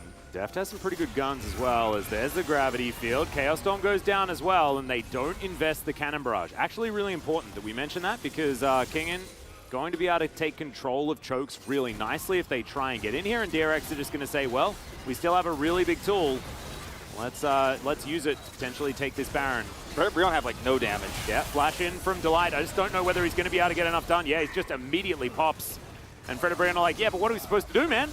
They don't have anything they can do. They have no damage. They can't even kill Beryl when he walks up to the front. Well, Beryl's just going to flash. Featherstorm comes out, and there's the Cannon Barrage right on top of Henna. But DRX haven't taken the Baron. They're still looking for an angle, and Henna is now a sitting duck. The flash is going to immediately get flashed by Henna, and so that is all the buttons done. No more options there whatsoever as Kingen looks for the barrel, doesn't get it there onto Henna as well. As, yeah. The health bars... back to the Baron, I guess? Health bar is pretty low here on Beryl, but will he get popped? I don't actually know where the Akali went. That was what was being shown as Morgan was marauding around elsewhere, but looks like he and the Dragon just... Okay, so Soul Point, Fred Brion. That was a very weird situation. Well, DRX didn't hold the aggro onto the Baron, so it leashed and went back to full health, and then they decided to chase a little bit, but not actually commit further to kills. And then instead of turning around and going back to the Baron, it was like, okay, we got to talk about this moment first, where Delight is like, yo, I'm going in. And they're like, well, I'm a tank Rise and a level 14 Xayah who only has 2 items, and I just don't think we can follow on that one. Morgan's over on the side, like, you guys can get those health bars low for me, right? The answer is no. And then after everybody is slowed here on the chase by the barrage, and ㅅ2022 looks for this flash play, isn't able to get ㅅ because he flashes back. DRX could just walk back to the Baron and start it here, but they're a little bit worried about Morgan. Like, what if he comes over and deletes us? So there's a little bit of happy feeding there, and then just give up a Drake, basically 4v2. Yeah. It was definitely a bit puzzling there, but they didn't know exactly where Morgan was, so I respect them for that. Just because otherwise, if Necalli comes in and gets a double kill, then suddenly maybe Fred and Brion are able to take control of the map. I think they could have pushed the advantage there a little bit further. Yeah, perhaps. But it's okay. Beryl still 100% kill contribution, as is Kingen and Deft. Just shows that we have started off the team fighting very, very early in this game. And it's 31 minutes. I don't think any of our previous series games went this long. And this one doesn't really look like it's anywhere near reaching a conclusion. It's very much the DRX Fred Brion Kwangdong Freaks way of how much can we scale? Like, we're going to turn the dial to 11 on that option, which is good for DRX in these two comps. Like, Fred Brion are the ones that are needing to take these objectives, and they were able to get the soul point at least. This is a wonderful anti-Fred Brion comp, right? It's get as much scaling as you possibly can because you know they're going to play slow. Yep. And they've done it. So now, just biding their time. It's not really on DRX to make any aggressive moves. Yes, they have control, but they don't need to push the envelope because, like, Victor is going to scale up the wazoo, as is the Aphelios and the Gangplank. So Lava has TP, and he is going to try to get this turret, which is a lot of extra gold into his pocket, but DRX are starting the Baron. Yeah. And once again, they absolutely can do this. They have a ton of damage here. And there's the teleport, Chaos Storm, or rather Gravity Bolt right on top of it. And there's just no way for Fred Brion to fight this unless they just all in, unless Umpty tries to insect here. He doesn't have flash. Oh, that triple barrel was massive. The cannon barrage coming down now as well. And the Leona is going to fall. The Baron still leashed. ㅅ2022 gets back into the pit as Lava might need to flash the wall to try and do something, but he's not going to be able to do anything. No smite on the rise, of course. And Umpty's still alive, but he's off taking some chickens right now as DRX, they get away with the Baron and they take down Delight once again. This is like a snapshot of the meta right now. Like, oh, you thought you could play a tempo-based comp and not actually get any early game kills or any power? And like, watch this triple barrel action. So good. It's so good. But also, it was so easy to set up because Fred Brion were like, Lava's coming. Can you guys just wait a second? Can you like slow down on the Baron so we can actually have a 5v5? Can we make this fair? Then they were able to stun Lava on his approach, and he's also tank Rise. And by the time Fred and Brion are even close to DRX, they get triple barreled by the most fed champion in the game, which is this Gangplank. Yeah. Now sitting on a 600 gold bounty. We got 3 bounties on DRX's side. Yeah. This one's well and truly done, I think. Yeah, it's looking like it is really getting towards the end of its tether. You are absolutely correct. Beryl retains the 100% kill contribution, though, and I really hope that continues. He's the only one that's allowed to die this game and has to at least get an assist for every single kill that's coming up. Ezeka's just going to face check. Does manage to get his Zhonya's off as ㅅ2022's running on and in. There's the mini stun from the flash. The helicopter comes down, but there's the 2 assassins diving on in. Deft grabs the kill on Umpty, though, as now Morgan staying in the shroud, but I think he's going to have to for quite some time. The perfect execution comes down. They do manage to get that kill, but he will die immediately, and now Deft has been unleashed and grabs the kill onto the Rise. They'll immediately head down towards this bottom lane. The Baron is still there. ㅅ slinks away, but it is still an advantage to DRX. Really a lot of respect to Zeka, okay? He's a man of science and experimentation. His Zhonya Zing has been fantastic in the last 2 series, well, not gonna lie. He's playing Victor, who's also a scientist, as we now know from Arcane and all that. Yep, which we already knew before. But he was like, I want to do an experiment. Can my team win a 4v5? And the answer was yes. He was able to discover it. The control variable here was the Zhonya. It's like, oh, okay, what can we do with this stuff? No, he went in, he face checked, bought a ton of time. His flash out of the Zhonyas was also amazing, bought a lot of time. But DRX win this fight. This is 4v5. I thought he was just dead. Like. And he is, but very slowly, and he handled it very well, and Kingen isn't here. But now it's, I mean, the turn is beautiful. Kingen is like, I'm frontlining. Oh my. Look at him go. ㅅ almost died by accident to death. Yeah. Wow. As we watch this, from Deft's perspective. Nice ult there. He's calibrimmed on to the target he doesn't want. He's like, oh, no, he did actually see it. Okay, never mind. Yeah, he could see that. because of the Calibrum. And he's just going forward, trying to get that Gale Force kill. 바텀 갈게. He's like, I'm going bot, easy peasy. Yeah, that was, I mean, they did it without the Victor. That one's still sinking in on me a little bit here. I mean, no, he was the initiation. They did it without the Victor damage, but it wasn't without the Victor. Sure. No, he did absorb some cooldowns there. Speaking of the Victor, he now has 4 items. This is the crazy thing, right? If you have like no real fights for like 25 minutes and then you have another one, the amount of damage that these champions now do has exponentially increased. Especially this Aphelios and the Victor that now have 4 items, both of them. 5th item almost completed here for Kingen, who's just ridiculously strong. Kingen is looking for his IE next, and he's very happy to, you know, just take all the farm on the top side of the map, any turrets that are nearby. They'll let Deft grab the red buff, but he's like, yep, thank you for the turret. Hit 340. He may actually Flame Horizon Morgan this game, given the game state. I would not be surprised if we go long enough for that to happen. Where has this Kingen been, by the way? We knew that this guy was capable of this. You know, having a great showing in laning phase and then being able to transition. He now has 6 items on the Gangplank. I assume that his lead is about 7,000 or something like that. It's also done without, I think it might even be higher. I don't know. Yeah. How many elixirs can he buy this game? He has 17.8 to Morgan's 12.6, so he's 5.2. Okay. Only 5.2 thousand. Yeah, that's what's being highlighted here, sadly, for Morgan. Oh, no. It's another face check, as Umpty is going to get discovered. I just want to mention, too, that Kingen did this without really any help from Pyoshik. Like, Pyoshik didn't cover his lane. It's a great lane. The problem is that Morgan got no assistance really either. From Umpty, yeah, and that's where you expected that Lee Sin to be a lot of this early game. He just never was.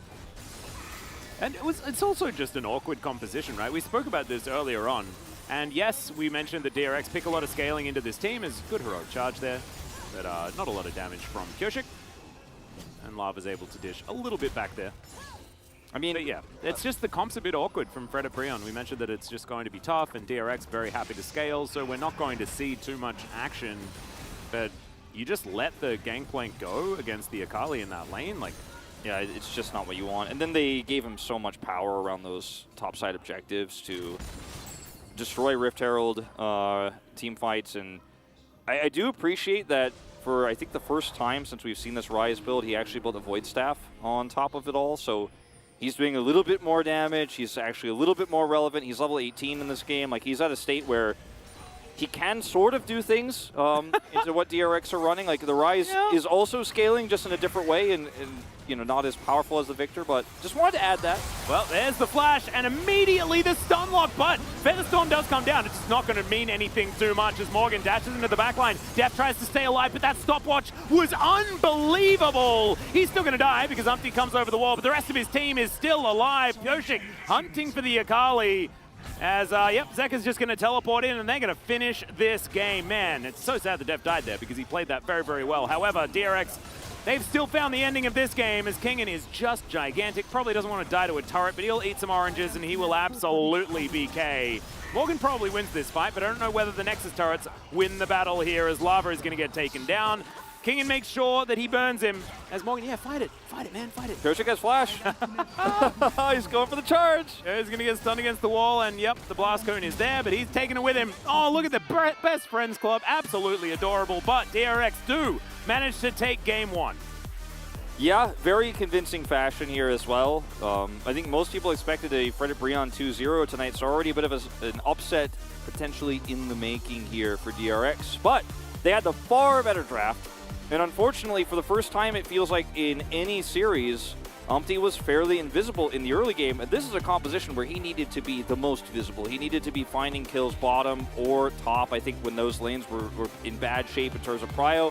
And I think that DRX handled the Rift Herald very well. They decided to stay in lanes, played it very slow. They slowed the game down to such a degree that it became very difficult for Umpty to make early game plays. It made it very difficult for the Akali to blow up the game. Yeah, and I want to mold a little bit more about this draft because, like, yes, you can say that Umpty needs to be doing stuff, but he can't, not in this comp.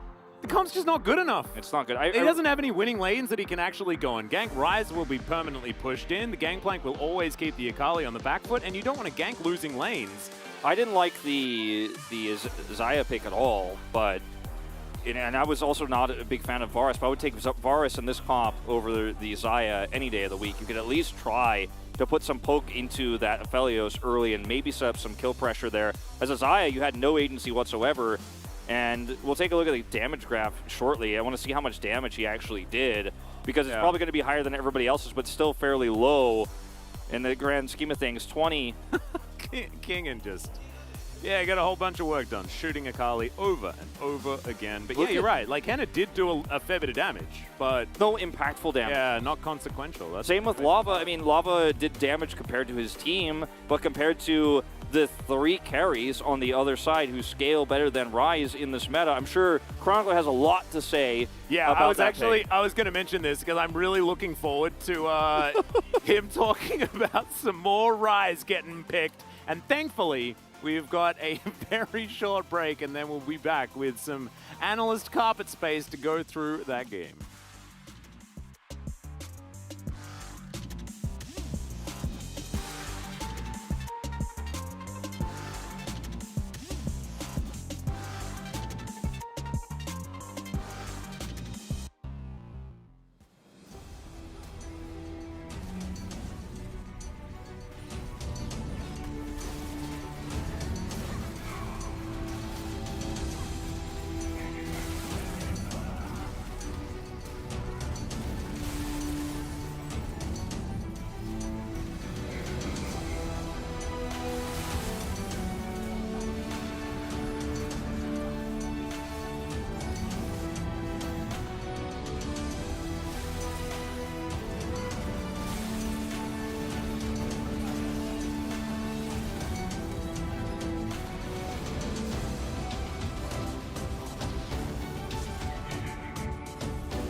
아 되고 잘 잡았어 잘 잡았어 나봐줘 리신 볼 수 있어 리신? 나봐줘 칼리 리신 얘네도 원딜 없어 바텀 가면 이거 잡아봐 내가 집탐 끊을게 텔볼게 내가 집탐 끊을게 끝낼만해 라이즈 하나 라이즈 그냥 죽어 저거 나 그냥 마녀살이 7초 천천히 타워 치면서 내가 깰게 마녀살이 하나 그냥 죽어도 돼 마녀살이 밖에 표시가 없잖아 나랑 놀자 라이즈 끝났다 아칼리 어딨냐 아칼리 나랑 놀자 아칼리 어딨냐 아칼리 뭐다 아 부셔 어디가 나이스 아칼리 괴롭히지마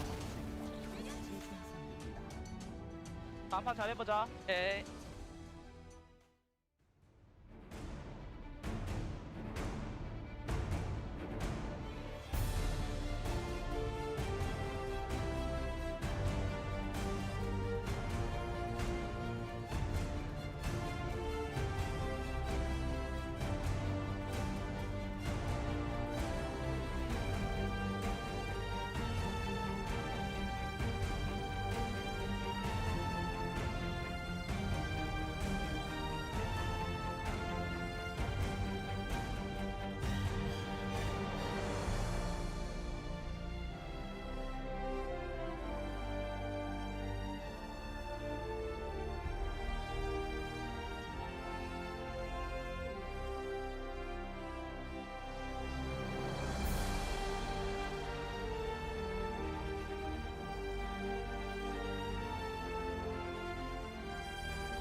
when the sky falls and the sun turns black, when the earth halts, then don't look back.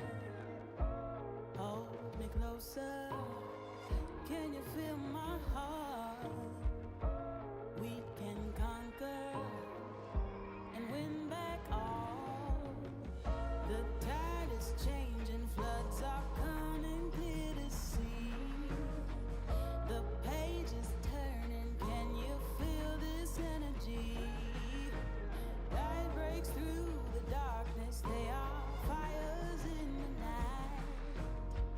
Nothing can break us when we rise. We run on the edge and across the flames. The world we knew is not the same. Feel your soul, feel your desire. We walk through the fire. Leave the space and watch it burn. Let the king and queen return. See the sun so bright and high. We walk through the fire.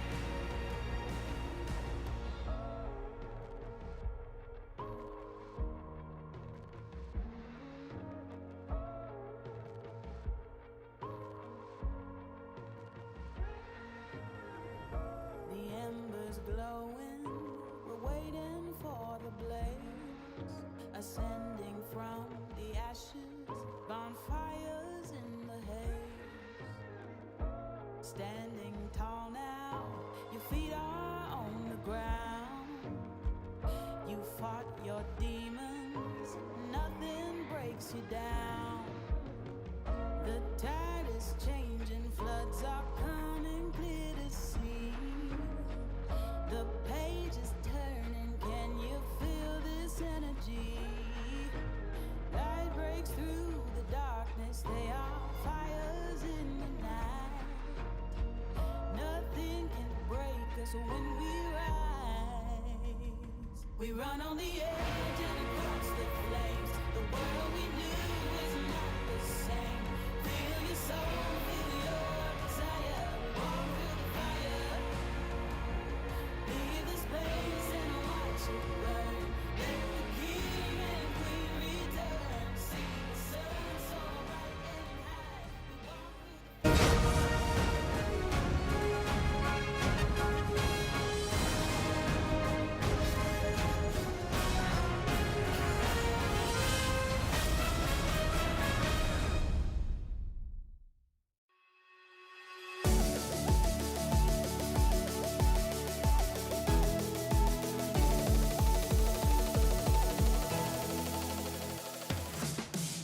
Welcome back, guys. We are here at the analyst carpet space after game one of Bro versus DRX, and boy, that was a doozy. A long one that was. It's me, Valdez, with Chronicler, of course. What do you think, first off, about this draft? I know what everyone wants me to talk about, so stop picking Rise, please. I don't like it.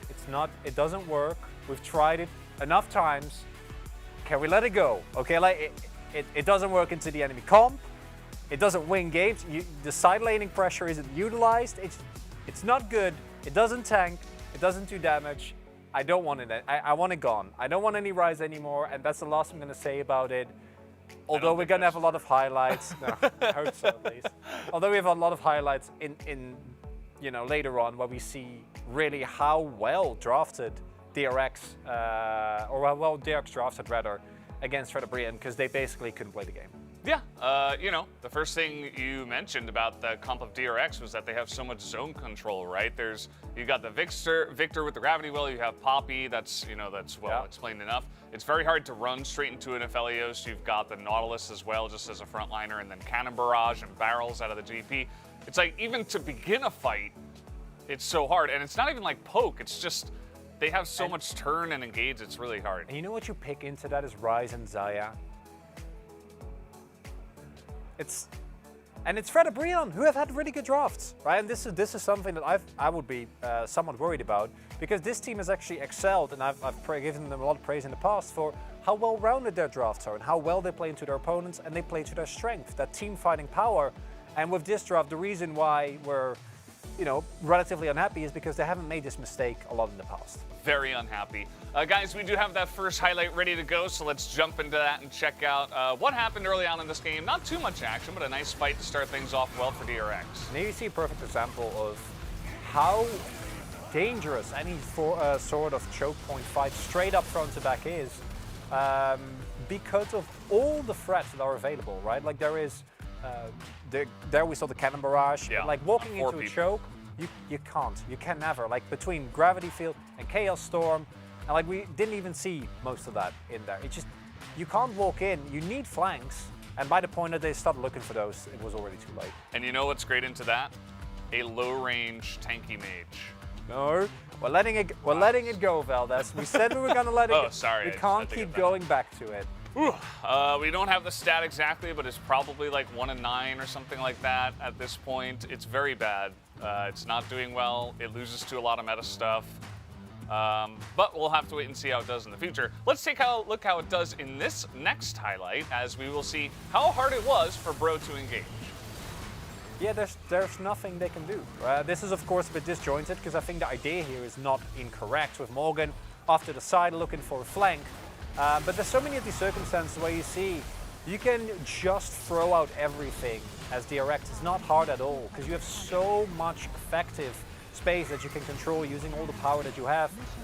Even just a Victor would make it hard, right? But it's such an incredible amount of control that makes it impossible for any of the low-range characters, the Akali or the Ryze, to really ever get in. Xayah's really good when you kite back, and now she's forced to play very far forward. Yeah. This doesn't work. I mean, we saw the Ryze, and then we saw the Xayah, and I immediately just thought this is going to be a 3-game series because, I don't know, we were thinking that Brion was going to get off on the right foot. They've looked very well playing as a team. Their drafting has been good so far, and then this happened, and we were just very taken aback. We'll see if they can turn it around or if DRX will pick it up.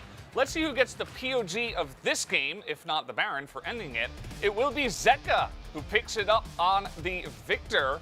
4-1-7. Lots of damage done here.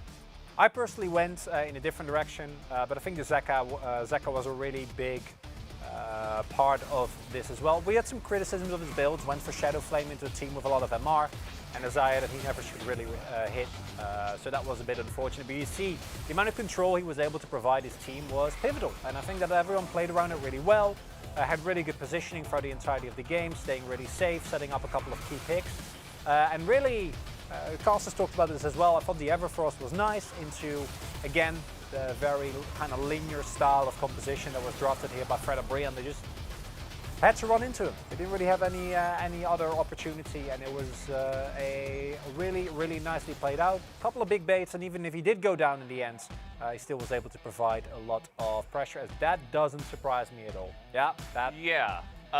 So the casting vote was 2-1 in favor of mid. So that is why Zeka did end up picking that up. That's good. I 4 like votes for Kingen as well. So a lot of representation across the board. Nicely done. And that's going to do it for us, guys, on the Analyst Carpet Space. Throwing it back now to Atlas and Wolf for the Casta Game 2. Thank you very much, gentlemen, for the analytical prowess that you showed us, the anti-Ryze. I love it, because we didn't like that draft either, and I'm glad that we've all come together in unison to dismiss the potential of the Ryze. Currently now sitting at 1-6, I believe, is the right, maybe 1-7. Things haven't been updated yet, but it's not good. So we should just stop picking it, I think.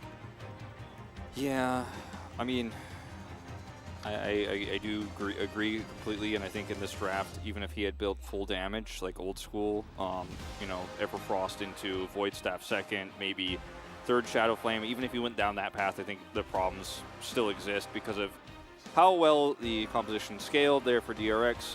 See, very vocal, and I saw him backstage as well, looking very upset, but also talking a lot about how we should not, you know, be playing this Akali if we're going to run a draft like this. Like, we couldn't get enough damage in, we couldn't actually reset, and we'll see.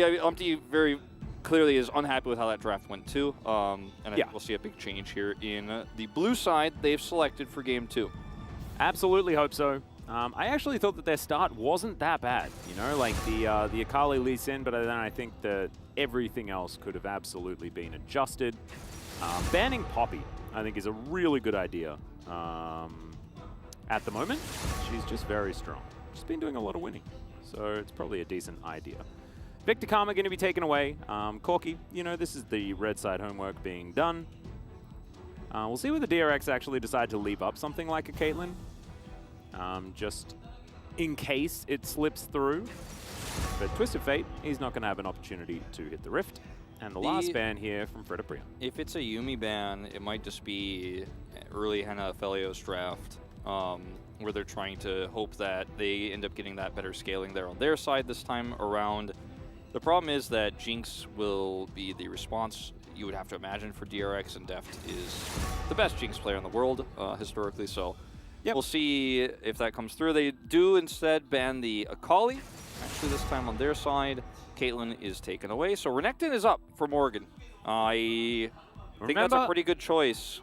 0 and 2 so far is the Renekton. Not actually. We're gonna pick Xin for Umpty. Okay. And Renekton is still sitting there as a potential bait. The Renekton we saw last time very late into the draft, and then was turned into a flex pick, got absolutely bopped. So I wouldn't have minded like Renekton Poppy just straight up being locked in. That would have been kind of funny, but it looks like Aphelios is up and available and likely snapped up here for Deft. Yeah, I mean, they may still take the Renekton with it, but it doesn't seem likely. Actually looking for that Lee Sin pick once again, this time for Pioshik on the red side. So splitting roles here a little bit. So jungle's all locked up right now. The Renekton pick still strong here, especially because there's not a great way for DRX to counter because it can still be flexed mid or top. Then you can man away some of those counters in the second ban phase if you're ㅣ2022. Jinx Thresh, also just a great alternative, and that's where they're headed here. So looking a lot better here. Yeah, looking a lot better here for ㅅ2022 in this second game. Yeah, Zeka, let's see what he decides to pick up. It will be the LeBlanc, a champion that he did struggle on last time we saw him, but certainly in his wheelhouse and a champion he's very comfortable on. So a lot more assassination potential and slipperiness here on the side of DRX, and a lot of very standard drafting to come out of ㅅ2022. This is what? Now ban the Rise. Right. Okay. Fine. I mean, you've got a good back line, good range. Rise front line is what they're thinking about, even if we don't think it's that strong and we don't agree. I think that's the reasoning. Yep. The Leona is banned, and you have to expect that we'll see a ban on the Lulu here for ㅅ2022. Yeah, that could certainly be the option. We're seeing it less and less this week, surprisingly, even though it was slightly nerfed. I think its function is still the same here in a comp like this. Good old 1 second off the whimsy. Gutted. Absolutely gutted. I don't think Yuumi is really something you're afraid of as ㅅ2022 in this case at all. No, I don't think so either. As Beryl's champion pool has been attacked here, of course, does have a skin on the Leona and had a very good game on the Nautilus last time. Do we just go Rakan? You might decide to do something like that. I wouldn't be shocked, considering, well, it's fairly fragile, but I think it sets up a lot for you in these team fights. Ooh! No! It's the Tahm Kench. He's in there, gets a slight change, you know, and now it's all about the Tahm Kench. Tongue Lash now slows a bit more. You get more of that gray health healing if you're in a duo lane. Welcome back, Mr. Kench. Yeah, okay, well, that was one of the old classics for the Jinx and the Aphelios, those fragile 80 carries. The Camille ban here leads ㅅ2022 into this Gwen pick, and we might just see, as Lava brings back the old favorite in the Galio here, we might just see this final pick being that boring Gragas. Or do we actually finally get to see Jace? Where they actually try to get an early lead with Jace, because we have seen so many opportunities. What about R5 Renekton? What about R5 Renekton kinging? Oh, no longer going to be 100% involvement after this game? And no, he's not. Hey, there we go. Okay. So the Jace here is lane dominance in the early game. A lot of extra damage to set up for the LeBlanc and the Lee Sin follow-ups. I really like it. We've seen so many drafts where there's a Gwen locked in a composition like this, and then they just pick Gragas, and we're like, okay, well, you have some good engage, very stable in the laning phase, not going to have a lot of problems there. But The Jace is going to be Kingen putting his foot down hard and saying, I want to play a champion where I have a lot of control over this early game, and then later on we'll be able to do a ton to set up team fights. But what you're missing here as DRX is that safe side laning. LeBlanc can still side lane very well, but you're not going to have the 1-3-1 setup that you might have if you had gone a different way. Yeah. I'm excited to see how this Tahm Kench is going to do. Apparently, we saw a bit of it in challenges over the last couple of days. Make sure that you check out Chronicler's stream if you want to have a look at any of that. But this, having a look at this is just so much better from Fred at Brion. There's no rise. The comp has a clear identity. They can team fight once again. There is enough peel for Henna whilst also having a lot of backline dive. I like it a lot. They can also play side lanes with the Gwen. However, on the side of DRX, they've got a lot of poke options. They've got a lot of slinkiness. You know, they can get around the map very effectively. And with Beryl there, he can also save any attempted engage on a single target very, very effectively. So DRX, certainly a lot of tools themselves, but this is going to be a much closer game. You can already feel it. And the first game was actually pretty close as well. So I don't know how long we're going to go for. Maybe 75 minutes. We'll have to see how many elders we manage to get to. I also am very confident that, you know, Kingen will have the ability to do a lot more on this Jace pick than like some of the champions he's played in weeks 1 and 2. He had a really nice lead and a good matchup in game 1. And this is like what we were talking about, what I was really mentioning before we even got into the first draft is put your solo laners on champions where they can actually play very well into the matchups, right? Like, Kingen got to play the Gangplank into the Akali. Now he gets to play the Jace into the Gwen. And it's not free by any means, but it is very easy to play out the early parts. And you're not really putting yourself in a position to make mistakes or trade badly and then lose control of a lane you shouldn't. The LeBlanc, in this case, into the Galio, you know, just going to be hitting a bit of a brick wall. Bit of a brick wall. But it's very difficult to mess it up. So in Zeka's case, he didn't get the counter pick on this one, but still. I really like that they're putting Kingen in very like they said, it's difficulty to easy in the lane. Yeah, true. Beryl, as you can see, pretty good win rate on this Tahm Kench. Was playing a lot of center Tahm Kench, if you remember. Yes. Ghost, of course, one of our best center players here in the LCK. Basically, anything that is a little bit more of a passive AD carry is precisely what Ghost is phenomenal at, and Beryl able to help him out really, really nicely. And so that's why you could see that the win rate is pretty good. Deft coming on in here will be able to grab all of the farm, but they do not have control of this wave. Yep. Just trying to fight for it just a little bit. That should be difficult, and we know that Jinx versus Aphelios is pretty good stats-wise for the Jinx. Yeah, for so many reasons. The range, of course, being one of the big ones later on. Calirum here in the lane, obviously, can trade back a little bit if Henna is really trying to be obnoxious, but outside of that, you know, it's just going to be a really tough level 1 here until those minions crash into turret.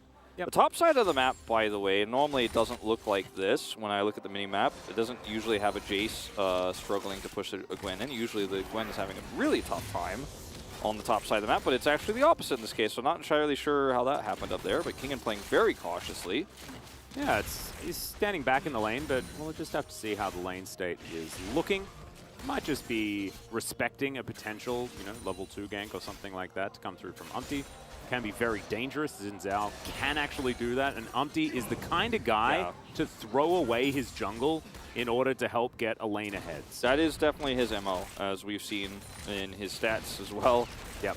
And I really like that Kingen now takes his opportunity to push, gets his ward down, and Kyoshik is on the top side of the map. So just playing it as defensively as possible, wants to know exactly how this one's going. As we can see, though, well and truly miles away our observers, from the Jace. Our observers just really want to watch Beryl help Deft CS under turret instead. Yeah, I mean, I think that's actually just amazing.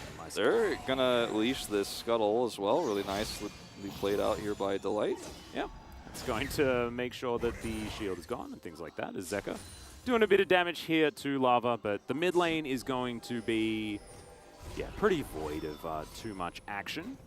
As Beryl, I believe, he does have some voyaging capabilities now that he is level 3, so that could be fun. The top lane is really, we're not going to get a look at it for some reason. As Ooh, that ain't what you want. There's a chain. Going to find the chain, exactly. Good taunt, but I don't know whether he's out of the woods just yet. Yeah, exactly. Have to flash as soon as that Aftershock is down.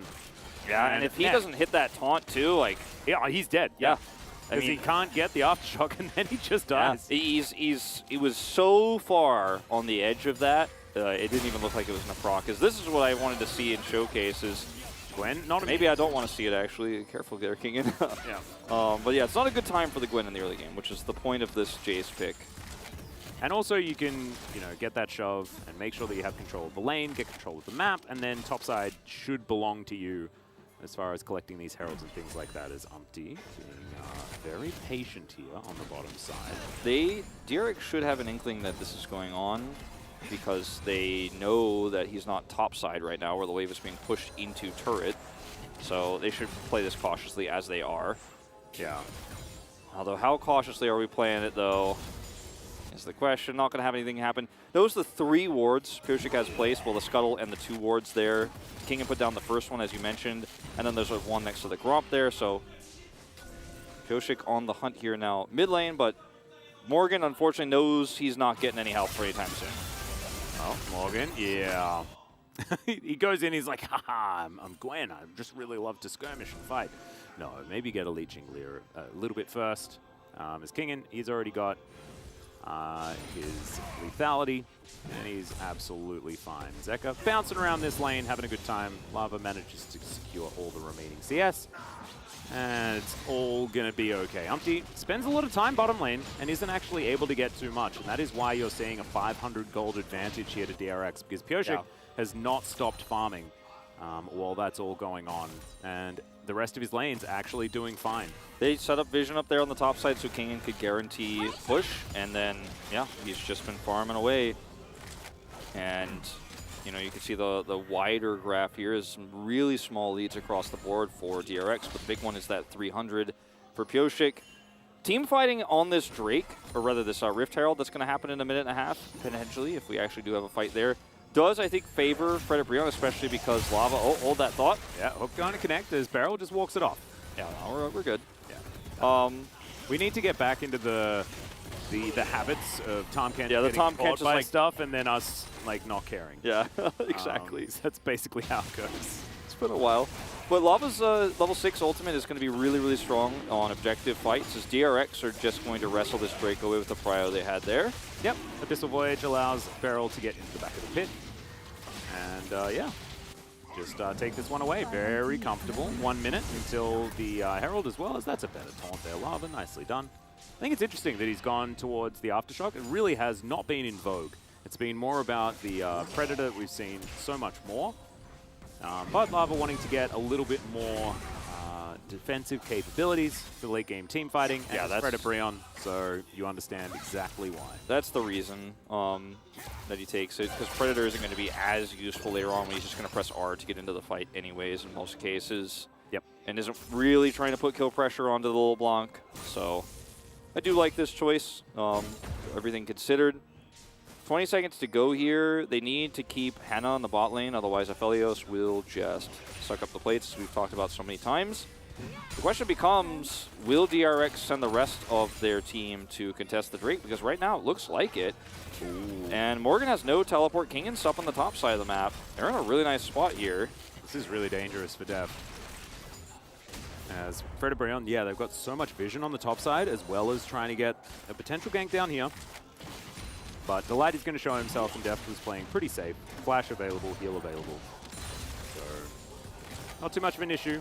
And Deft actually going to hold a slight advantage when it comes to farm as well.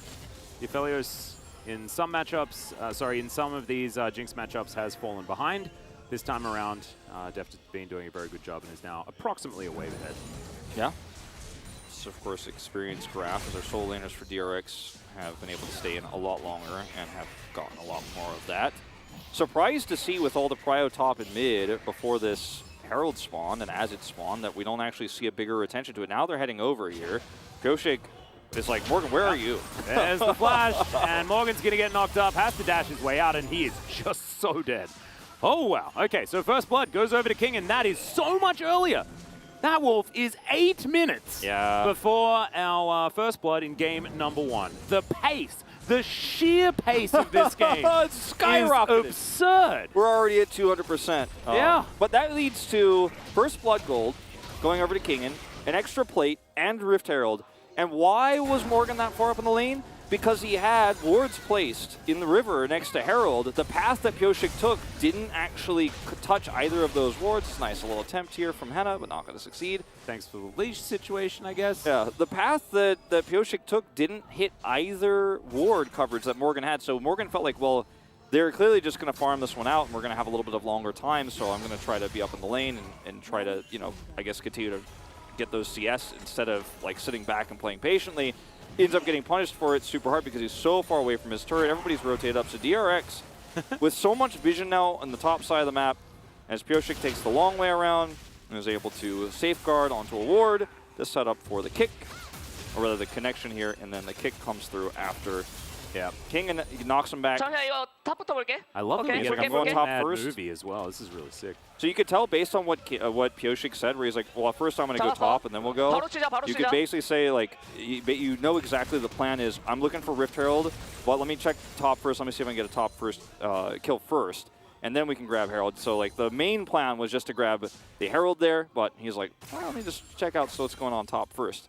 Grab Morgan, and then they turn it into the Herald play that was already looking pretty good for them because they're rotated up faster. Is DRX now with a 2,000 gold lead. Yeah, this is actually looking pretty clean. Not going to lie. We've been very critical of DRX for playing too slowly in the past, but this is kind of what I wanted to believe in after we saw ㅅ2022 finally pick up a win. He was so emotional and was able to then use that time after some momentum is being built to get some of that confidence back, and it looks like it might just be there. Like, that was a pretty clean play. Grab that kill on the top side of the map. I like the fact that he's playing pool party Lee Sin as well, as Morgan gonna have to dash out of the way, but I don't think the bad times are over just yet, as ㅅ2022, he's got Shelly in hand. Now he's waiting. This is going from bad to worse, is what it feels like. He's waiting to see if Umti is actually going to come over here. He's still hidden. And he's just going to drop it right in front of the turret. Umti is here. Yeah, that Q is actually real nice, as he's going to get the kick just to make sure. Oh, the charge does actually come in, and now Morgan's going to get taken down. Kingen, really beautiful opportunistic play. Meanwhile, on the bottom side of the map, Delight is going to flash to get himself out of the way. Good devour there onto the Jinx, but some time is being bought here by Delight. He managed to land the hook onto Deft as Beryl eats the Greyhound, flashes the rocket. Damn, those Tom Kench mechanics. That's Love going it. to be a whole turret topside. Like, is there anything DRX is not getting on the map right now as they continue to extend the CS lead in mid? As Deft is like, hold on, Wolf, you asked, let me grab some plates here. Yeah. As, I mean, there is nothing that does not belong to DRX across this entire map. And Perfect game? Mod check? Let's not get ahead of ourselves, but hey, maybe. 12.5 minutes into the game. Perfect game, though? The top side play there to try to deny the Rift Herald is what allows the kill to come through. Using all your cooldowns on a Rift Herald means that, like, snip onto this, Crescent Guard's out early, and they're trying to use their abilities here to blow up the Rift Herald, and then Kingen's like, well, I guess I'll just keep hitting the Gwen. They don't get the Rift Herald. The turret still goes down. Secret agent Tom Kench. He ate Jinx out of the air. Yeah, he also stopped Jinx from getting into that to get hit by the Moonlight Vigil, but yeah, it's all right. He wouldn't have died to that Super Mega Death Rocket, but I do respect the flash, regardless. Well, it's not looking good, Fredit Brion fans. Like, right now, after I talked a lot about Fredit Brion's losses to top teams, and they looked really close. The games were very, slow, and it looks like maybe this team is way ahead of the bottom of the pack. Maybe it's time to sell your Fredit Brion stock, myself included, because this game and the drafting has not looked as clean. And DRX, or rather this series, I should say, this drafting game 2 way better than the first one, let's be real. Yes. But the play has not been as good tonight, and DRX have looked fantastic with this draft. I think DRX, ㅅ2022 especially. Yeah, I think there's a lot to be said about Fredit Brion not necessarily meeting the assessments that we've been talking about, but I think most of this has to do with DRX just playing way better. Just actually making moves around the map. ㅅ2022 is actually making these early game plays, pathing far better than he did in the last 2 weeks. And it just shows that you get that confidence and you start to feel so much better about how the game is going, as that Shock Blast was not it. However, it's okay. We're just going to try and siege this turret a little bit. No plates were taken by Fred Brion the whole time. It could be the most perfect of perfect games. No, that's what I mean. That's why I said the perfect game situation, because like that's what you want to see is Barrel's going to ruin that for us. Doesn't have flash, remember, and does have some gray health. Going to get interrupted though, and goodbye perfect game, and good, and say hello to a kill to Henna as well, as Zeka's not going to be able to find the chain. And Fred Brion will take that kill and go. Yeah, it wouldn't be a Barrel game if he wasn't where he wasn't supposed to be and hoping people were going to come and save him, and he was just going to be a big taunt on the map. It didn't work out this time. As ㅅ2022, decent sidestep there as Def going to find the Moonlight Vigil, flashes in, knows that he can pick up the kill. As in the meantime, Zeka is going to get obliterated by so many members of Fred Brion. A lot of trades going on here as we have increased the pace of this game, as ㅅ2022 somehow managed to thread the needle on that Q, but he's not going to take it. I just want to, I mean, my whole attention is on Deft's play there on the bottom side. Makes a Jinx look vulnerable under turret, ends up hitting a really nice Gravitum, follows it up with the ultimate there, and Henna is dead, lights out, and that's already a 30 CS lead to an Aphelios. Remember, we talked about how in the lane in the early parts of this matchup it can be annoying. Later on, it gets even worse, and the more money that Deft picks up here, the more difficult the recovery becomes here for Fred Brion, because they already have the Jace online, as this is the part we didn't want to watch again, but yeah. Any time that we can get Tom Kench on camera, our LCK staff is definitely on it. Oh, straight up. And ㅅ2022 as well, I mean, he lands a Q, and then he's like, nah. But let's have a look at this one. This one's Gale Force into activating the Q to get the Gravitum, and then just immediately ults the root. Yeah, and then flashes like, in range of the Infernum Q as well. Oh, that was sick. And then I'm going to watch this moment where Zeka gets a little bit ahead of himself. Just so dead. That's all right. It happens. The best of us. Galio can be quite tricky to deal with. Yep, especially when there's a whole lot of friends that he has with, you know, line skill shot CC that you have to stop in front of. Like, it's just, it's a bit rough. That being said, good punishment, and Zeka was 30 CS ahead, has now made it towards the top lane, is going to continue that rampage when it comes to the farm. See what the Galio is actually going to be able to get here, because I mean, this Zeka is the part was where starting to run away with things. This is the part where Lava doesn't really get to play the game all too much. Like, he's not going to be able to push the lane very well unless Umpty is with him, as he is now. But otherwise, you find yourself at risk of getting collapsed on so quickly. Ooh. Okay. Secret Agent Umpty barrels in the area as Umpty is going to find Zeka. Yeah, Hook's not going to connect. Shock Blast lands onto Henna. That is a priority target. And Shirley comes on down to take down this outer turret in the mid lane. Deft is here as well, and Gravitum going to connect onto Morgan. Moonlight Vigil lands onto Henna. Again. Yeah, not quite going to be enough to get the kill. However, I don't know how much more is going to be able to come of this. I mean, they get another charge at least on the Rip Rail. Exactly, and ㅅ2022 is actually like feeling himself again, and I love it. There's so many people back at home as well, I imagine. Just so happy to see ㅅ2022 having a good time, because it was just a little bit sad to not see him have all of that charisma. It's hard to be Henna in this situation because you're down on farm, you're playing the Jinx, you need to come online as soon as possible. The mid minions belong to you; they have been allocated to you, and so. Woo! Yeah, 1,700 nearly there. 2,400 top lane, man. Yeah. I mean, that's what we talked about. Put King on easy mode in the lane, then sit in the top lane and give him bigger advantages. We had all the plates and everything in that top scenario that happened earlier. But for Henna, he died bottom trying to sit there in CS because Deft made a sick play with the Gale Force, which you don't expect. Now he dies a second time, or nearly died a second time here on the bottom side of the map because Deft looks for a play after King basically threads a needle on a Shock Blast and puts him down to half health. And if that continues, Henna doesn't feel safe farming anymore and is going to struggle to get that gold. Look at him now, he's taking wolves. Like, he's like, I need money, please give me money. But nowhere is safe anymore when Deft is on the map, when you have this Lee Sin and a Kingin that can blast you from 1,000,000 miles away to half health, and then your relevancy drops to 0. You are not anywhere near a Drake right now as Fred Brion because you have no opportunity to do so. 6,000 gold behind before 20 minutes. Yeah, this is actually a huge win for DRX over Fred Brion that wasn't that bad in the first 2 weeks. Like, yes, they're on even footing when it comes to their scoreline, but this is a much better looking DRX than we've seen against a team that we had higher expectations for, yes.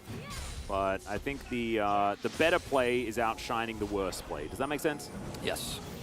And when we talked about the losses, right, you know, we might not have a whole lot of time to narrative here. There's a big rotation up.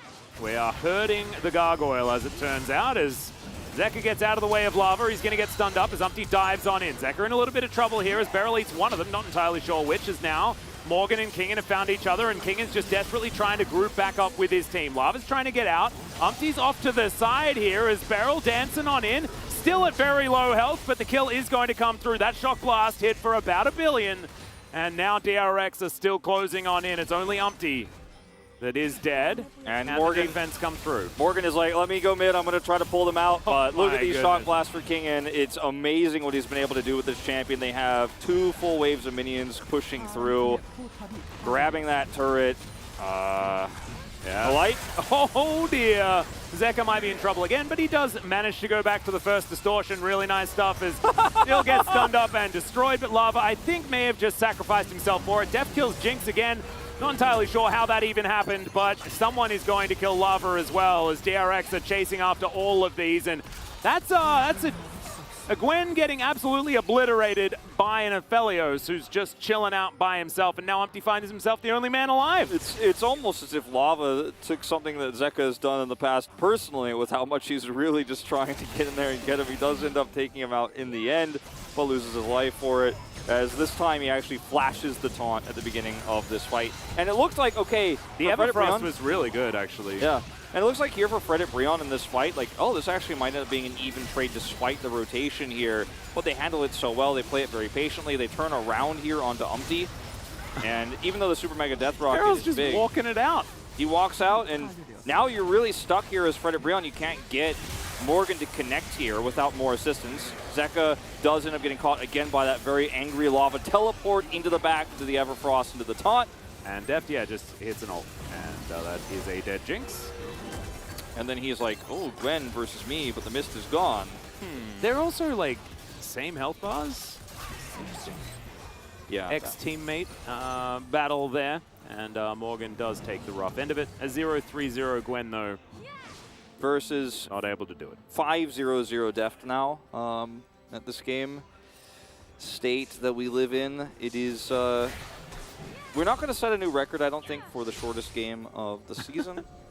If Fredit Breon is in our shortest game of the season, something has gone drastically wrong. Well, something has definitely gone drastically wrong. I just don't think it's going to end in sub 24-10. Oh God, Kingen is 10k ahead of his of Morgan. 11. Oh, that's damage. Okay, yeah, that's damage. That's damage. But you that scared is me. That is a lot of extra damage. Kingen's just having.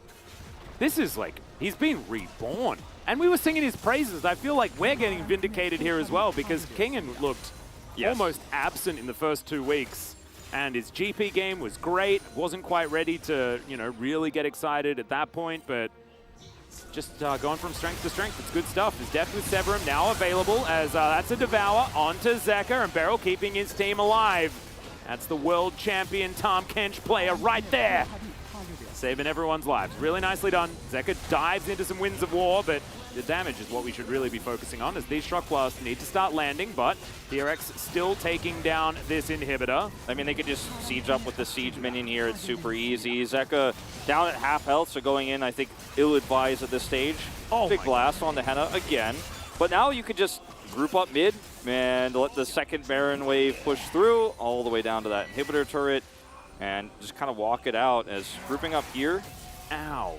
Thanks for the Delight's like strong. Delight's using his lantern to make sure that Kingen knows just where to aim.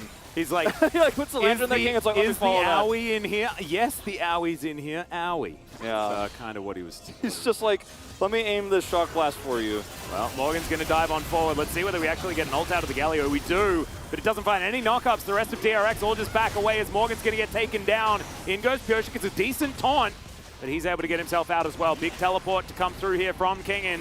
Just to lock up these minions. Pioshik wanting to find an angle. Zeka as well, still playing back, and Henna tanks the shock blast. That will equate to another inhibitor going down. And now we'll just wander on over, grab ourselves an Ocean Soul, just to augment the last remaining couple of seconds of the Baron buff. And DRX, this is a shellacking if ever I've seen one. Yeah, 2 inhibitors down now is good luck. Super Mega maybe rocket? The answer is no. Yeah, Beryl eats it, I think. So, yeah, I mean, Def got out of control, was able to get some solo kills, and now, like, there's no weak point. There is no weak point in this for DRX anymore. There's no opportunities. As watching these fights unfold, there's just nothing to explain. Like, you're just looking at big damage numbers, the shots are hitting. Something wallets, something. Zeka's had a lot of problems flanking and poking and setting up on this LeBlanc. Something to zoom in on, because we talked about how his last LeBlanc performance was not great, and he does look to be the odd duck out in this game so far in terms of what he's been able to accomplish. But look, he's doing his job well enough and drawing enough aggro that, hey. I mean, yeah, if you create space for Deft, though, like that's your job done. And as you can see, 5-0-0. Yeah, I think Deft has had enough space drawn by the rest of his team in order to keep him alive. That's what I'm saying. I mean, even though he's not finding big damage or executions is often putting himself at risk, like the job is being done. Zoom. I was scared for a second. As they're walking down the top side of the map. That's a lot of defensive vision here from Fredibreon. They might have actually created enough setup here to give them an opportunity. Zeka's going to push in, and I think DRX are just waiting for the information that they require. I like this. Good patient play. There are a couple of flank wards, lots of flank wards, in fact. One is able to time out, just out of range of those control wards, so they think there's nothing there. There's the teleport. There it is. So Gwen coming into the back line. As now Umpty looking for that opportunity. Kingan's going to get engaged on, but there's the Devour. Interruption on the Abyssal Voyage, and now Kingan. Can you get enough damage down? Can you stay alive? Oh my god! The Aphelios damage is disgusting! Deft is able to lock down 2. Can he go for a Penta is the question. Mini stun into the wall. Good night, Gwen. And that is going to be Zeka tidying that one up. And DRX, I think, should just be able to keep pushing this one forward with all of the inhibitors dead. I think the Nexus is soon to follow. Yeah, they don't even need to push the top inhibitor down with these minions pushing through bottom. That is going to be the end of this series. Yeah. So cute from Gyoji. Didn't have a kick, of course. Now Hannah's going to get put on a leash. Throws out a rocket, and Def tanks it willingly. Takes a fair bit of damage from the zap there, though, as there's a flash out as Lava looking for some damage onto Beryl. The play goes back. Just focus on the Nexus, guys. May as well win the game. That could be a lot of fun, as Zeka is going to be able to grab a kill before they end it. And that will be that. 14-4, and DRX really put Bro in the ground in that one.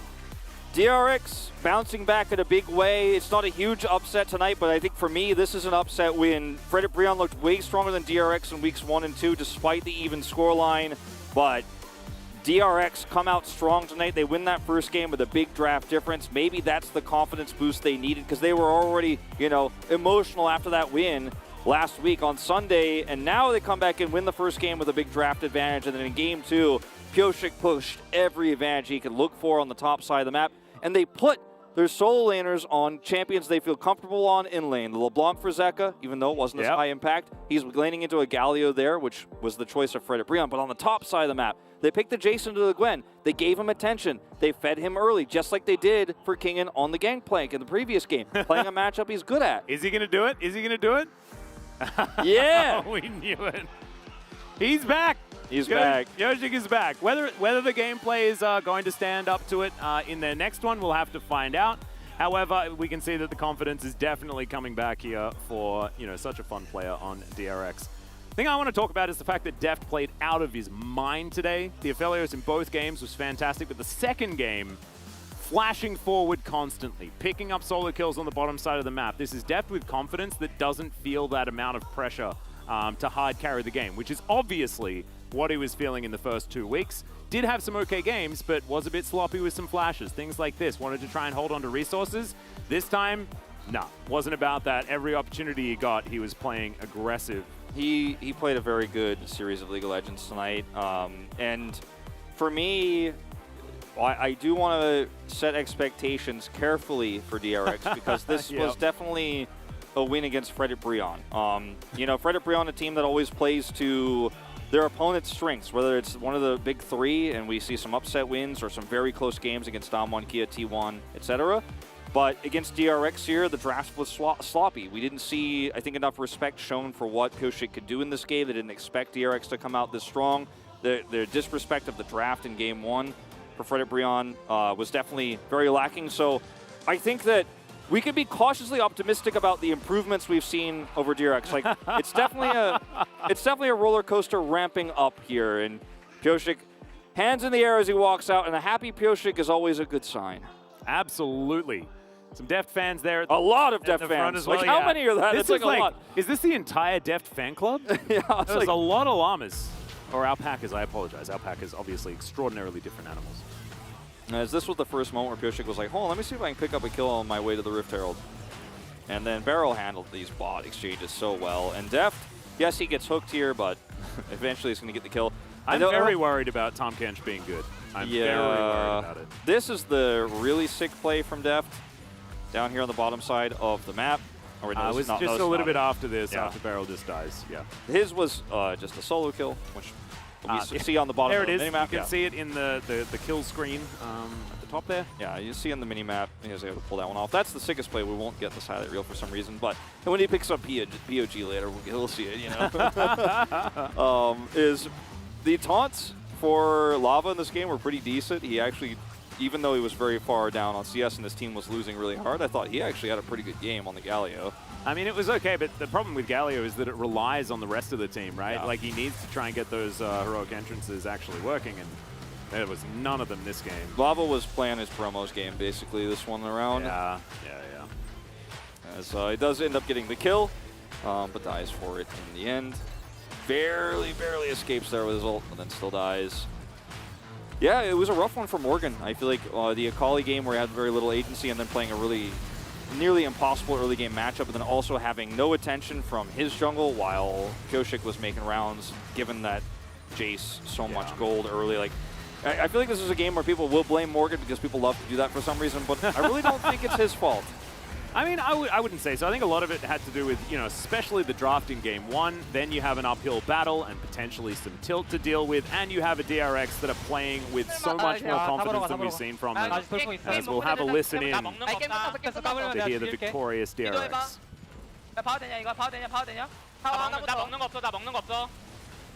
He's like, going on a hold. 7 seconds calling out the ult timer.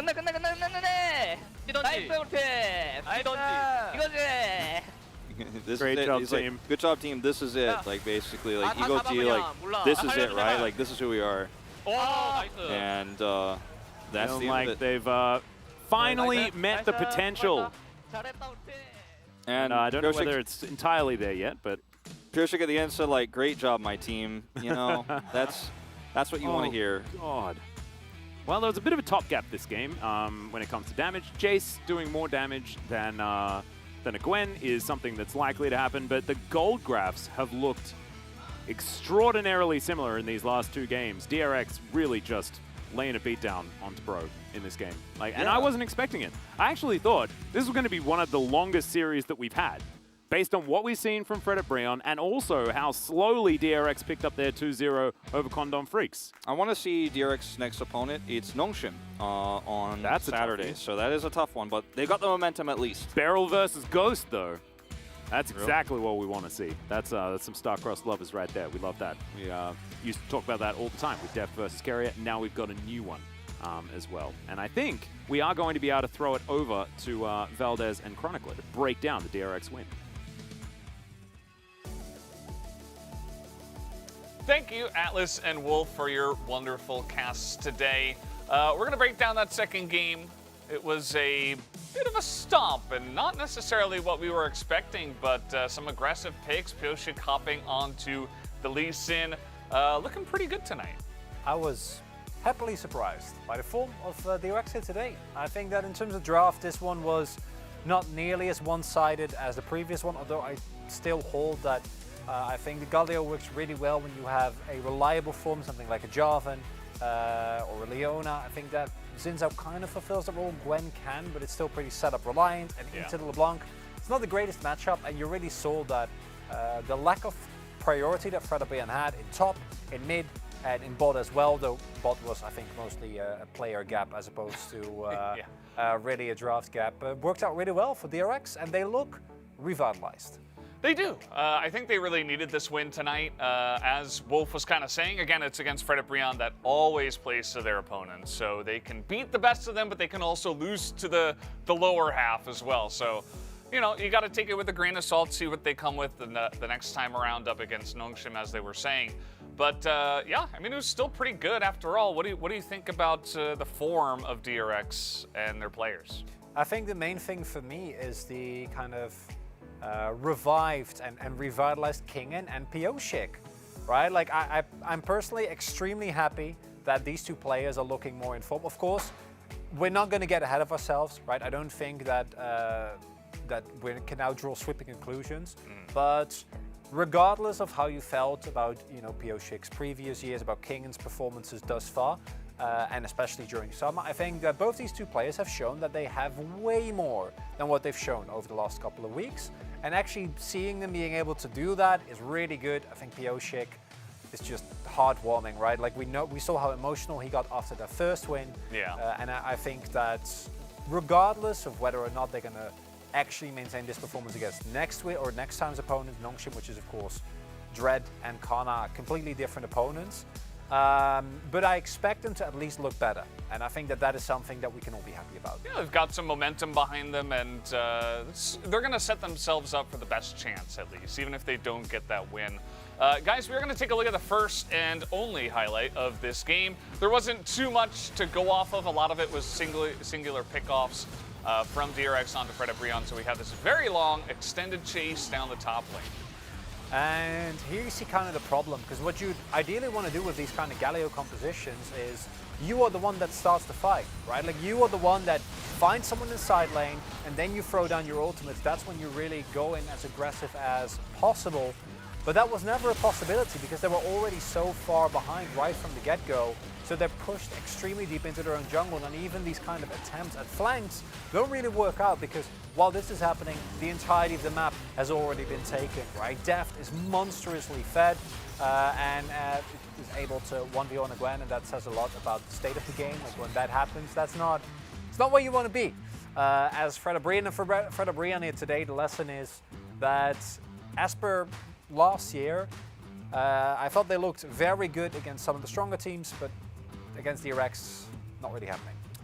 Yeah, we'll see if they can fix that this year. But guys, we do have the POG ready to go, so let's hop into that and see who does pick it up. It will be Deft, and very well deserved on this one. Will be his first player of the game of Spring 2022. And Deft has been, in my opinion, the best player on DRX since the start of the split. He's been the only one that has just been good. Some builds are a bit questionable at times, but outside of that, I think in terms of individual gameplay, he's really been the shining beacon of DRX, and I'm just happy to see him be joined. Has Beryl still some occasional moments where he's a little bit too far forward? Sure. But we're slowly starting to see Zeka become more comfortable within this team, picking up the POG in the previous game as well. And now Deft is joined by actual teammates, and I think that a lot of us are going to feel really good about that individually. Showing that the Aphelios first pick, well, not always the biggest fan of it. It's not as egregious as some other things that we've seen in terms of drafts. And if the player is good enough, they can definitely still make it work, as is shown in these. I want to say it's just Aphelios highlights, right? It's just Deft going absolutely haywire. And we like to see that. Yeah, and it all came from him just getting really fed, essentially on his own. Some good plays with Beryl down there as well. We got 1 vote for Zeka and 1 vote for Pioshik. I think that's okay as well. But guys, we do have the interview ready right away, so I'm going to hand it over to Ji-sun for the translation. Thank you very much, guys. This is Ji-sun with the POG interview translation, joined by Deft Zeka from DRX. Congratulations! You guys are definitely turning the tides around. After the first victory, you guys are continuing the winning streak. How do you feel? Yeah, we had 3-match losing streak, but we are now finally on a winning streak. So I'm so happy and hope we can get another win next time. And Zeka, you won POG last time, and also you won the POG today as well. Or you're fully adjusted to the new league, LCK. Yeah, I think so. So I think I have to keep improving from now on. And Deft, DRX was able to very fast in terms of changing the atmosphere in the team. Well, during the losing streak, even though our players are very talented, we were not able to show anything at all. So it was so sad. It felt so bad. But I think everyone individually are slowly improving their mechanical level, and also our teamwork is getting better as well. Is it also the confidence boost after getting the first win? Yeah, because we are having good results in scrims, but after we had a lot of losing streak in the LCK, we kind of all lost confidence. But after that first win, we regained our confidence. And I think Deft, your role as a captain, as a leader in your team was also very significant. Piosik last time in an interview said, you gathered up the players and had a long talk and communication. It wasn't really that, big, Those kind of thing always happened in different teams where I was at in the past. So based on that experience, I knew that, having communication is really important. And also before everything gets too dire, I just wanted to have more kind of a talk in between the players. And Zeka, you had fantastic draft in game number 1. You had undefeated Poppy secured, and then we had GP coming out from DRX as well. Yes, Hingen didn't really practice GP, but he was so confident they could just pull it off. And he was pretty sure that Rise will be his lane opponent. Daft. In game number 1, the opponent AD carry used Airy Xayah. What do you think about that? I mean, I've seen it a couple of times in scrims as well, so I thought that was pretty viable. But compared to our draft, I think Xayah, doesn't matter how fast she gets, our comp was way better. So once I saw it locked in, I was feeling so comfortable. And not many people actually build Everfrost on Victor, which was your itemization in game number 1. So could you break down your item build? Victor, he's a damage carry, so he has to build Ludens or Leandries, but this time around, I just trusted Deft will do all the damage, so I just wanted to take aggro and take damage and use Everfrost to counter whenever the opponents are trying to collapse on me. So I was looking for that CC combo. And indeed, your combo with the Everfrost was really on point. And also, I want to ask you about the Zhonyas as well. Your just stopwatch was so on point. I mean, same, Even if I die after using my Zhonyas, I'm pretty sure that Deft will just pick up all the kills. I was feeling so comfortable, so I was able to play like that. Me too, I have the same mindset whenever Zeka is very fed in game, so I think I can feel him.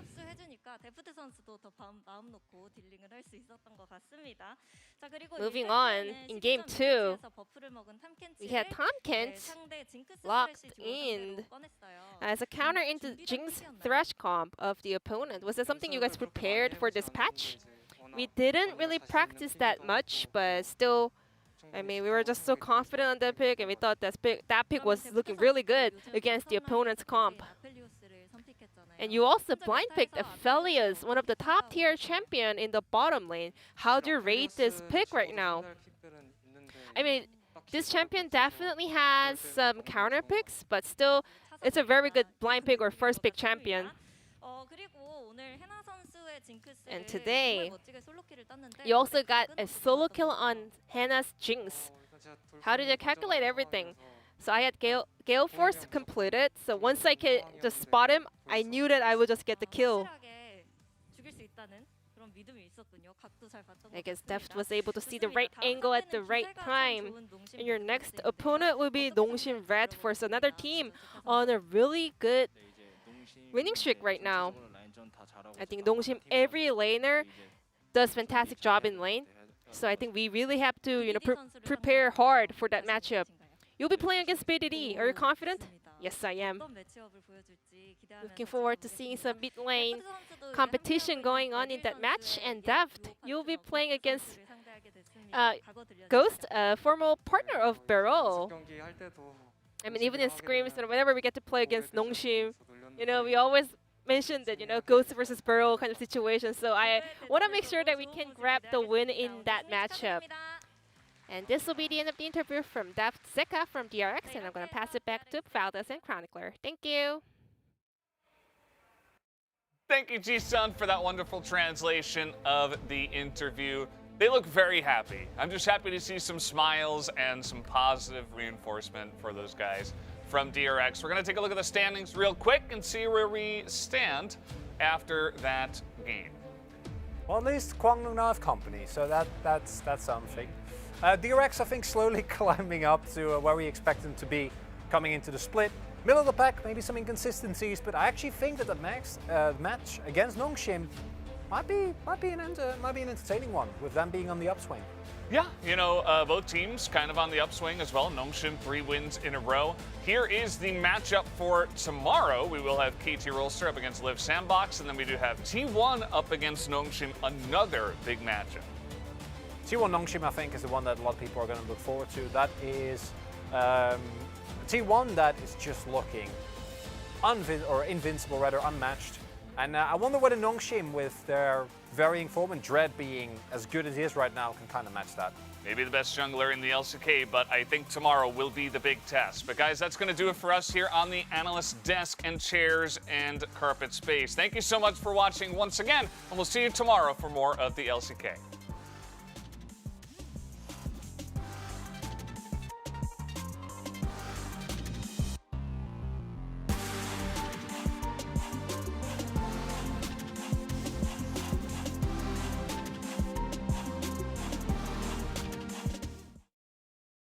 Standing on the edge of this big love, I'm not looking down, baby, I'm ready to jump. I never believed love could set me free. You break down the walls I build around me. It's a strange magic every time we touch.